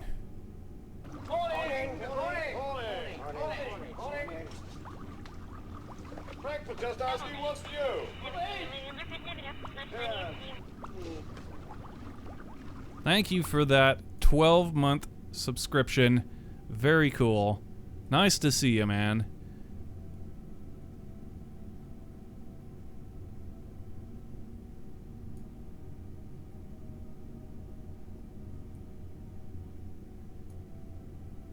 Impeccable timing as always.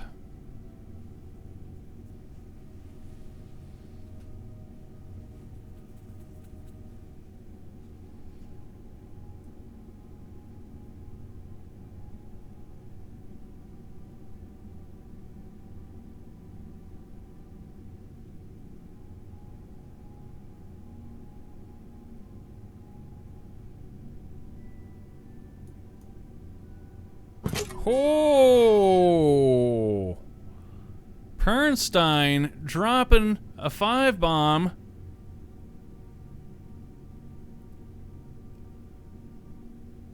Penalty God, show some love for Pernstein. You got yourself 3 new emotes, a live mode emote, a banhammer emote, and I forgot what the last one was. We changed it recently. What emotes do we even own? Oh, right, the go button, of course. Yes.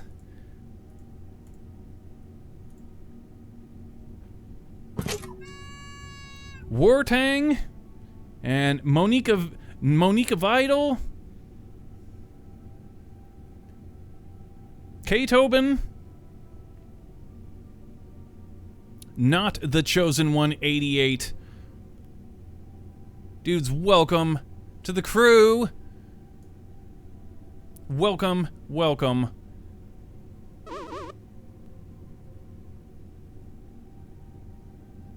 Very generous, Pernstein. Show some love in chat, everybody, for Pernstein. A big supporter of the channel. Obviously.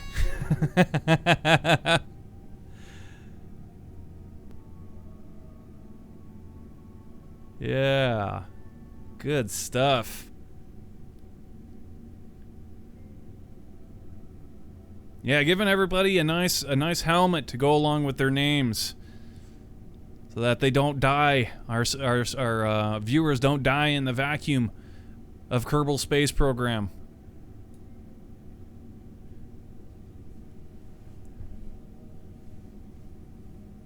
Monica Vidal. Yes, indeed.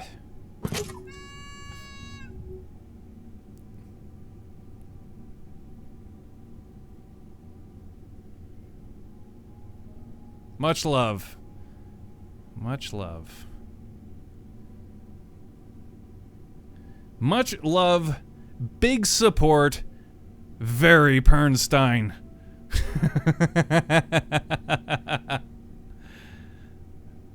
Oh, wow.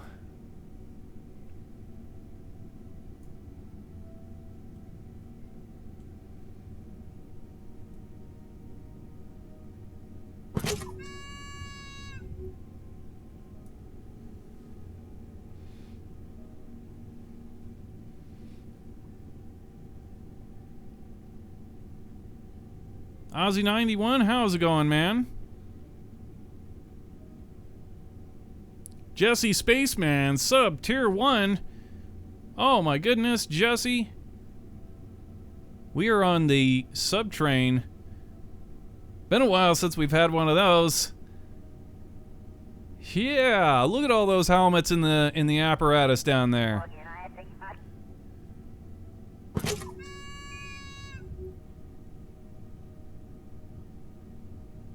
Awesome stuff.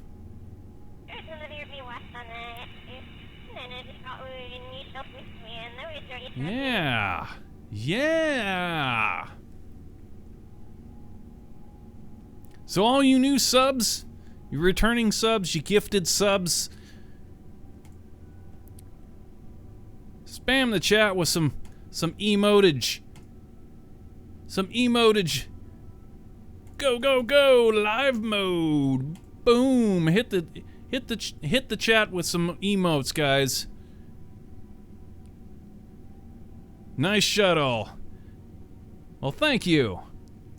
Yeah, we were looking at Hubble. We took a very quick look at Hubble not too long ago. We're probably gonna do it. It wouldn't be that difficult at all. Now that, of course, once you've got the shuttle, that's kind of the hard part, right? But yeah, we were planning on possibly doing a Hubble telescope. We looked at some of the images returned by the real Hubble telescope, and wow. Like, wow, dude. Oh my god. They are amazing. They are utterly amazing. Works of art, quite frankly. So, yeah, we probably will get into doing some Hubble telescope now that we've got one flight left. We've got one flight left with the shuttle. It'll be the actual last flight, Sts-134. It is this shuttle, in fact, so we better not crash this one on the way back in. Oh, Ozzy, keeping it alive, dude. I can't believe it. Ozzy keeping the subtrain alive. You are epic. You are epic. What a time to sub. What a time to sub. Does everybody wait till I finish the projects to to come and sub, or just wait for Pernstein? Oh, Pernstein's giving out his subs. Oh, I dodged the gift subs. I better sub this. Yeah, I better hit the sub button. Oh, that is awesome. That is awesome, dude. Thank you. Actually, that was Starchface gifting. There we go. Okay, I didn't read that. Yeah, Starchface hooking it up to. Hell yeah, dude. That's dope. That's right. It's dope. That's dope, Tito. Dope, Tito. Oh, good stuff. Yeah, Ozzy, show some love for Starchface. Got yourselves some pretty cool emotes there, if I do say so myself, which I do because I made them. I'm not very good at making emotes. I'm not gonna lie. Emotes are hard for me. But we've got a few good ones. I like what we've got here. They're cool. I think they're really cool. Especially the latest one, the live mode one, actually turned out pretty good. STS-134, I'm only on STS-11. Well, we didn't start at STS-1. I'll be honest with you about that. We did not start with STS-1. We started with STS, the STS mission that took Unity. That was our very first mission. So that would be, if we were to look that up,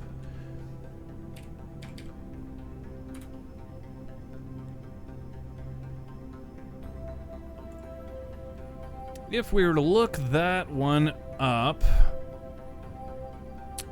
that would have been STS what? What the hell? Am I on the wrong Wikipedia, or did it get updated? There's a lot of new... Oh my god.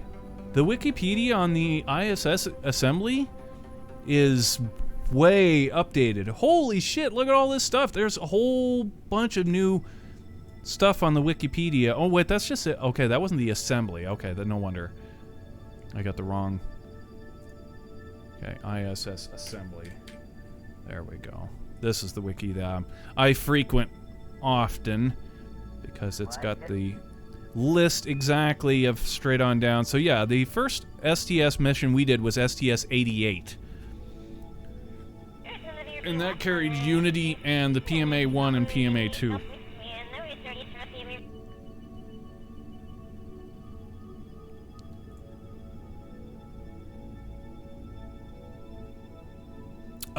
Exclamation mark. Discord. I'll get you there. Boom. There's a link to everybody who would like to join our Discord. And if you've got shuttles or really anything that you'd like to post on there, images of the Hubble telescope, anything space related, that's cool. Anything Kerbal Space Program, that's cool. Or anything that's cool, you guys can go ahead and post it in there. We will definitely take a look. Yeah, I like to have a wall, you know, that is accessible to practically anyone. That doesn't just go away when the stream is done. I like to be able to, you know, open up my Discord and see a nice...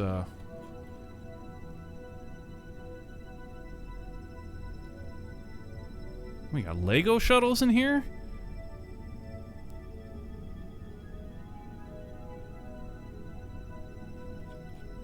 Yes, yes. So post in there if you would.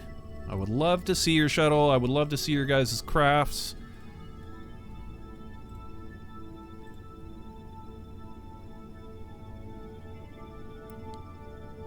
Very, very sweet.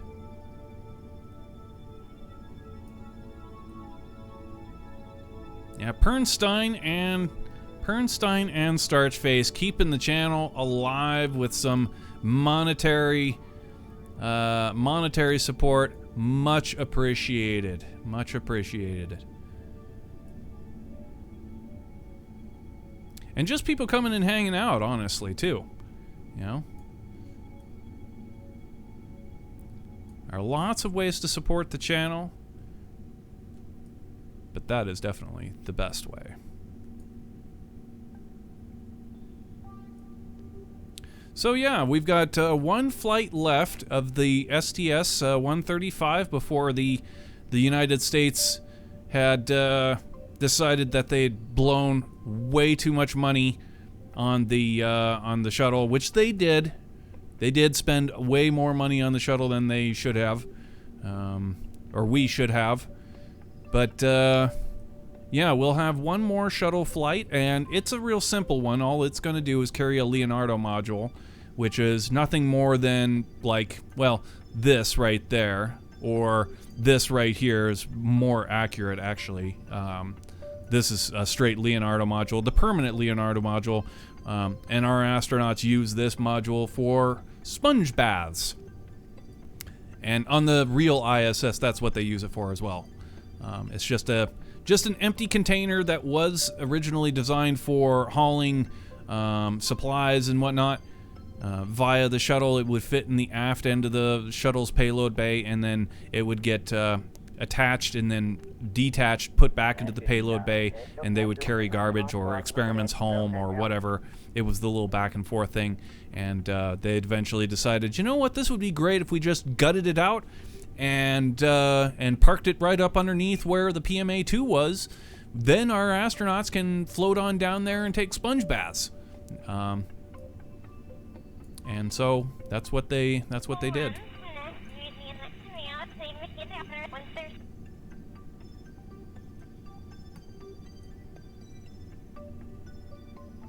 But yeah, that's what the last flight will have. We have one of these, and it will be in this. Like I said, this Endeavour shuttle is the one that will fly back up here when we do that historical flight. We do want to take our shuttle for the this shuttle. We will say it's this shuttle, even though we will recover this shuttle per se, and then relaunch it out of the VAB for its last flight. After the last flight, when we do come home with it and we land, hope to God we land, we want to put it into some kind of museum, but we have not yet figured out how we're going to do that. But it is on the brain that that's what we want to do, so we're going to figure out a way to make that happen and get ourselves a really sweet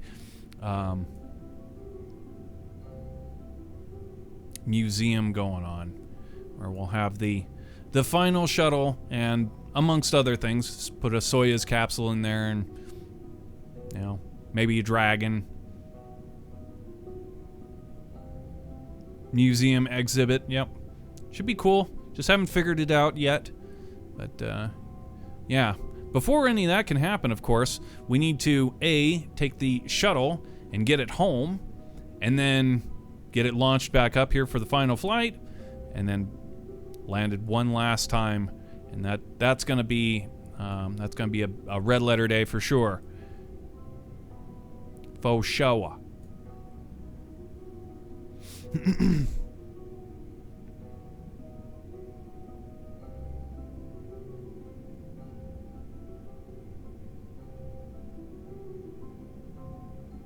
Stuff's on Discord. Let's take a look. What you got? What you got? What you got? Oh, you got a video.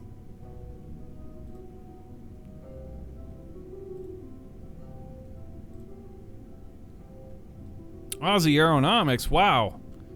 Cool logo, dude.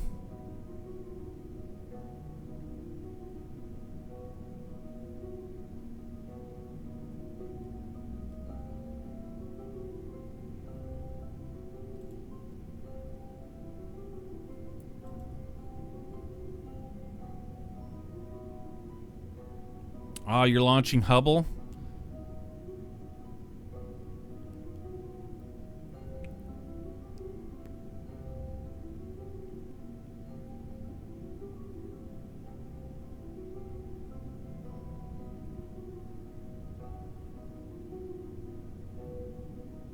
Nice.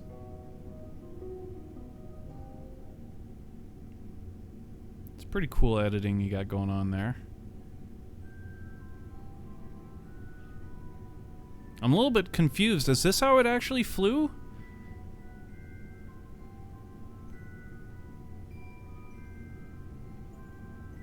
That doesn't seem right. Shouldn't the shuttle be underneath of it?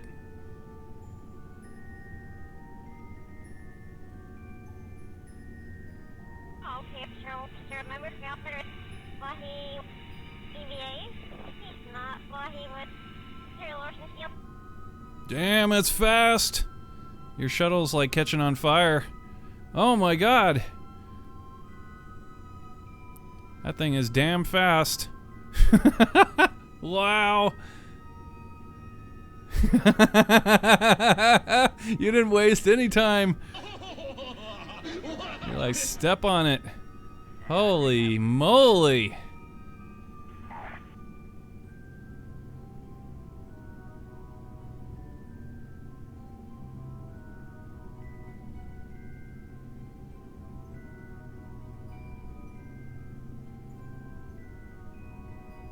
Fast is good.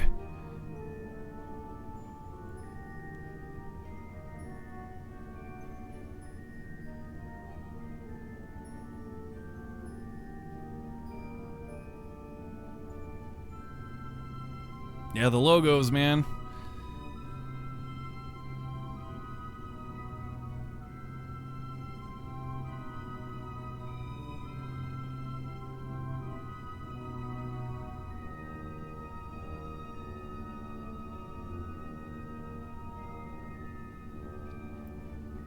Nice, Canada arm.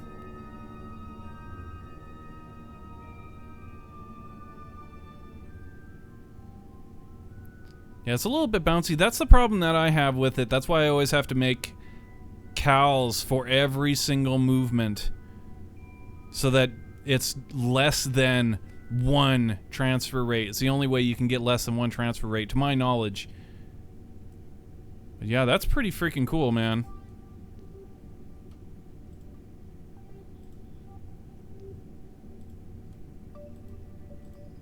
And did you do the repair mission or whatever as well? So there were several missions to it. They rendezvoused with it and installed a couple of pieces and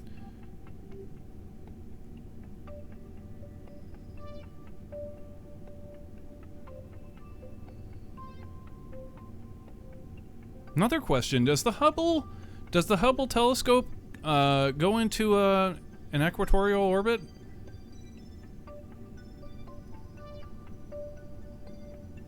No, it doesn't. It goes into a 52. Right?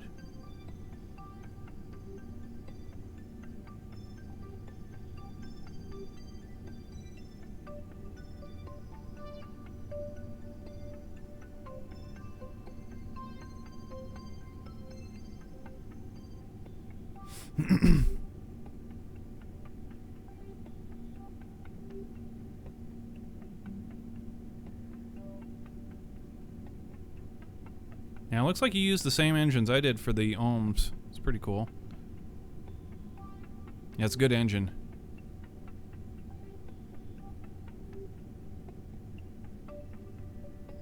Yeah, you're not coming back from an equatorial there, so nor did you launch. Does it look like you actually launched that into an equatorial? It looked like a 52 degree.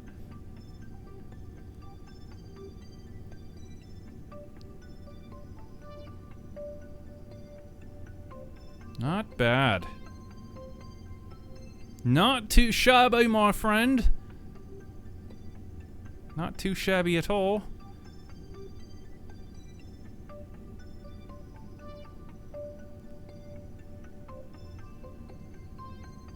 Yeah, the mirror station, huh? You got yourself a... Is this, that your video too? The mirror station?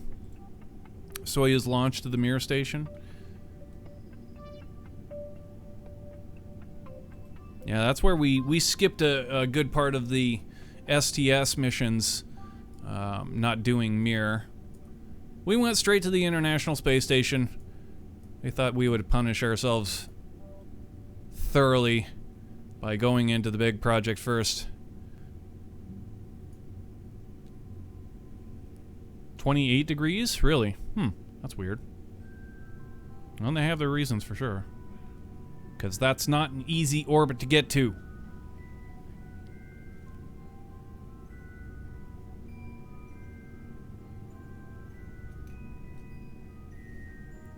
Yeah, pretty cool stuff they got there. Pretty cool stuff indeed.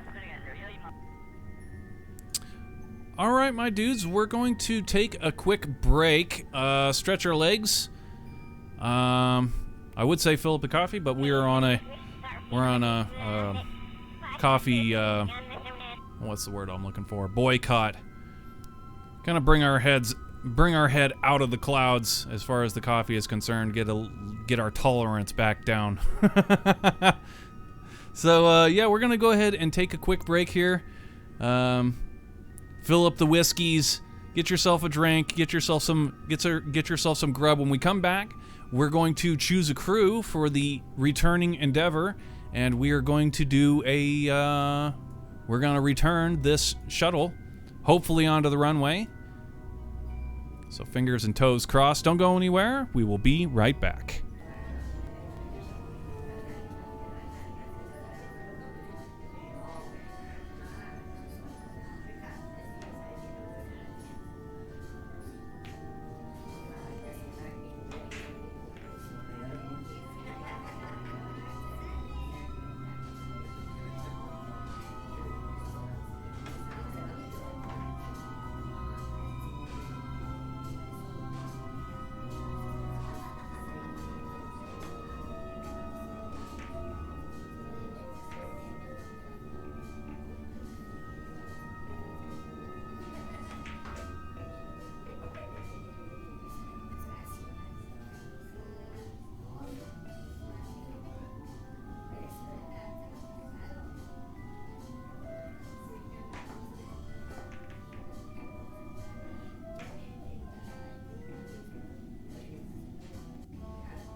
All right, got ourselves some pizzas. Let's do this.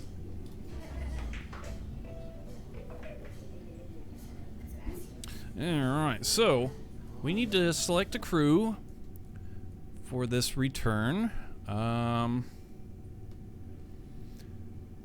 Yuri Gagarin Kerman, I think it would be smart to fly you home.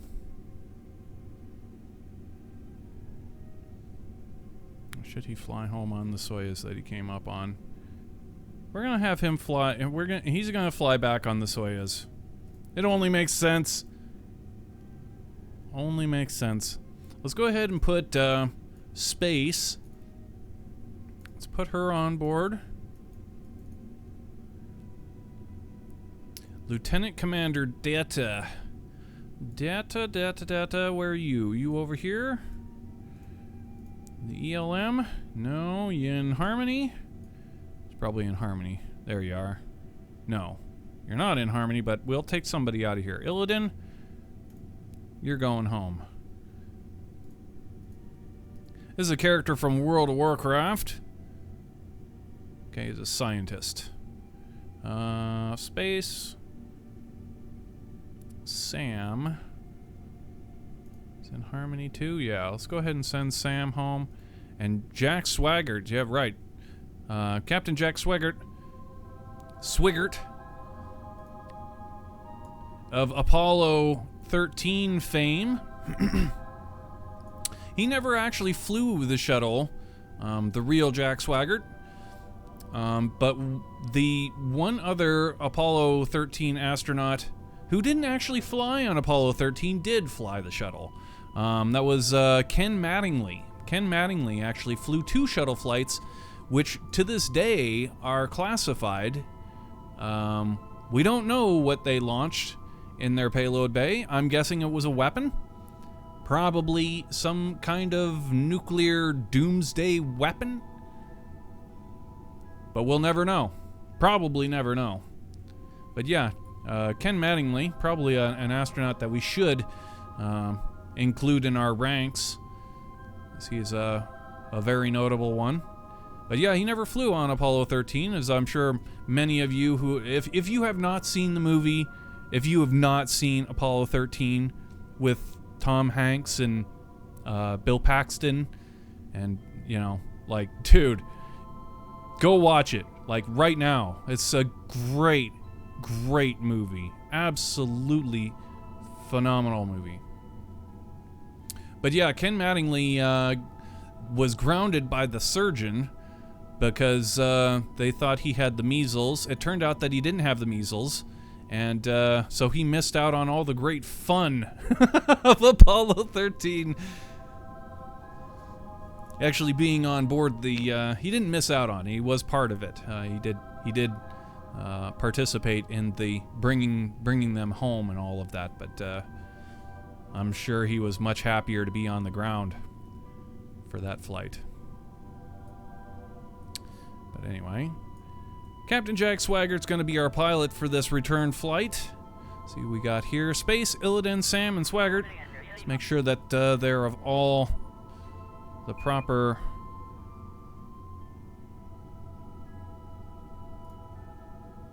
classifications. Okay, so we got ourselves 2 engineers and a scientist, leaving us with who's left? Who's gonna be left? So we got Yuri Gagarin He's a pilot, a scientist, and an engineer. Perfect. Perfect. That will do. That will do. Alright, so we need to time accelerate until we get into phase and ready for the departure. Yeah, a couple things here. One, I just realized our ISS is not actually named the ISS.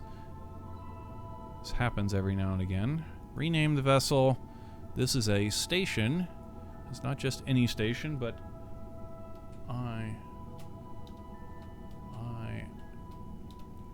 ISS. Like that. Okay.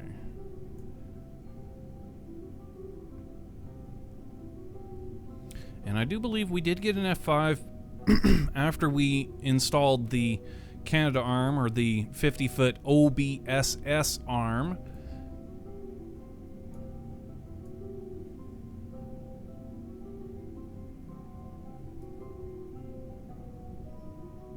So we'll see as we go into time acceleration if the station is going to crank in on us or anything like that. Hopefully, fingers and toes crossed, nothing bad happens. I've been getting this wrong the last few shuttle reentries.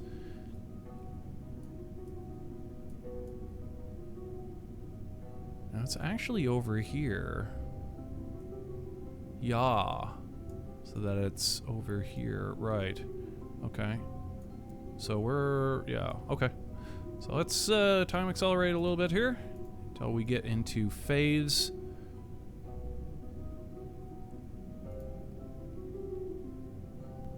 Now the way we have this planned is when the Space Center is directly under our track as we are coming south, then that is the time that we are good to undock from the ISS. Keep it coming, keep it coming.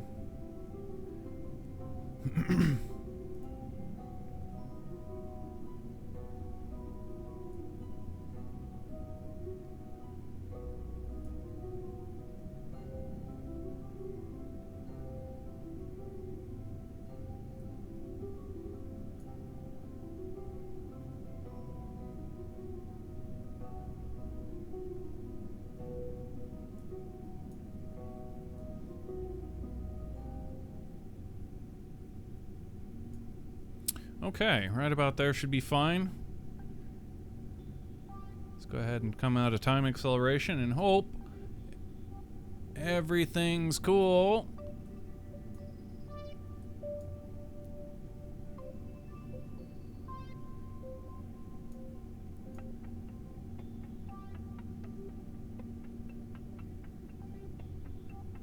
We gotta flip completely around. We gotta Jackie Chan it.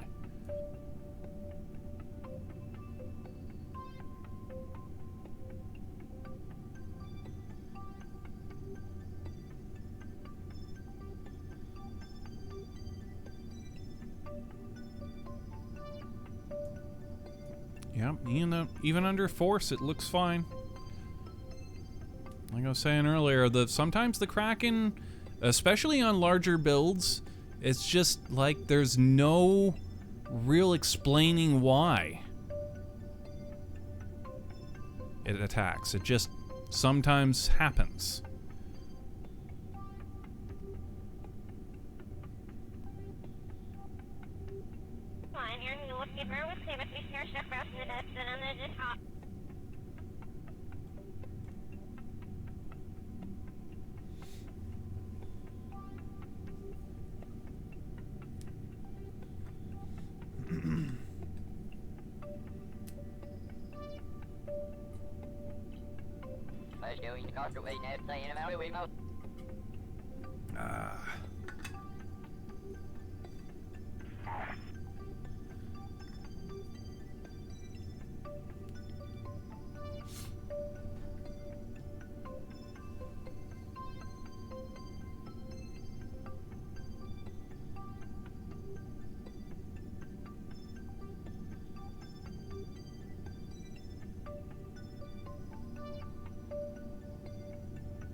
One more shuttle.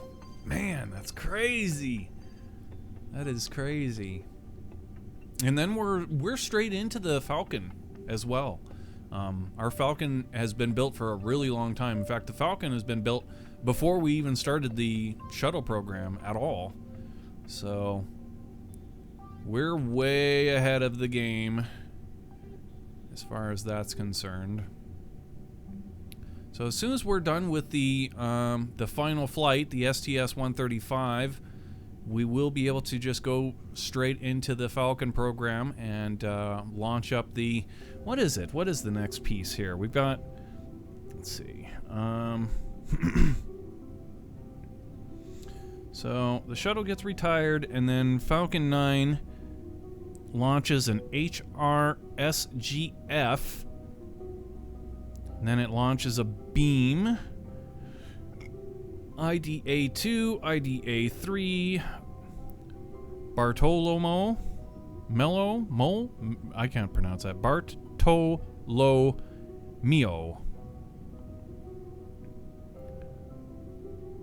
And the Bishop's Nanorack.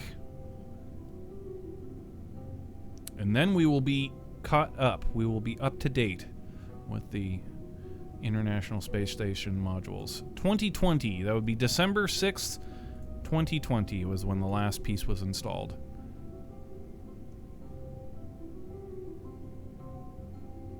Currently, this flight that we're doing right here was 2011.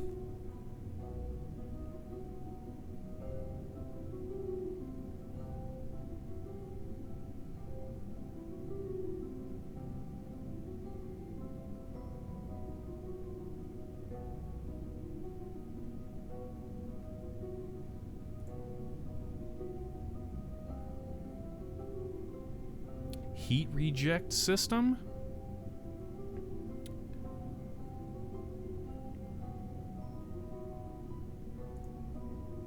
Heat reject system, huh? Boy, the wiki on that is really limited. Like, it's actually practically non-existent.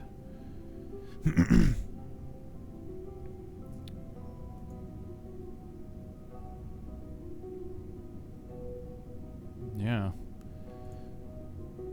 Wikipedia doesn't know what the hell that module is. The HRSGF. Hell, I don't even have a picture of it. I don't know how the hell we're gonna build it if I don't know what it looks like.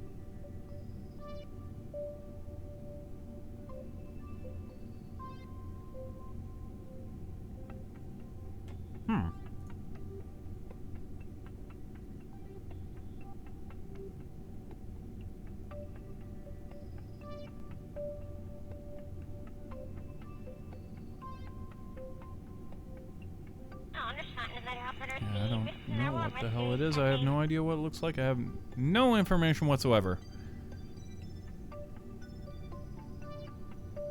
So it would appear that we're going to have to dig a little bit deeper to find out what the hell got launched on that Falcon 9. But we will be doing it, I assure you.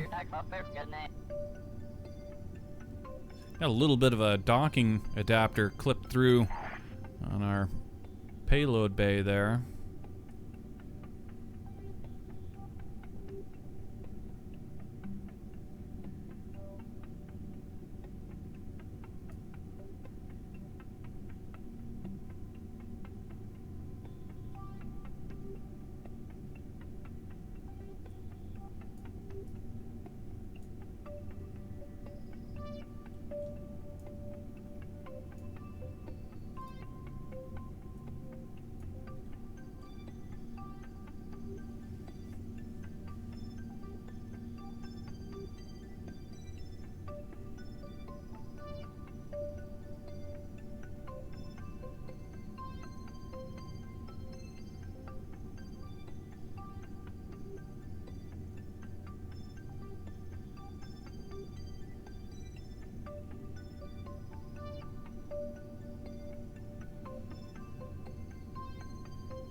I had kind of tossed the idea around of having a museum in orbit.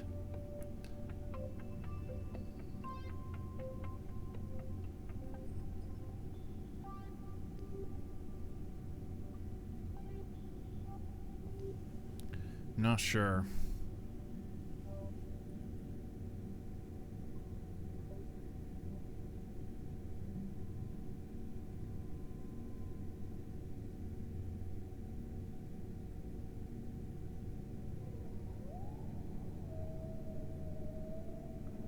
I was thinking of extending the shuttle missions with debris retrieving from orbit just because I don't want to let go of that awesome piece of equipment. I hear you, man. We plan on using our shuttle for other things as well. I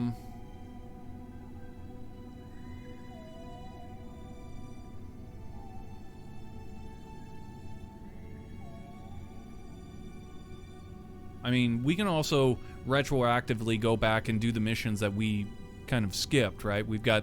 There was a fair amount of work on the mirror station that the shuttle did. There's Hubble, and so we've got a lot of missions left to redo or recreate.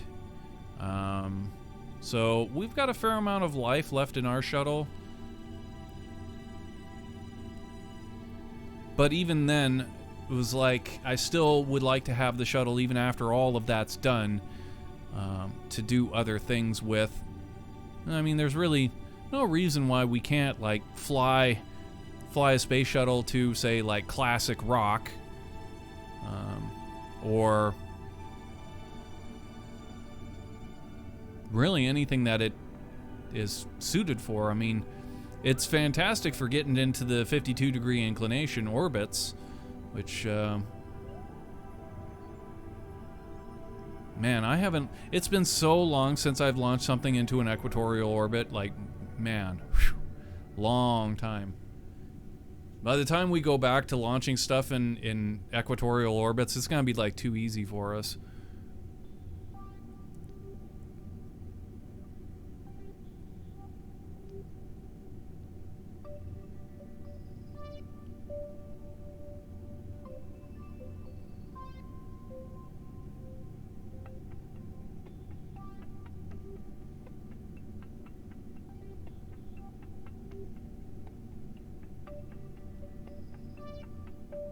Kerbal saving missions. Now that's actually a really good suggestion. I love that suggestion. Take contracts where it's rescue Kerbal from orbit, and you go out there and actually rescue their pod and everything with the Canadarm and bring it back into your payload bay and return the pod. That would be fantastic. That would be a great mission to do with the shuttle. Of course, it's a little bit risky because you don't know, like, the payload weight. Well, I suppose, you know, we would simulate with, like, simulated payload weight to find out how much speed we carry and all of that on the reentry. But yeah, it could be a really good mission. Really good missions. All right, here we are. We're on the prograde marker, and we are ready to rock and roll, baby. We are in the phase and ready for undocking. So,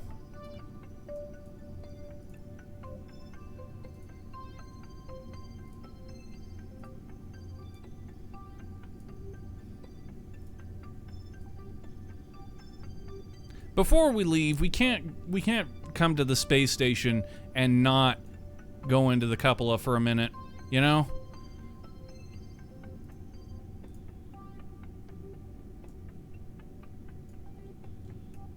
Oh man. Yeah, love those images from the cupola. Super sweet.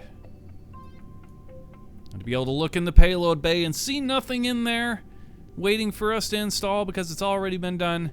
Super cool.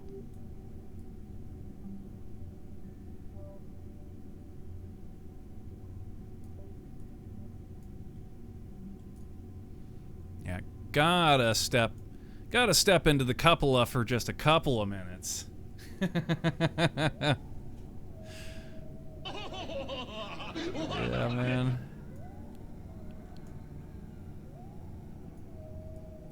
Couple of sweet. What is this island right down there? Look at that. It's a really cool feature. It's got this river. Wow, where the hell are we?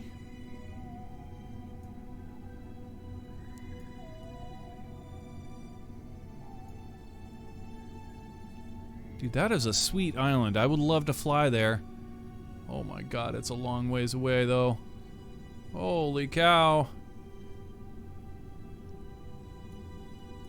Yeah, in order to complete, we would have to complete our infrastructure in order to be able to justify flying down there.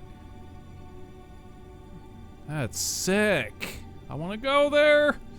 I don't want to go back to the airport infrastructure. That's so hard to build.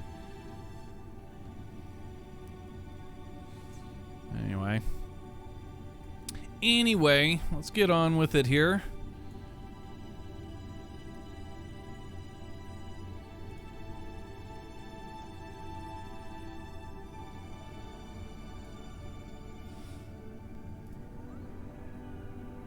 The smart SAS pinned. All right, Space Shuttle Endeavour. You are go for undocking.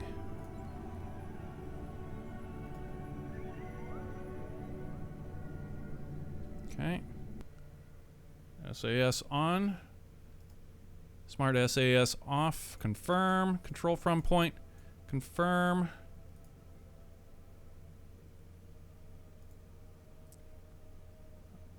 RCS on. Docking mode on. Thrusting aft.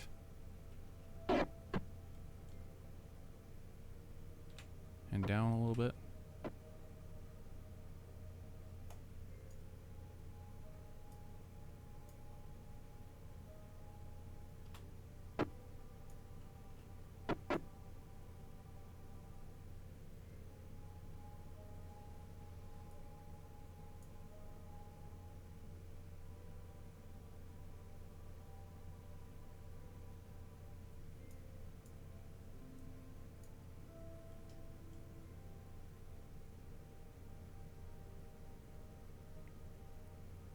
There's Starchface. I knew you were gonna say something to that effect. Starchface loves the airports. I think it's just, I think you like them most because they're punishing to us. You like to see us suffer. They're brutal, man. Oh my god, they're hard to work on. But yeah. I would love to be able to finish our infrastructure on the airports so that we could actually fly to here or anywhere for that matter. That would be super cool. And maybe the day will happen. Maybe the day is rapidly approaching as we're coming to the end of our International Space Station build.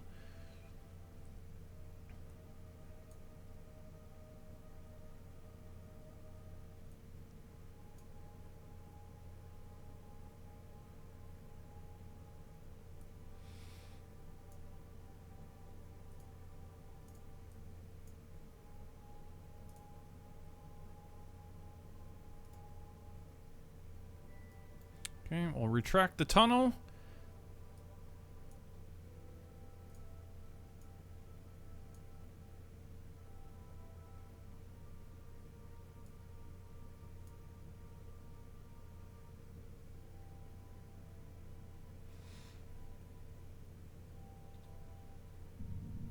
Okay, the ISS's name is correct, so I can only assume that the...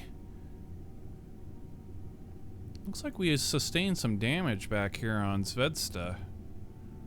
Kinda.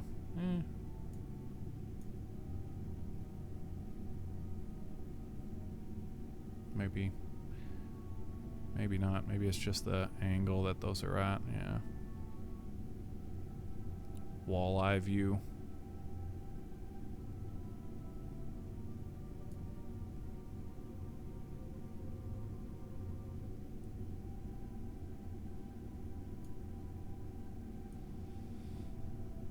So the ISS is cool. Everything is copacetic over here.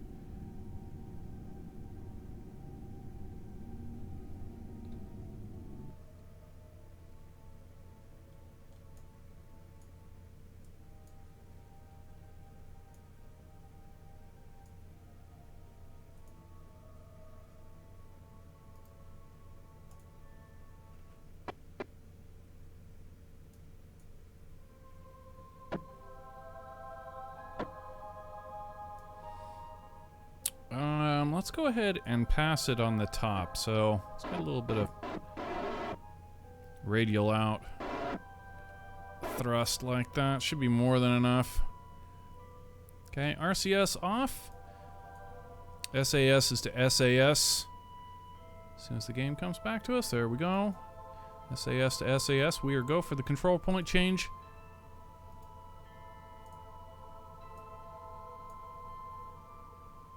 Take a look at our consumables. Electric charge being the number one on our mind as far as the shuttle is concerned. All systems are nominal at this time.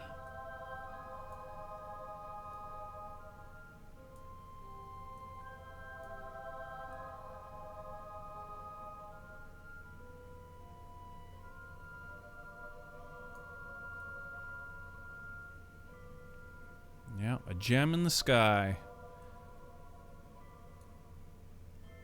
Damn, that's cool.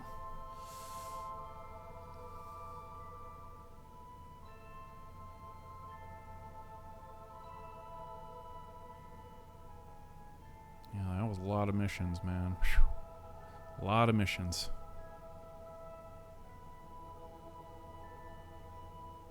They're a worthy challenge. Yeah, I agree.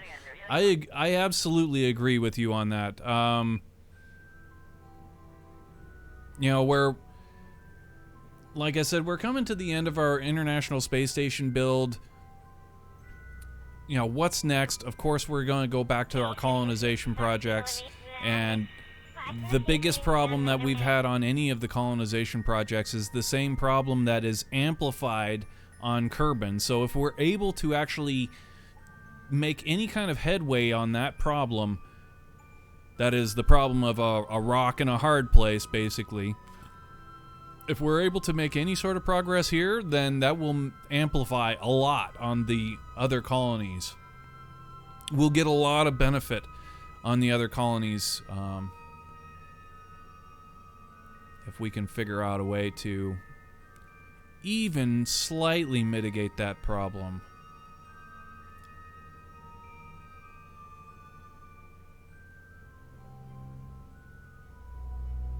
The other thing that the real kicker that I have to point out when it comes to building airports is, you know, finding a place that's level enough to even remotely call an airport, and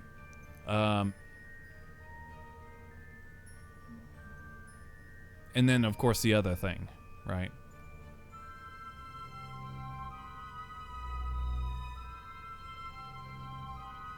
To anybody who doesn't know what the other thing is when I'm talking about making airports, it's basically like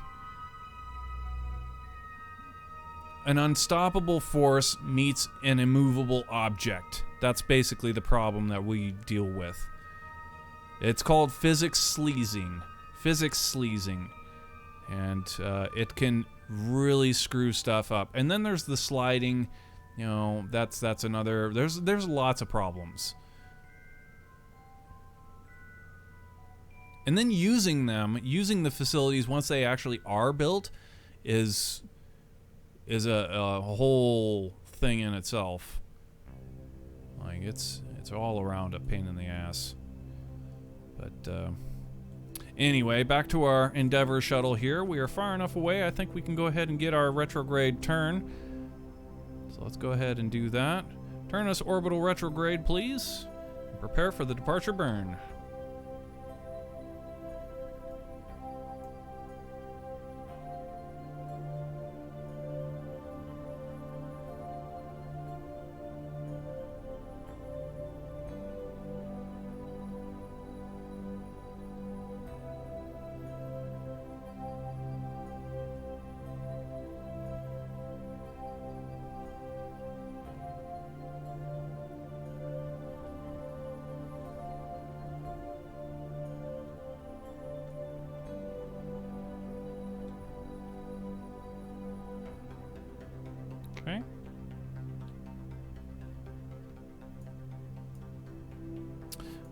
Alrighty. SAS to SAS. We are go to enable the OHMS computer. Alright. And point us to retrograde.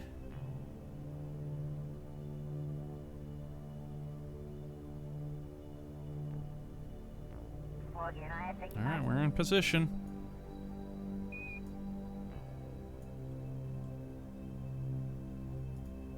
Where the hell's our pilot? Wasn't our pilot on the screen? Swaggart! Alright. Ignition sequence start. Javitayu, thank you for that follow. Much appreciated. Welcome to the crew.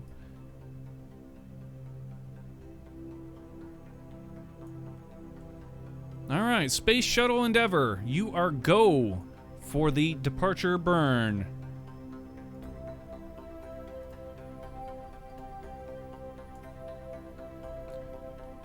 Hit it.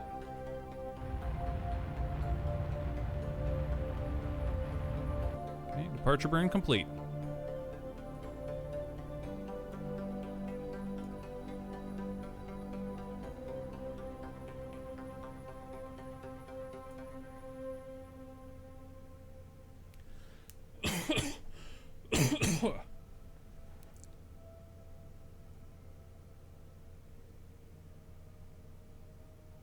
You're doing great stuff here. Thanks for sharing. Well, thank you for following. I'm glad that you like it.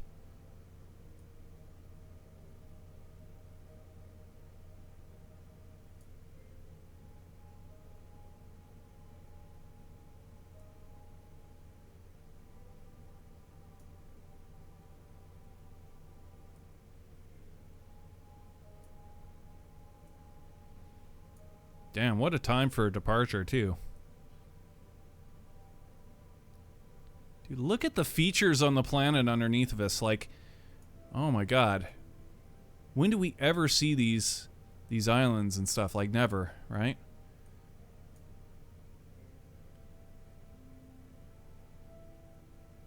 Like, look at this ocean over here. Or look at this, I guess you would call it a sea, right? It's like the Mediterranean.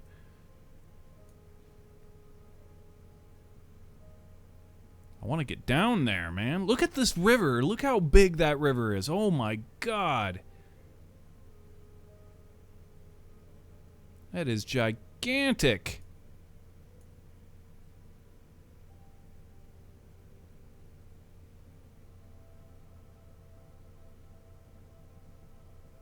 I bet those cops have got schmots.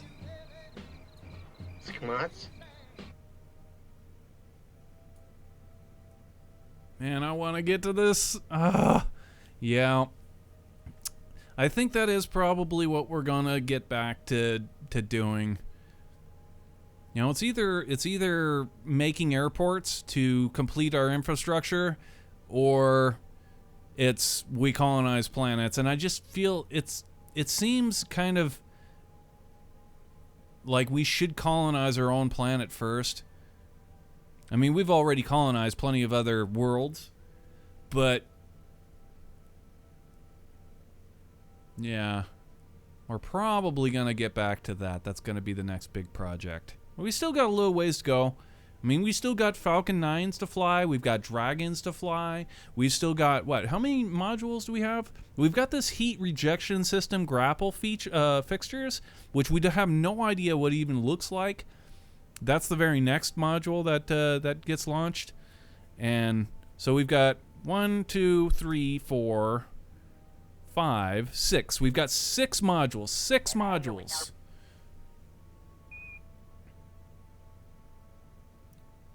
And then we're completely done with the ISS.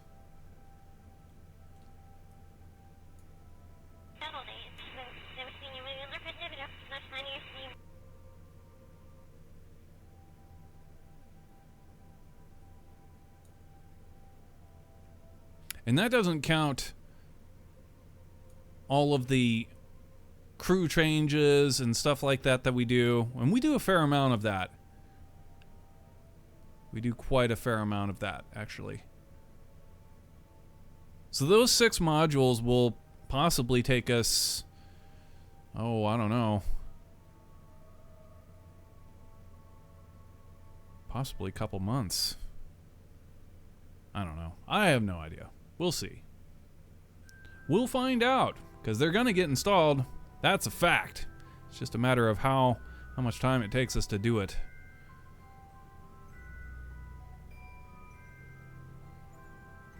All right, well, we are definitely into our departure a good ways now. We can go ahead and start to plot the reentry procedures. So, first off, we're past periapsis. Let's go ahead and we'll plot these from periapsis. Normally we plot them at apoapsis, but since we aren't past apoapsis yet, we'll go ahead and plot them at peri. So let's get ourselves a maneuver planner here. We want to get ourselves a reentry corridor, which is change that periapsis down to 80 kilometers, and we want to do that from periapsis. Go ahead and plot that. Okay, and that's reentry corridor A. Okay. All right, so let's go ahead and turn to that node and prepare for reentry corridor A.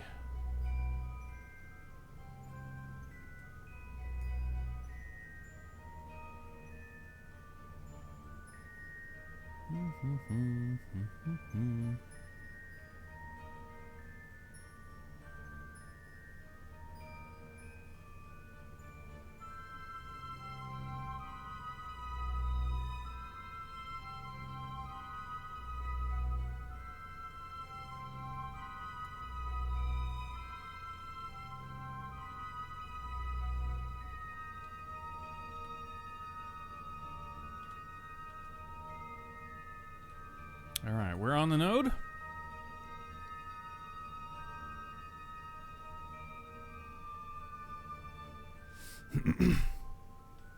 $135.3 meter second burn in T-minus 27 minutes.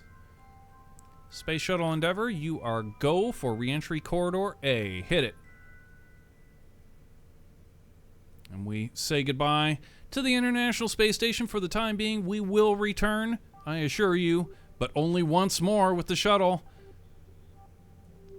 Only one more shuttle mission, and we're done.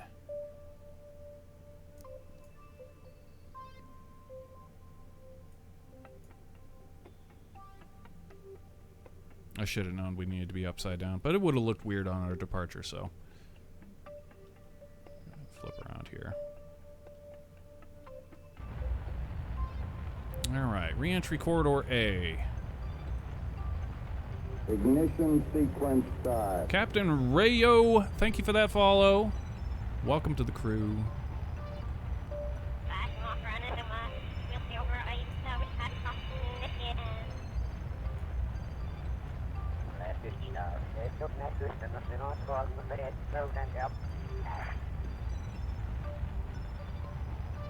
Getting ourselves a hella good stream today.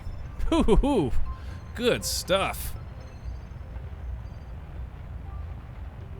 You built that SS yourself? Yeah, the space station? Yes, we did. Piece by piece. All launched up on Progress, Proton, Space Shuttle, you name it. We did it all legit. In sequence.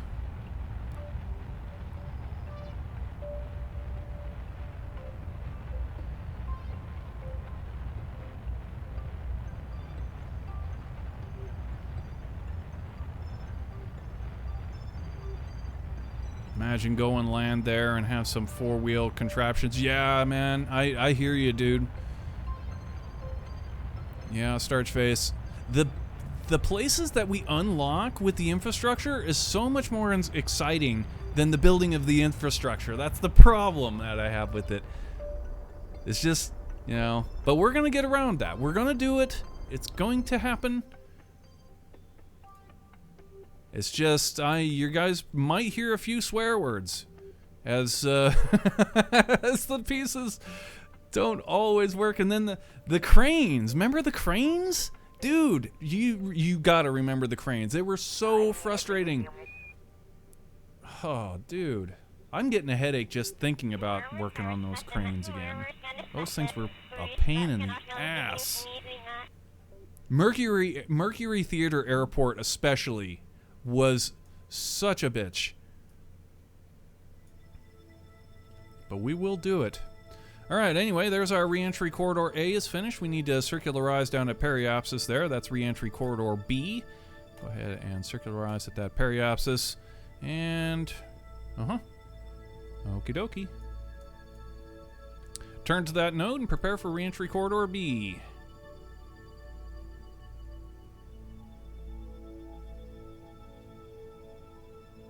And this time we'll be upside down.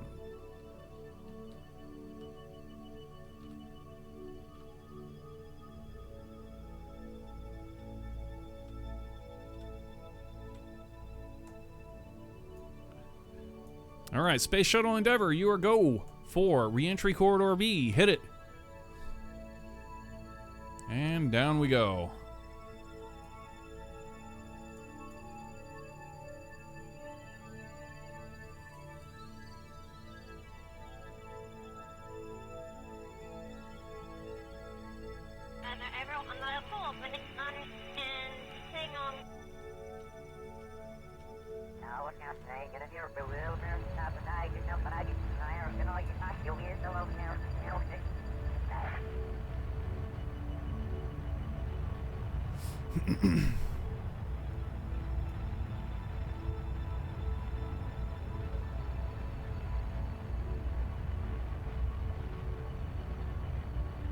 Are you following the real order of the modules? Yes.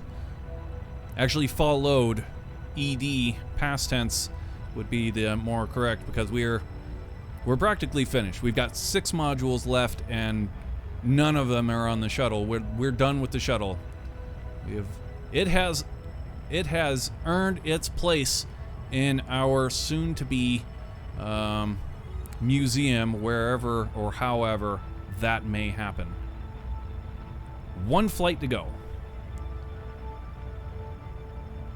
And yeah, so we built the station. First launch was Zarya, second launch was Unity, third launch was Vedsta, and so on and so on and so on. We went right on down the line.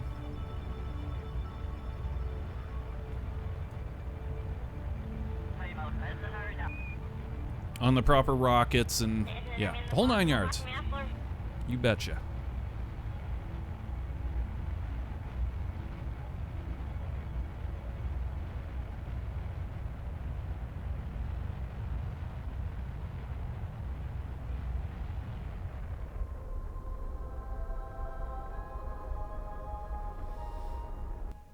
Okay, there's reentry corridor B. Now we need to fine-tune our orbital slime. For that, we're gonna need some orbital nympho. And our reentry corridor, we want to be at 31 minutes.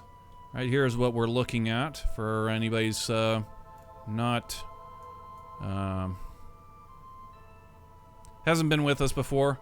The orbital period is what we work with here. So 31 minutes, 14.04 seconds is where we want to be. So we need to get a little bit of a burn here. RCS on, docking mode on. We want to change the orbital period to 31 minutes, 14.04 seconds. So we get a little bit of thrust here. Okay, and fine controls. 0.0. One more. There you go. 31, 14.04. RCS off. And we are in the lane. And we're actually really close to phase 1, which is kind of the whole point of this reentry pattern. So, the next thing is the wheel. All our lives hang by a thread. Now we have a man waiting for sentence. You take your chances with the law. Justice is but a roll of the dice, a flip of the coin, a turn of the wheel.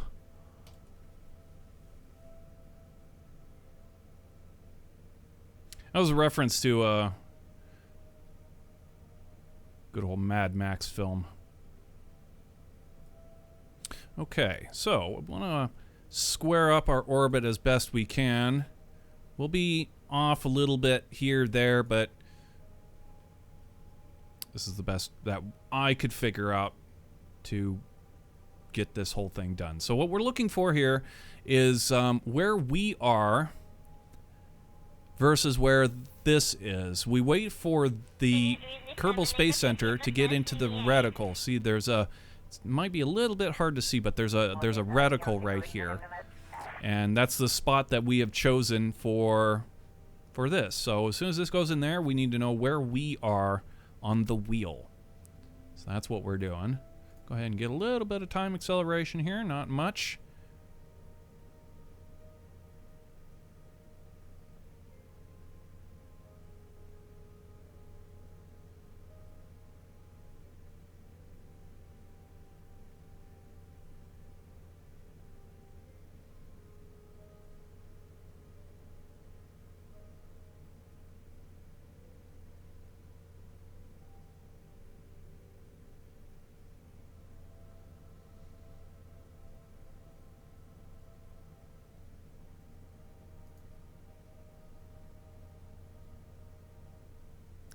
Okay, we're at about 180 now. Let's go 3 times time acceleration.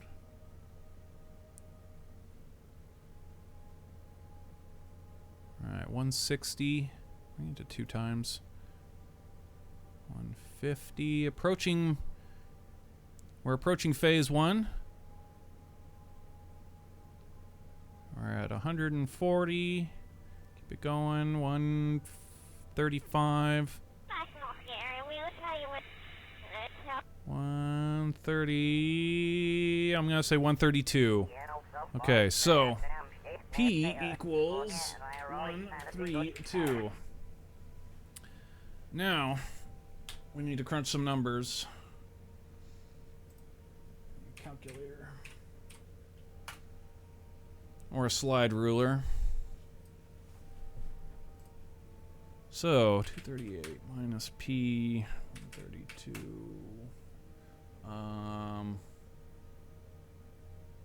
Okay, I forgot how to do. I forgot our formula.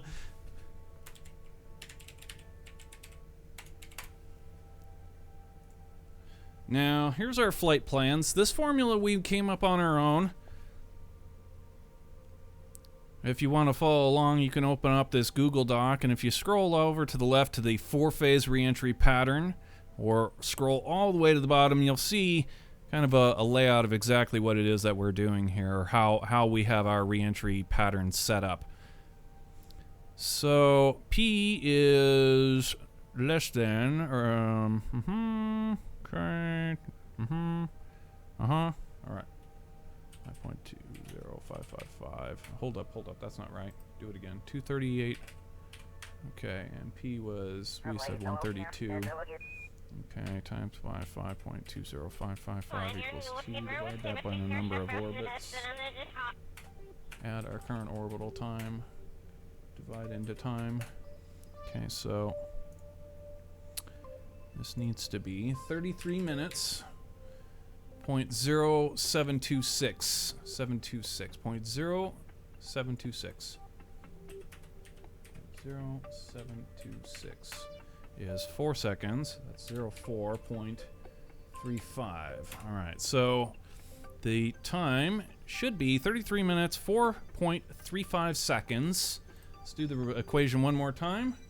I just want to measure twice, cut once, right? 238 minus P, 132, times that by 5.20555 equals X. Divide that by the number of orbits. Add our current orbital time. Divide that into time. That's 33 minutes. 0.0726. 0726 is 4 seconds. Yep, 404.356 to be exact. Okay, so now we can go ahead and get rid of the protractor as we're done with that. And we make all of our corrections from 3 o'clock because that equals 0, basically, on our protractor. So we add an orbital maneuver over here, and we want to change our orbital period. Bring this up a little bit, bring this up a little bit, okay. We want to change our orbital period down here in the bottom left. This needs to read as soon as the game comes back to us. There we go. This needs to be 33 minutes, 4 seconds.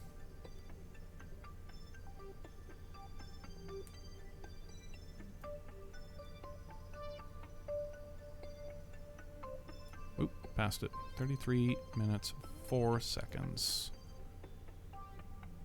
Now this is as close as the game allows us to get, is within seconds, which is not good enough. It's not good enough.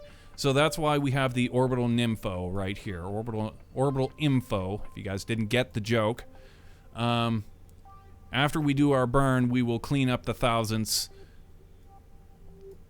But this right here for the first part of this is okay. This is close enough, so we'll go ahead and turn to that node and prepare for the phase correction burn A. Phase correction burn A.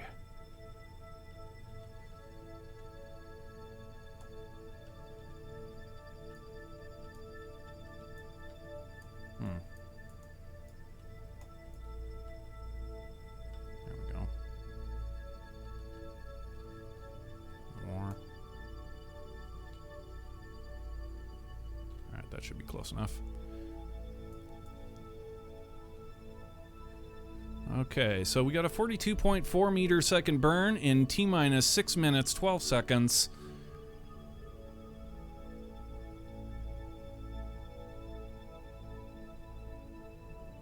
"33 minutes, 4 seconds. You sure about that? Yes. Alright, Space Shuttle Endeavour, you are go for the phase correction burn A. Hit it.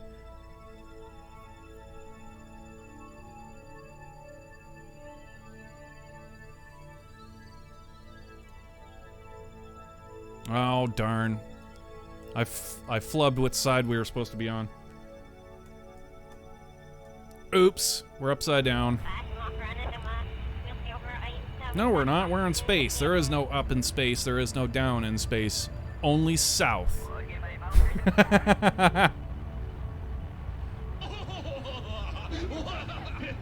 Yeah, of course they're south.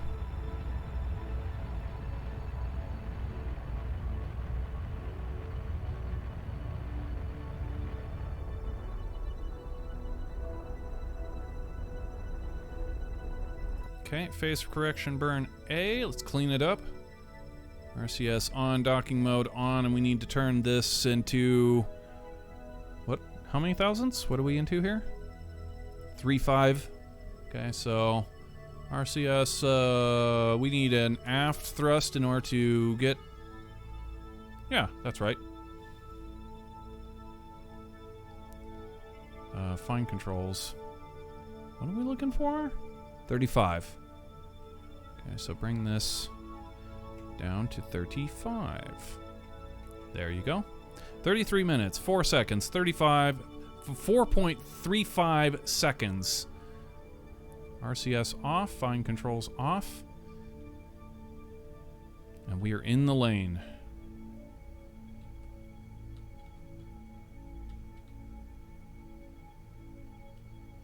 Alright, now we stay in this lane for 5 orbits.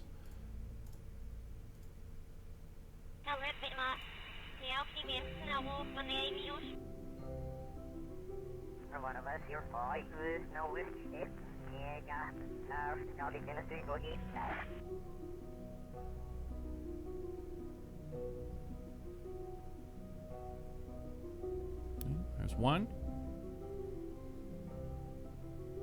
And yes, I'm counting them on my fingers. Yes, I am. I'm running a whole space agency out by myself.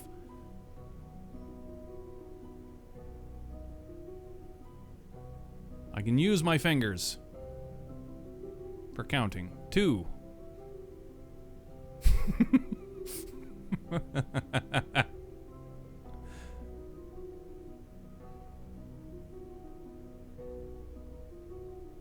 You think this shit's easy? You try doing it without fingers.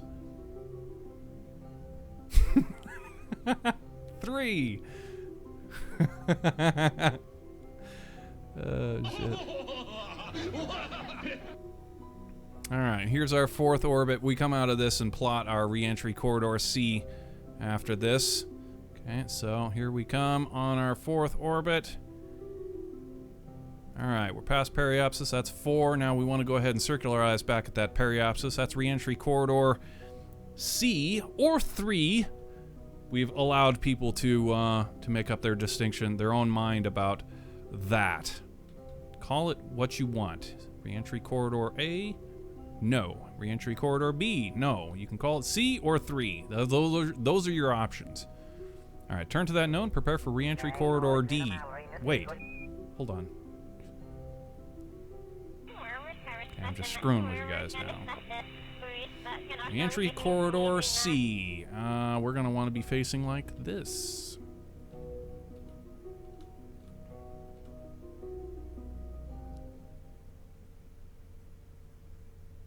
Okay, Space Shuttle Endeavour. You are go for reentry corridor C or 3. Hit it.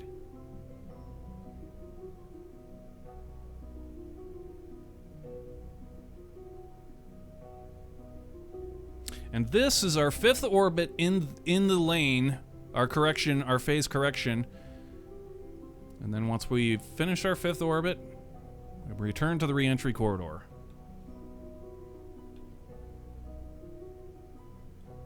Let's take a look at our consumables here. We're down to 3,400 units of electric charge. So long as we do everything that is planned, there are no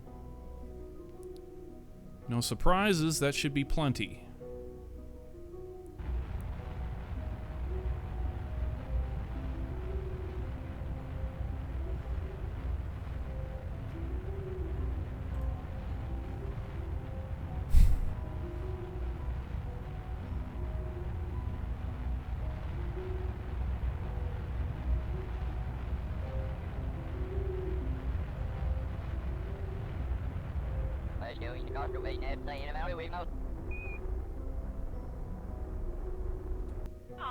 Alright, there it is, reentry corridor C.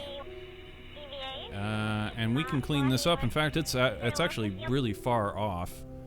Go ahead and put this thing on the retrograde marker and let's clean this up. I normally wouldn't care since at this point we're so close to the reentry burn, but that's actually off like almost 2 full seconds. So RCS on, docking mode on. We need aft thrust to push prograde. And what we're looking for is our reentry corridor. If you guys remember, it's 31 minutes, 14.04 seconds. So get just a little bit further. Oop, we passed it. Fine controls. 0.0. Oop, we passed it again. Come on. Come in. There you go. RCS off, fine controls off, docking mode off. And we are back in the reentry corridor. Make sure we're not dipping. No, we're cool. Rightio. So now we're done with the orbital nympho. Go ahead and kill that. What we're looking for now is landing guidance predictions. And we'll go ahead and start plotting those now, even though we know we're like 2 orbits or 3 orbits away. We check because we're thorough like that. All right, so we'll go half an orbit. Let's get over here. So this is where we like to plot our reentries from, even though the reentry doesn't happen until up here, but we always plot it down here because that way it gives us more time to get the correction burn up here. So let's go ahead and get ourselves the confirmation that we've got 1 more orbit. Yep, we certainly do have 1 more orbit. Okay, remove all the nodes and around we go.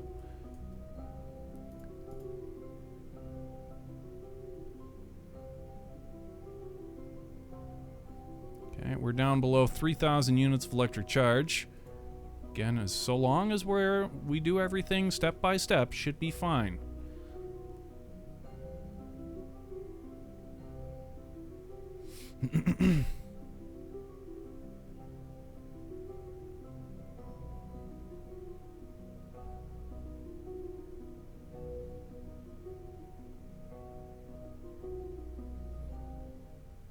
Okay, come out of time acceleration. Let's get ourselves our reentry plot. I'm plotting it a little bit low here because I don't want to accidentally hit the warp button. That would really screw us up. That would screw us hard. Wow, we are really off. Wow, that is the farthest off we have ever been. Oh my god, what did we do wrong? What?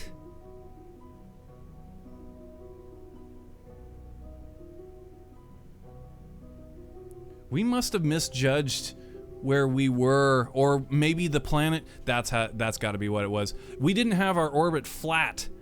Like, we look at it, our orbit like this when we have the protractor on the screen, and if our orbit is not exactly flat, this has got to be a direct result of that. But that's okay because it's part of the plan. We have it all. This is all part of the plan. Nobody panics when it's all part of the plan.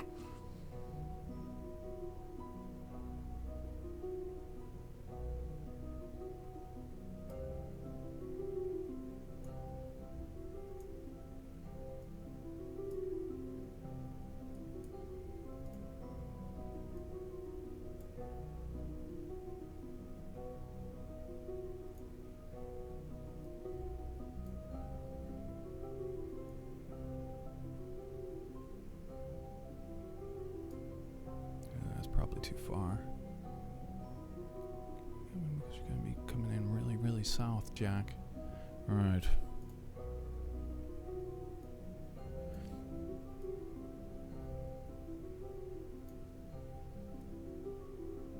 Now what we're doing here is we're dragging this across to kind of see where our path is going to be. This red line is supposed to show us the path, but it's broken. It doesn't actually show us that. So we just drag it back and forth until we're kind of visualize. Yeah, see, yeah, I told you so. My id and my ego fight with each other. You'll hear me wrestling in my own head. Never mind it. It's all part of the plan.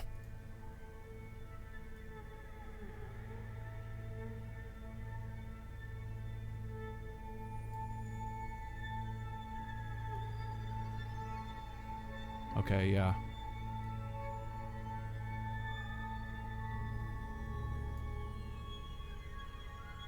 I suppose that where it really kind of hurts us is, like, say I'll be out grocery shopping and I'll, like, my id and my ego will start, like, arguing.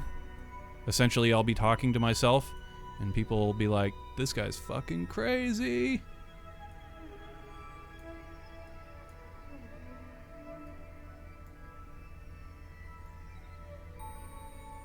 That's okay, because it frees up the line at checkout. No. Usually the id wins these arguments. Today, the ego has won.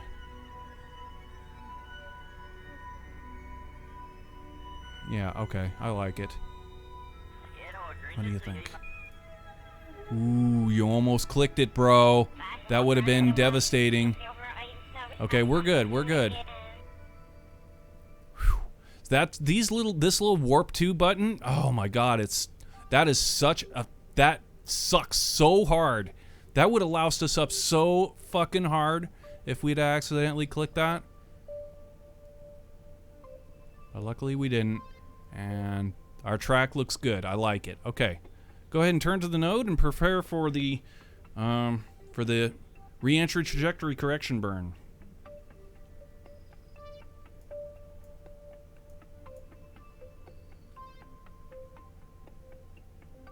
Okay, not that far. Right about there.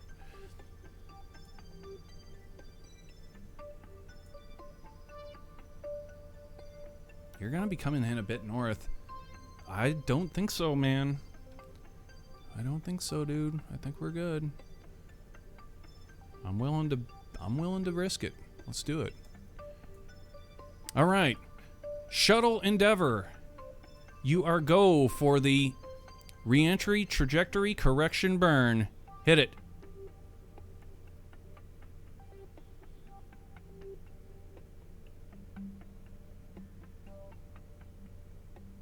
Arguing over which Froza to get.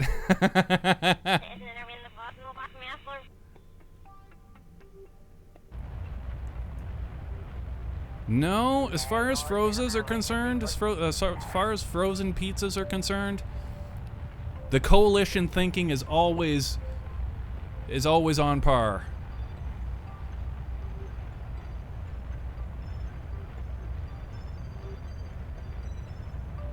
The id and ego both like pretty much the same thing.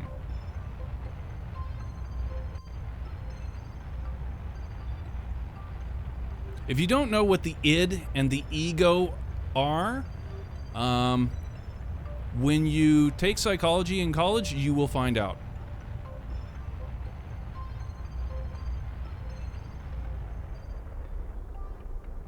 It's a Freud thing.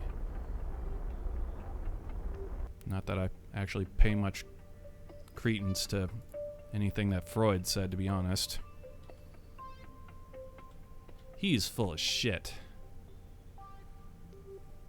Alright, so there's our reentry trajectory correction burn. Now it's all down to this, the reentry burn. Now, our reentry pattern, we go from our reentry corridor of 80 kilometers down to a periapsis of 40, and then we adjust the time. That's how we always do it. That's just how we do it. There's lots of ways to skin the cat on this, and this is just the way that we do it. So we bring ourselves down from over here, somewhere around 9, 10 o'clock maybe. Actually, yeah, more like 10 o'clock. And get ourselves a periapsis of 40. Okay, that's pretty close. And then we get ourselves our reentry flags. If the thing will let us do it. Maybe we have to come out of this. And what's going on here, man? I need those flags, bro.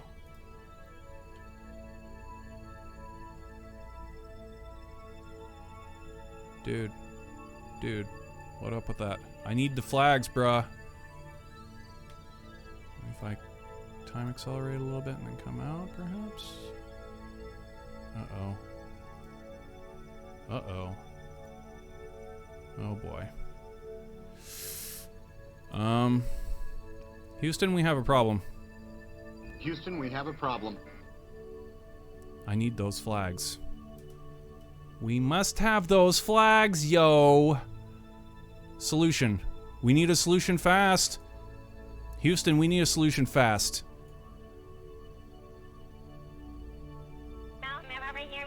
We're gonna have to leave. It's a bad idea, dude. Why is it not coming up? It's never not come up before. What's the problem here?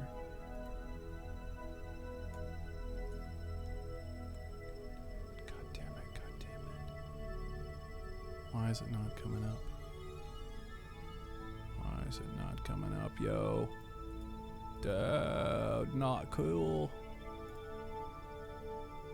Got nothing on the screen that should be blocking it. It doesn't make any sense.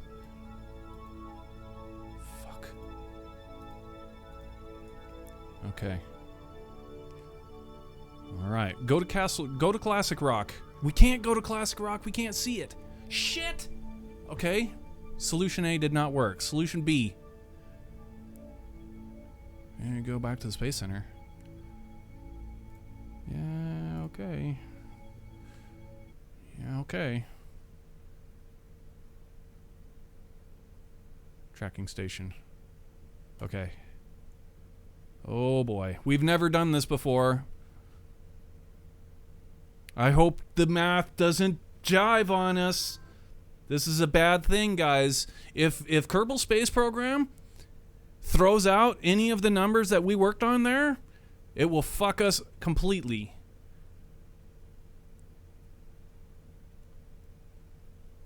We have never had to do this before.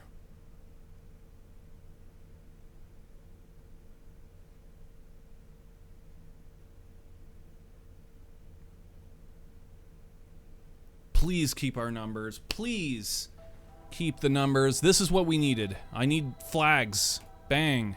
That's what we needed. That's all we needed. Okay, shuttle. Please, please don't not screw us.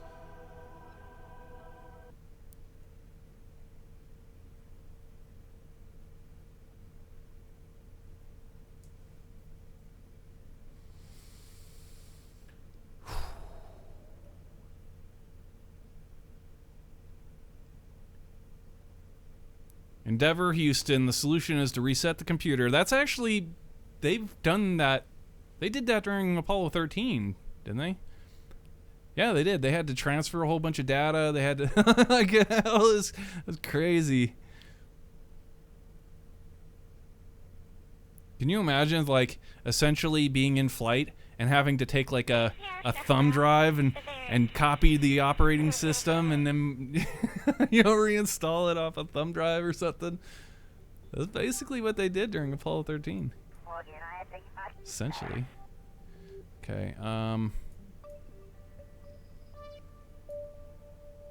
please don't fly to... Okay, cool. Alright. We need to see the landing predictions, please. Okay. Alright, we've got what we need now.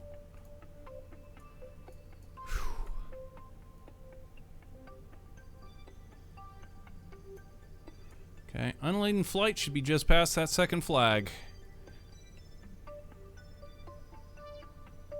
It might be a little bit... just past it. Keep it, bring it back just a little bit further. What do you think? It's gonna be too short, Joe. Too short, Jack. Okay. Ooh, I like that. Bring it back. Try that again. Ooh. I like it. I like it. I like it. I like it.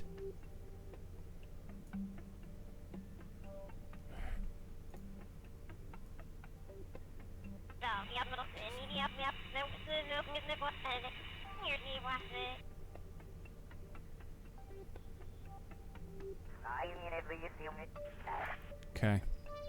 There it is. We're taking it. There's our reentry. Alright, Endeavor, Houston, you are go to turn to the reentry corridor or the reentry burn node.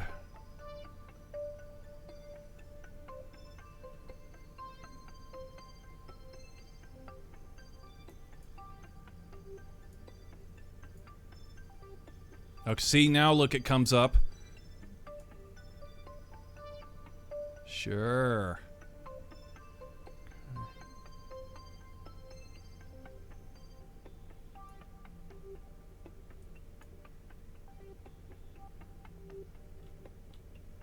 With it right underneath of it, like that. Okay.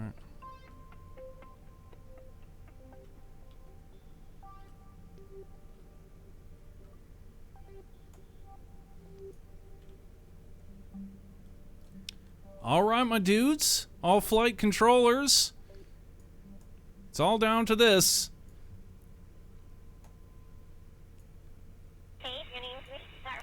Initiate landing pole. Okay, all flight controllers, go for landing. Retro. Go. Fido. Go. Guidance. Go. Control. Go. Telcom. Go. GNC. Go. Ecom. Go. Surgeon. Go. Capcom, we're go for landing. Houston, you're a go for landing, over. Roger, understand. Go for landing. Hit it.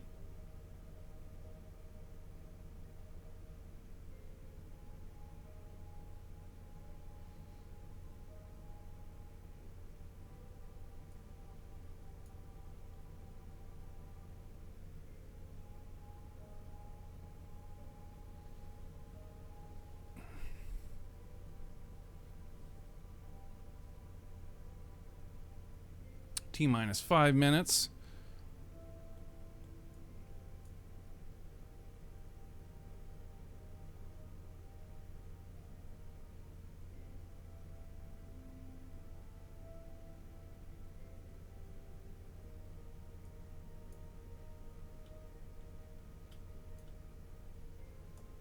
Reentry burn. Go.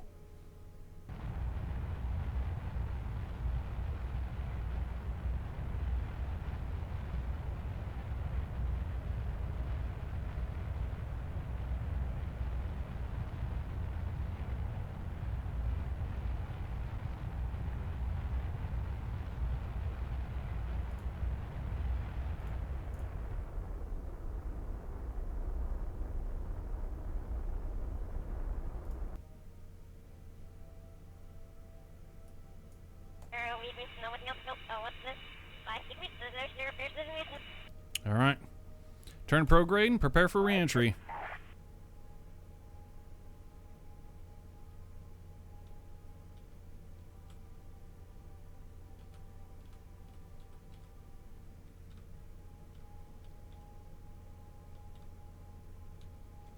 Okay.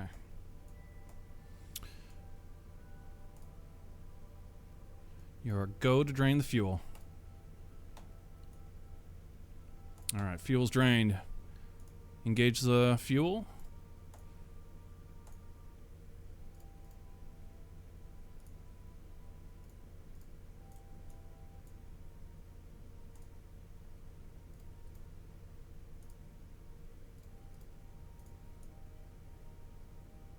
Okay, we need to see our checklist. Right. Come on, game. Uncork the engines. Okay, close the payload bay doors. Ooh. Ooh. Oh, that's satisfying. Okay, we need to pin the reentry computer. We need to get on the ball here, guys. We're done with the ohms computer. We need our reentry pitch. Okay, get the reentry pitch over here. Go down your checklist, Jack. Dump fuel, engage fuel, uncork engines, pin the reentry computer, smart SAS. So still a thing that we're trying to phase out of our reentry pattern, but for the time being, as it's always done what we wanted it to, we're going to continue to use it. So we need to be going orbital horizon forward, roll to 0. Go ahead and hold that. Okay, engage the reentry computer. Alright, reentry pitch angle. We'll start out at 38. Start the bidding at 38 degrees. Turn us to the 38 degree angle.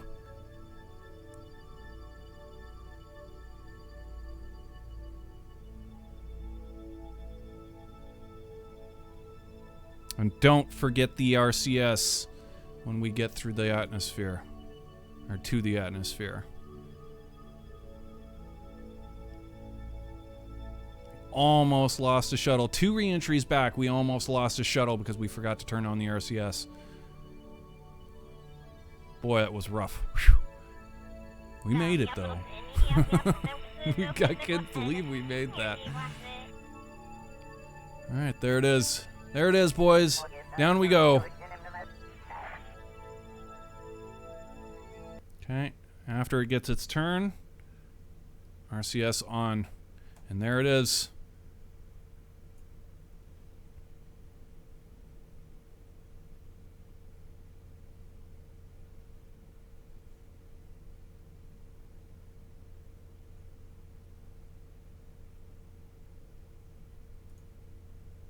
Okay.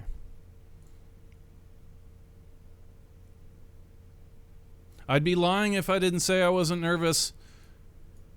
We haven't done a reentry in a week. And so, yeah.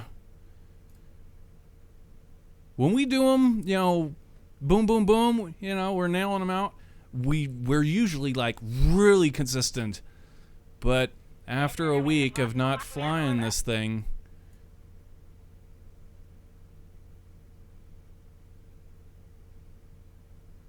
here we go. Coming up on the channel now.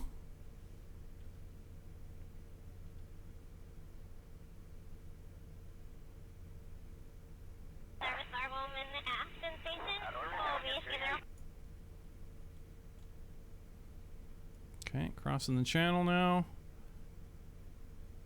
We started to slow down. 2285. 2280, we're approaching the bay. 2270. This is looking like we're going to be right on track. 2250, right at the bay. This is textbook. Okay, come out of time acceleration. We're picking up the particle effects or the re-entry heating effects. Our nose is overheating. That shouldn't actually, well, it'll probably cool down. It always does.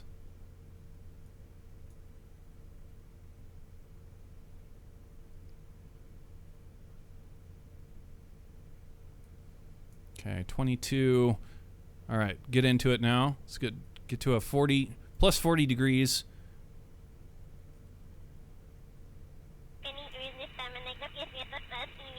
Textbook 2200 right past the bay.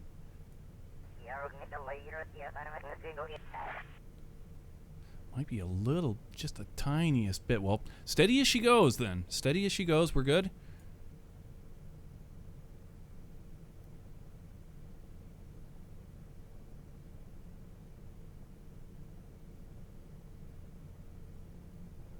$21.50.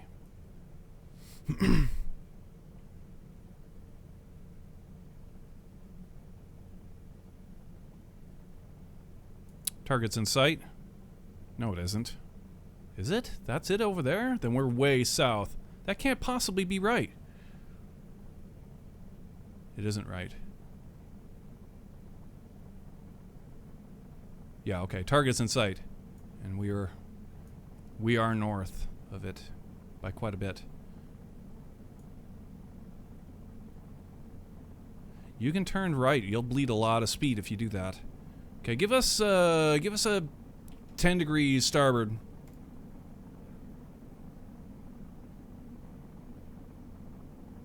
$1980.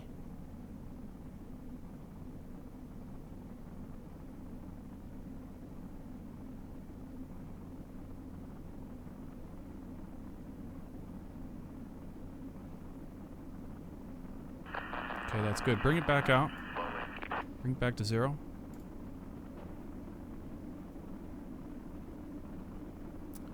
Alright, get us plus 50.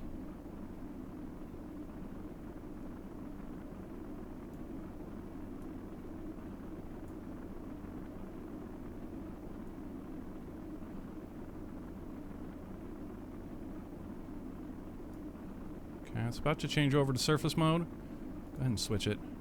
Okay, we're at 15 right now. 1,500 meters a second. 1,400. Go ahead and start bringing it out.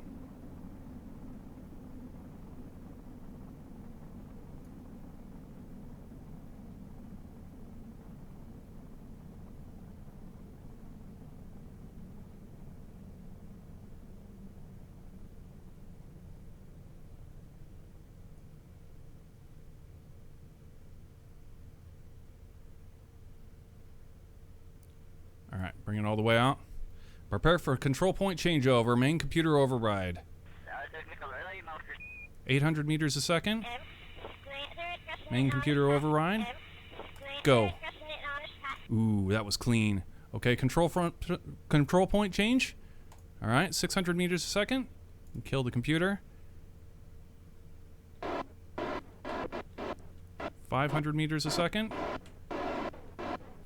And get an S turn. Ooh. Whoa. Okay.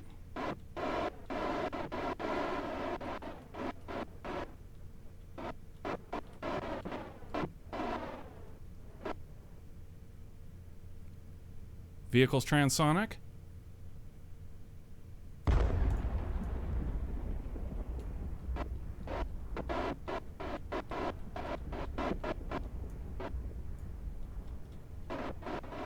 Got a lot of altitude. Boy.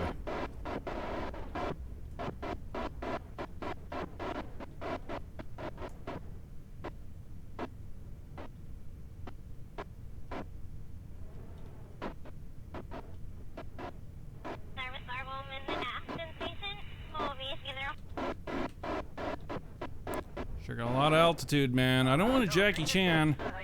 Let's try and kill some of this altitude if we can.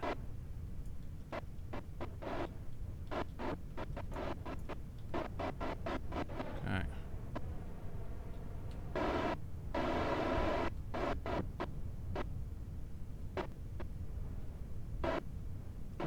Oh boy.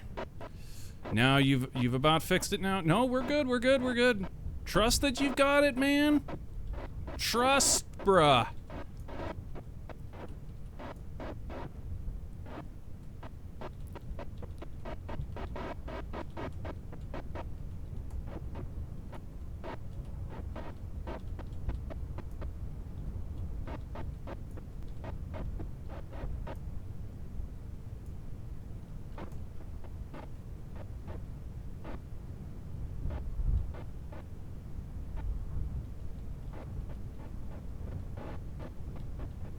here comes the heart stopper. It's when our launch equipment, or for this, in this case, Gunter's van comes into render distance. There'll be a little stutter. Gear down, brakes on, lights on.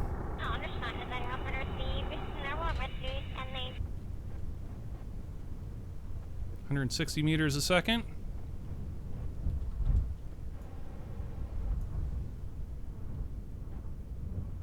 That's a little bit fast. Ooh. Okay.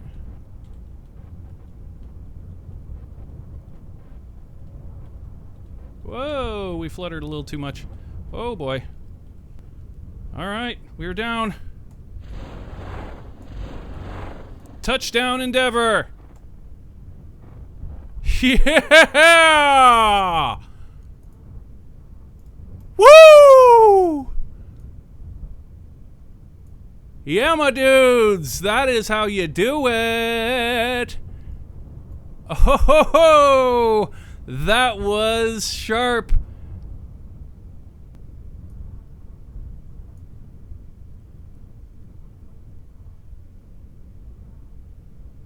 That was sharp.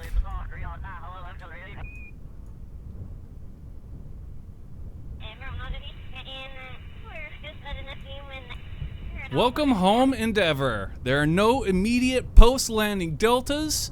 We will see you on page 45 of the reentry checklist. Hell yeah!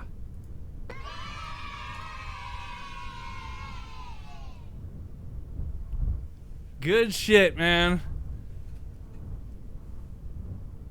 Good shit. Just like riding a bicycle, right? Except you're flying at well over Mach speeds. And you're on fire. Oh, yeah. That was good. Good stuff. Oh my god. You know what we should get? We should get a heartbeat monitor or something and have it on the stream. That would be interesting, because my heart is fucking racing, guys. I'm not gonna lie. That raises the pulse. It jacks it. Oh, that is good shit. Oh my god. All right. Well, we need Gunter. Gunter's van. All right, Eddie, fast Eddie. Gunter's not with us here. We actually picked him up as part of the launch equipment there, but fast Eddie is here. Let's go over and drive on over and pick up our astronauts.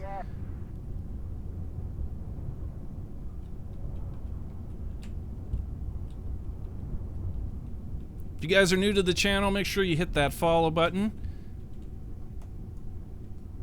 Also, if you guys are new to the channel, this is something that we always do in live mode. In live mode, we will never ever just drop kerbals in a rocket and launch them. We always drive them to and from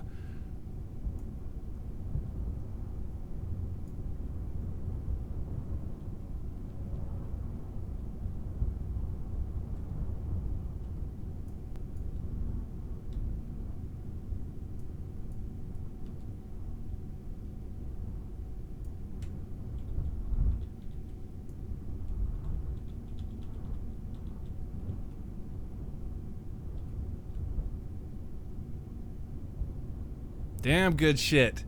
I am really happy about that landing. That was we fluttered, but it was okay. It was you know, that's why there's a runway. That's why the runway is long. Give you a chance to bring it back down and touch down.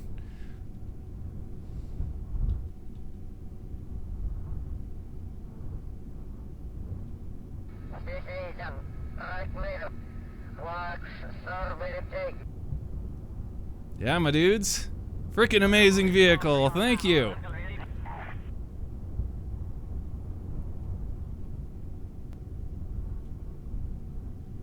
Another happy landing, indeed.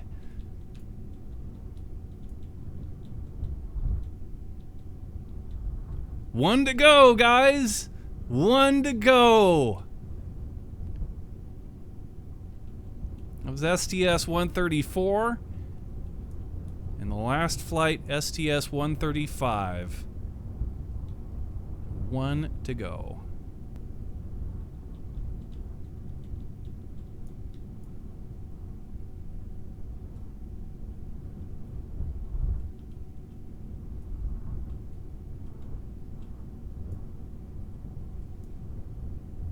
Oh.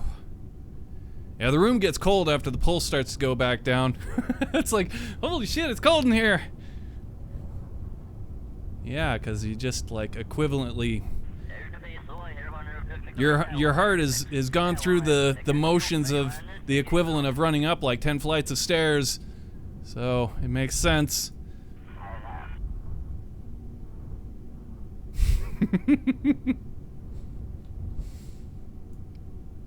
Yeah, it doesn't matter how many times we do that. Every time your heart gets just jacked.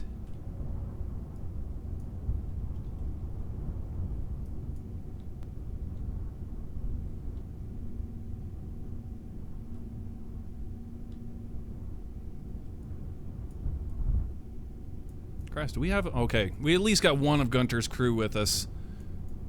Thank God. Somebody's got to check these guys out and make sure that they didn't bring back space aids or something.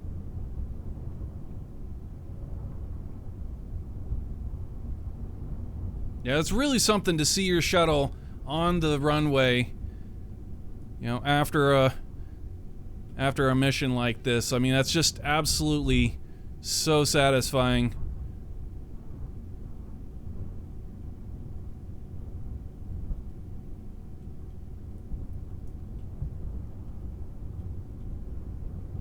The height of satisfaction. The very pinnacle.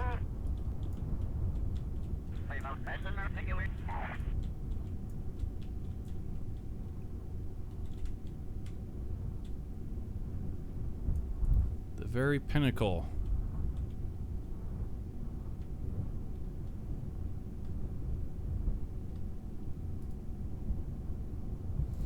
All right, boys. Pile out. Mind that first step, it's a doozy.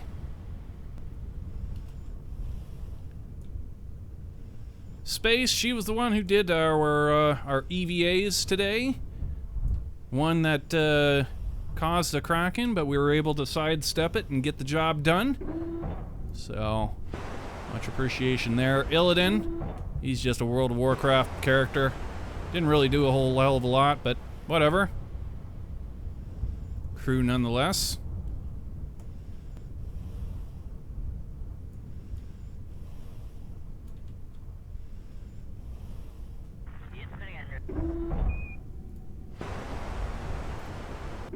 Sam, as part of the band Sam, and Sammy.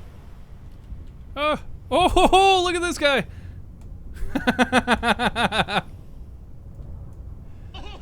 Yeah. He's a rock star.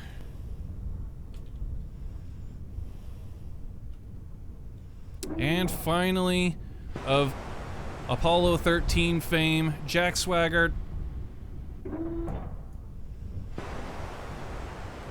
He's the one who stirred the tanks.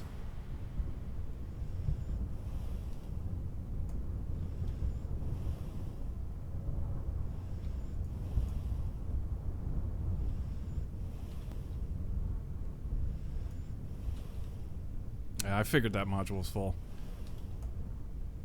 I knew it was full. I went to it anyway. I don't know why. All right. Off we go.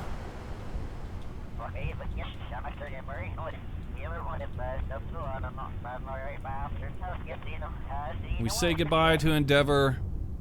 For this time, we still got one more flight in that vehicle.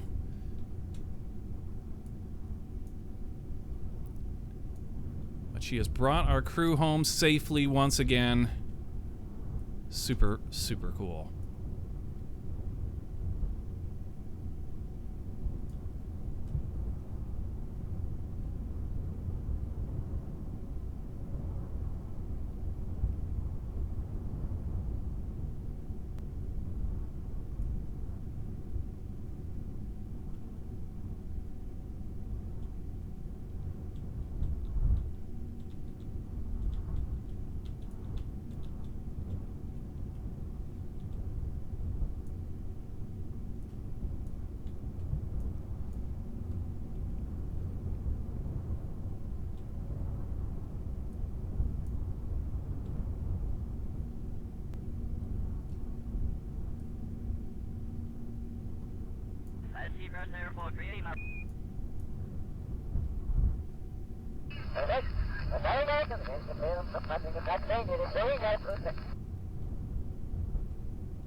One hell of a journey.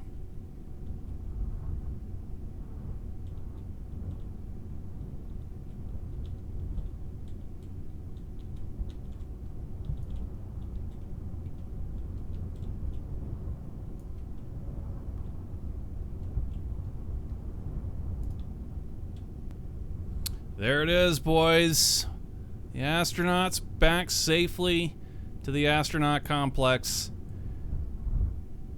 Damn, that's good shit. That is so satisfying. Whew.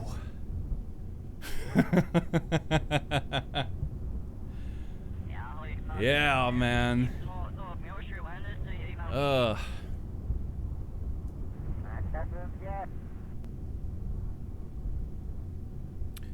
And now, since they're all the way back here, we can finally click the recover vessel. This is the only time that we ever do this.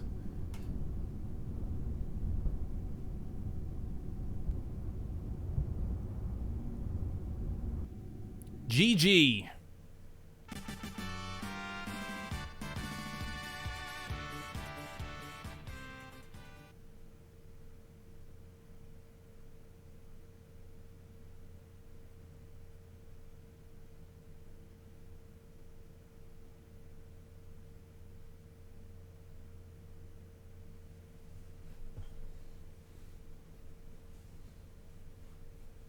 Yep, it's time to crack open a cold one. Indeed.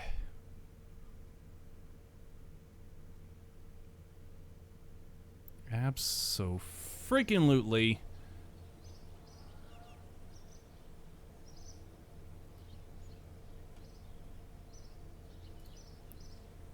Impossible to deny that that was certainly worthy of a cold one. Now, this shuttle here, this is the Endeavour shuttle, and we are going to put it in a museum, but not this one. We will recover this one here, and because we need to launch it one more time, and we're not as good as EJ yet to relaunch stuff from building rockets on the pad and all that kind of stuff. We may get there someday. I'm the poor man's EJ. I'm sorry. No, I'm not. What we did today was amazing. What we did today was frickin' amazing. Every time it's frickin' amazing. But we're gonna go ahead and recover this shuttle right there.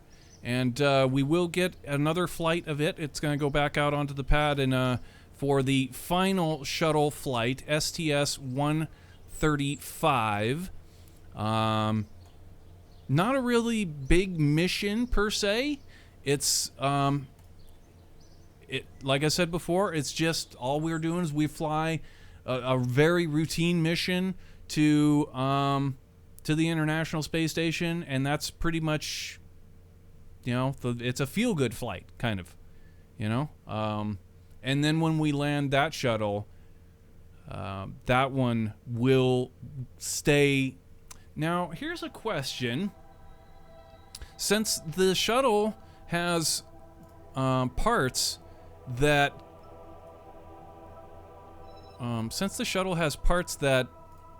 are robotic on it, we're probably we're gonna modify our version of the shuttle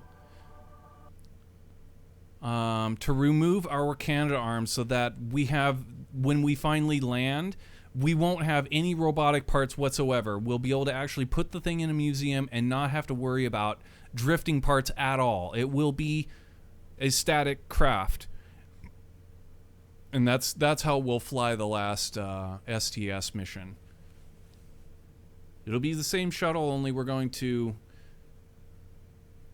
maybe not even remove the Canadarm, but because the weight needs to be the same, right? So maybe if we just remove the hinges and the servos and replace those pieces with, say, like cube ox or something, then we'll be good, and then the vehicle can stay in the world physics indefinitely and not cause any problems.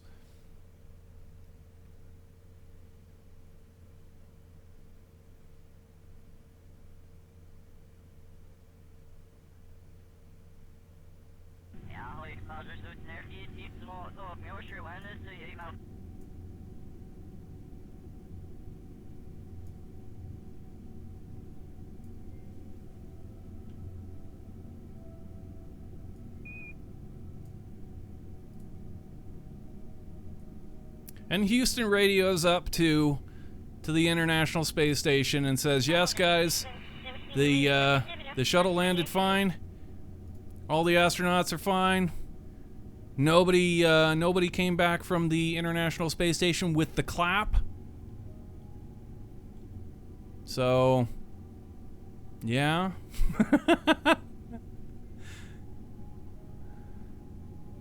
But some of them tested positive for marijuana use.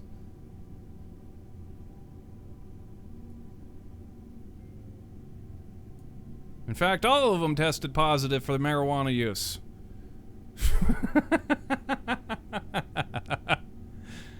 Wouldn't that be weird? What? What? How the hell did you get marijuana onto the fucking space station, man? Clearly, you've never been to a penitentiary. Clearly, you've never worked in the United States penal system. They flew it up there, stuffed in their ass.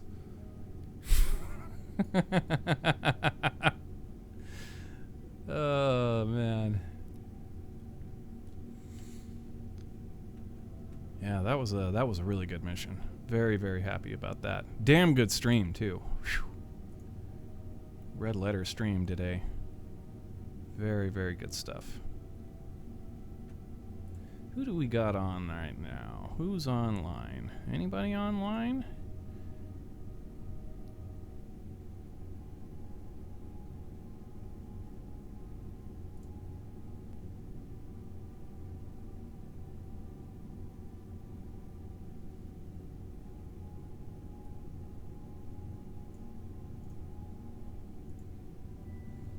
Anybody online? I see somebody online. Yeah, that was a sweet mission. That was a sweet mission. Very good stuff. We're going to go ahead and call it for this evenings. We did have a fantastic stream today. Hell of a lot of good support. And a bang-up mission. Very good fun. Very good stuff's gonna be chopping that up into some good highlights and stuff. So got to remind everybody, if you guys are new to the channel, make sure you follow us on Twitch, follow us on Twitter, follow us on YouTube. The links are down below. Just scroll on down there, click those links, and we appreciate all of the support. Appreciate everybody just coming and hanging out, and definitely hope to catch up with all of you guys for the next mission, the next STS mission, which will be the final STS mission, Sts-134. So that's going to be some pretty awesome stuff. Yeah. Appreciate everybody coming and hanging out. Hope to catch up with you guys for some more Kerbal Space Program next time. Don't go anywhere. We're going to go ahead and host up another Kerbal player. We're going to go ahead and drop these views on somebody new. Say hi. I encourage everybody to click the follow button on them and spread the love. And encourage you even more so to catch up with you guys. Catch up with us for some more Kerbal Space Program next time. Until then, stay cool. Stay away from the voodoo. Have a good night, guys.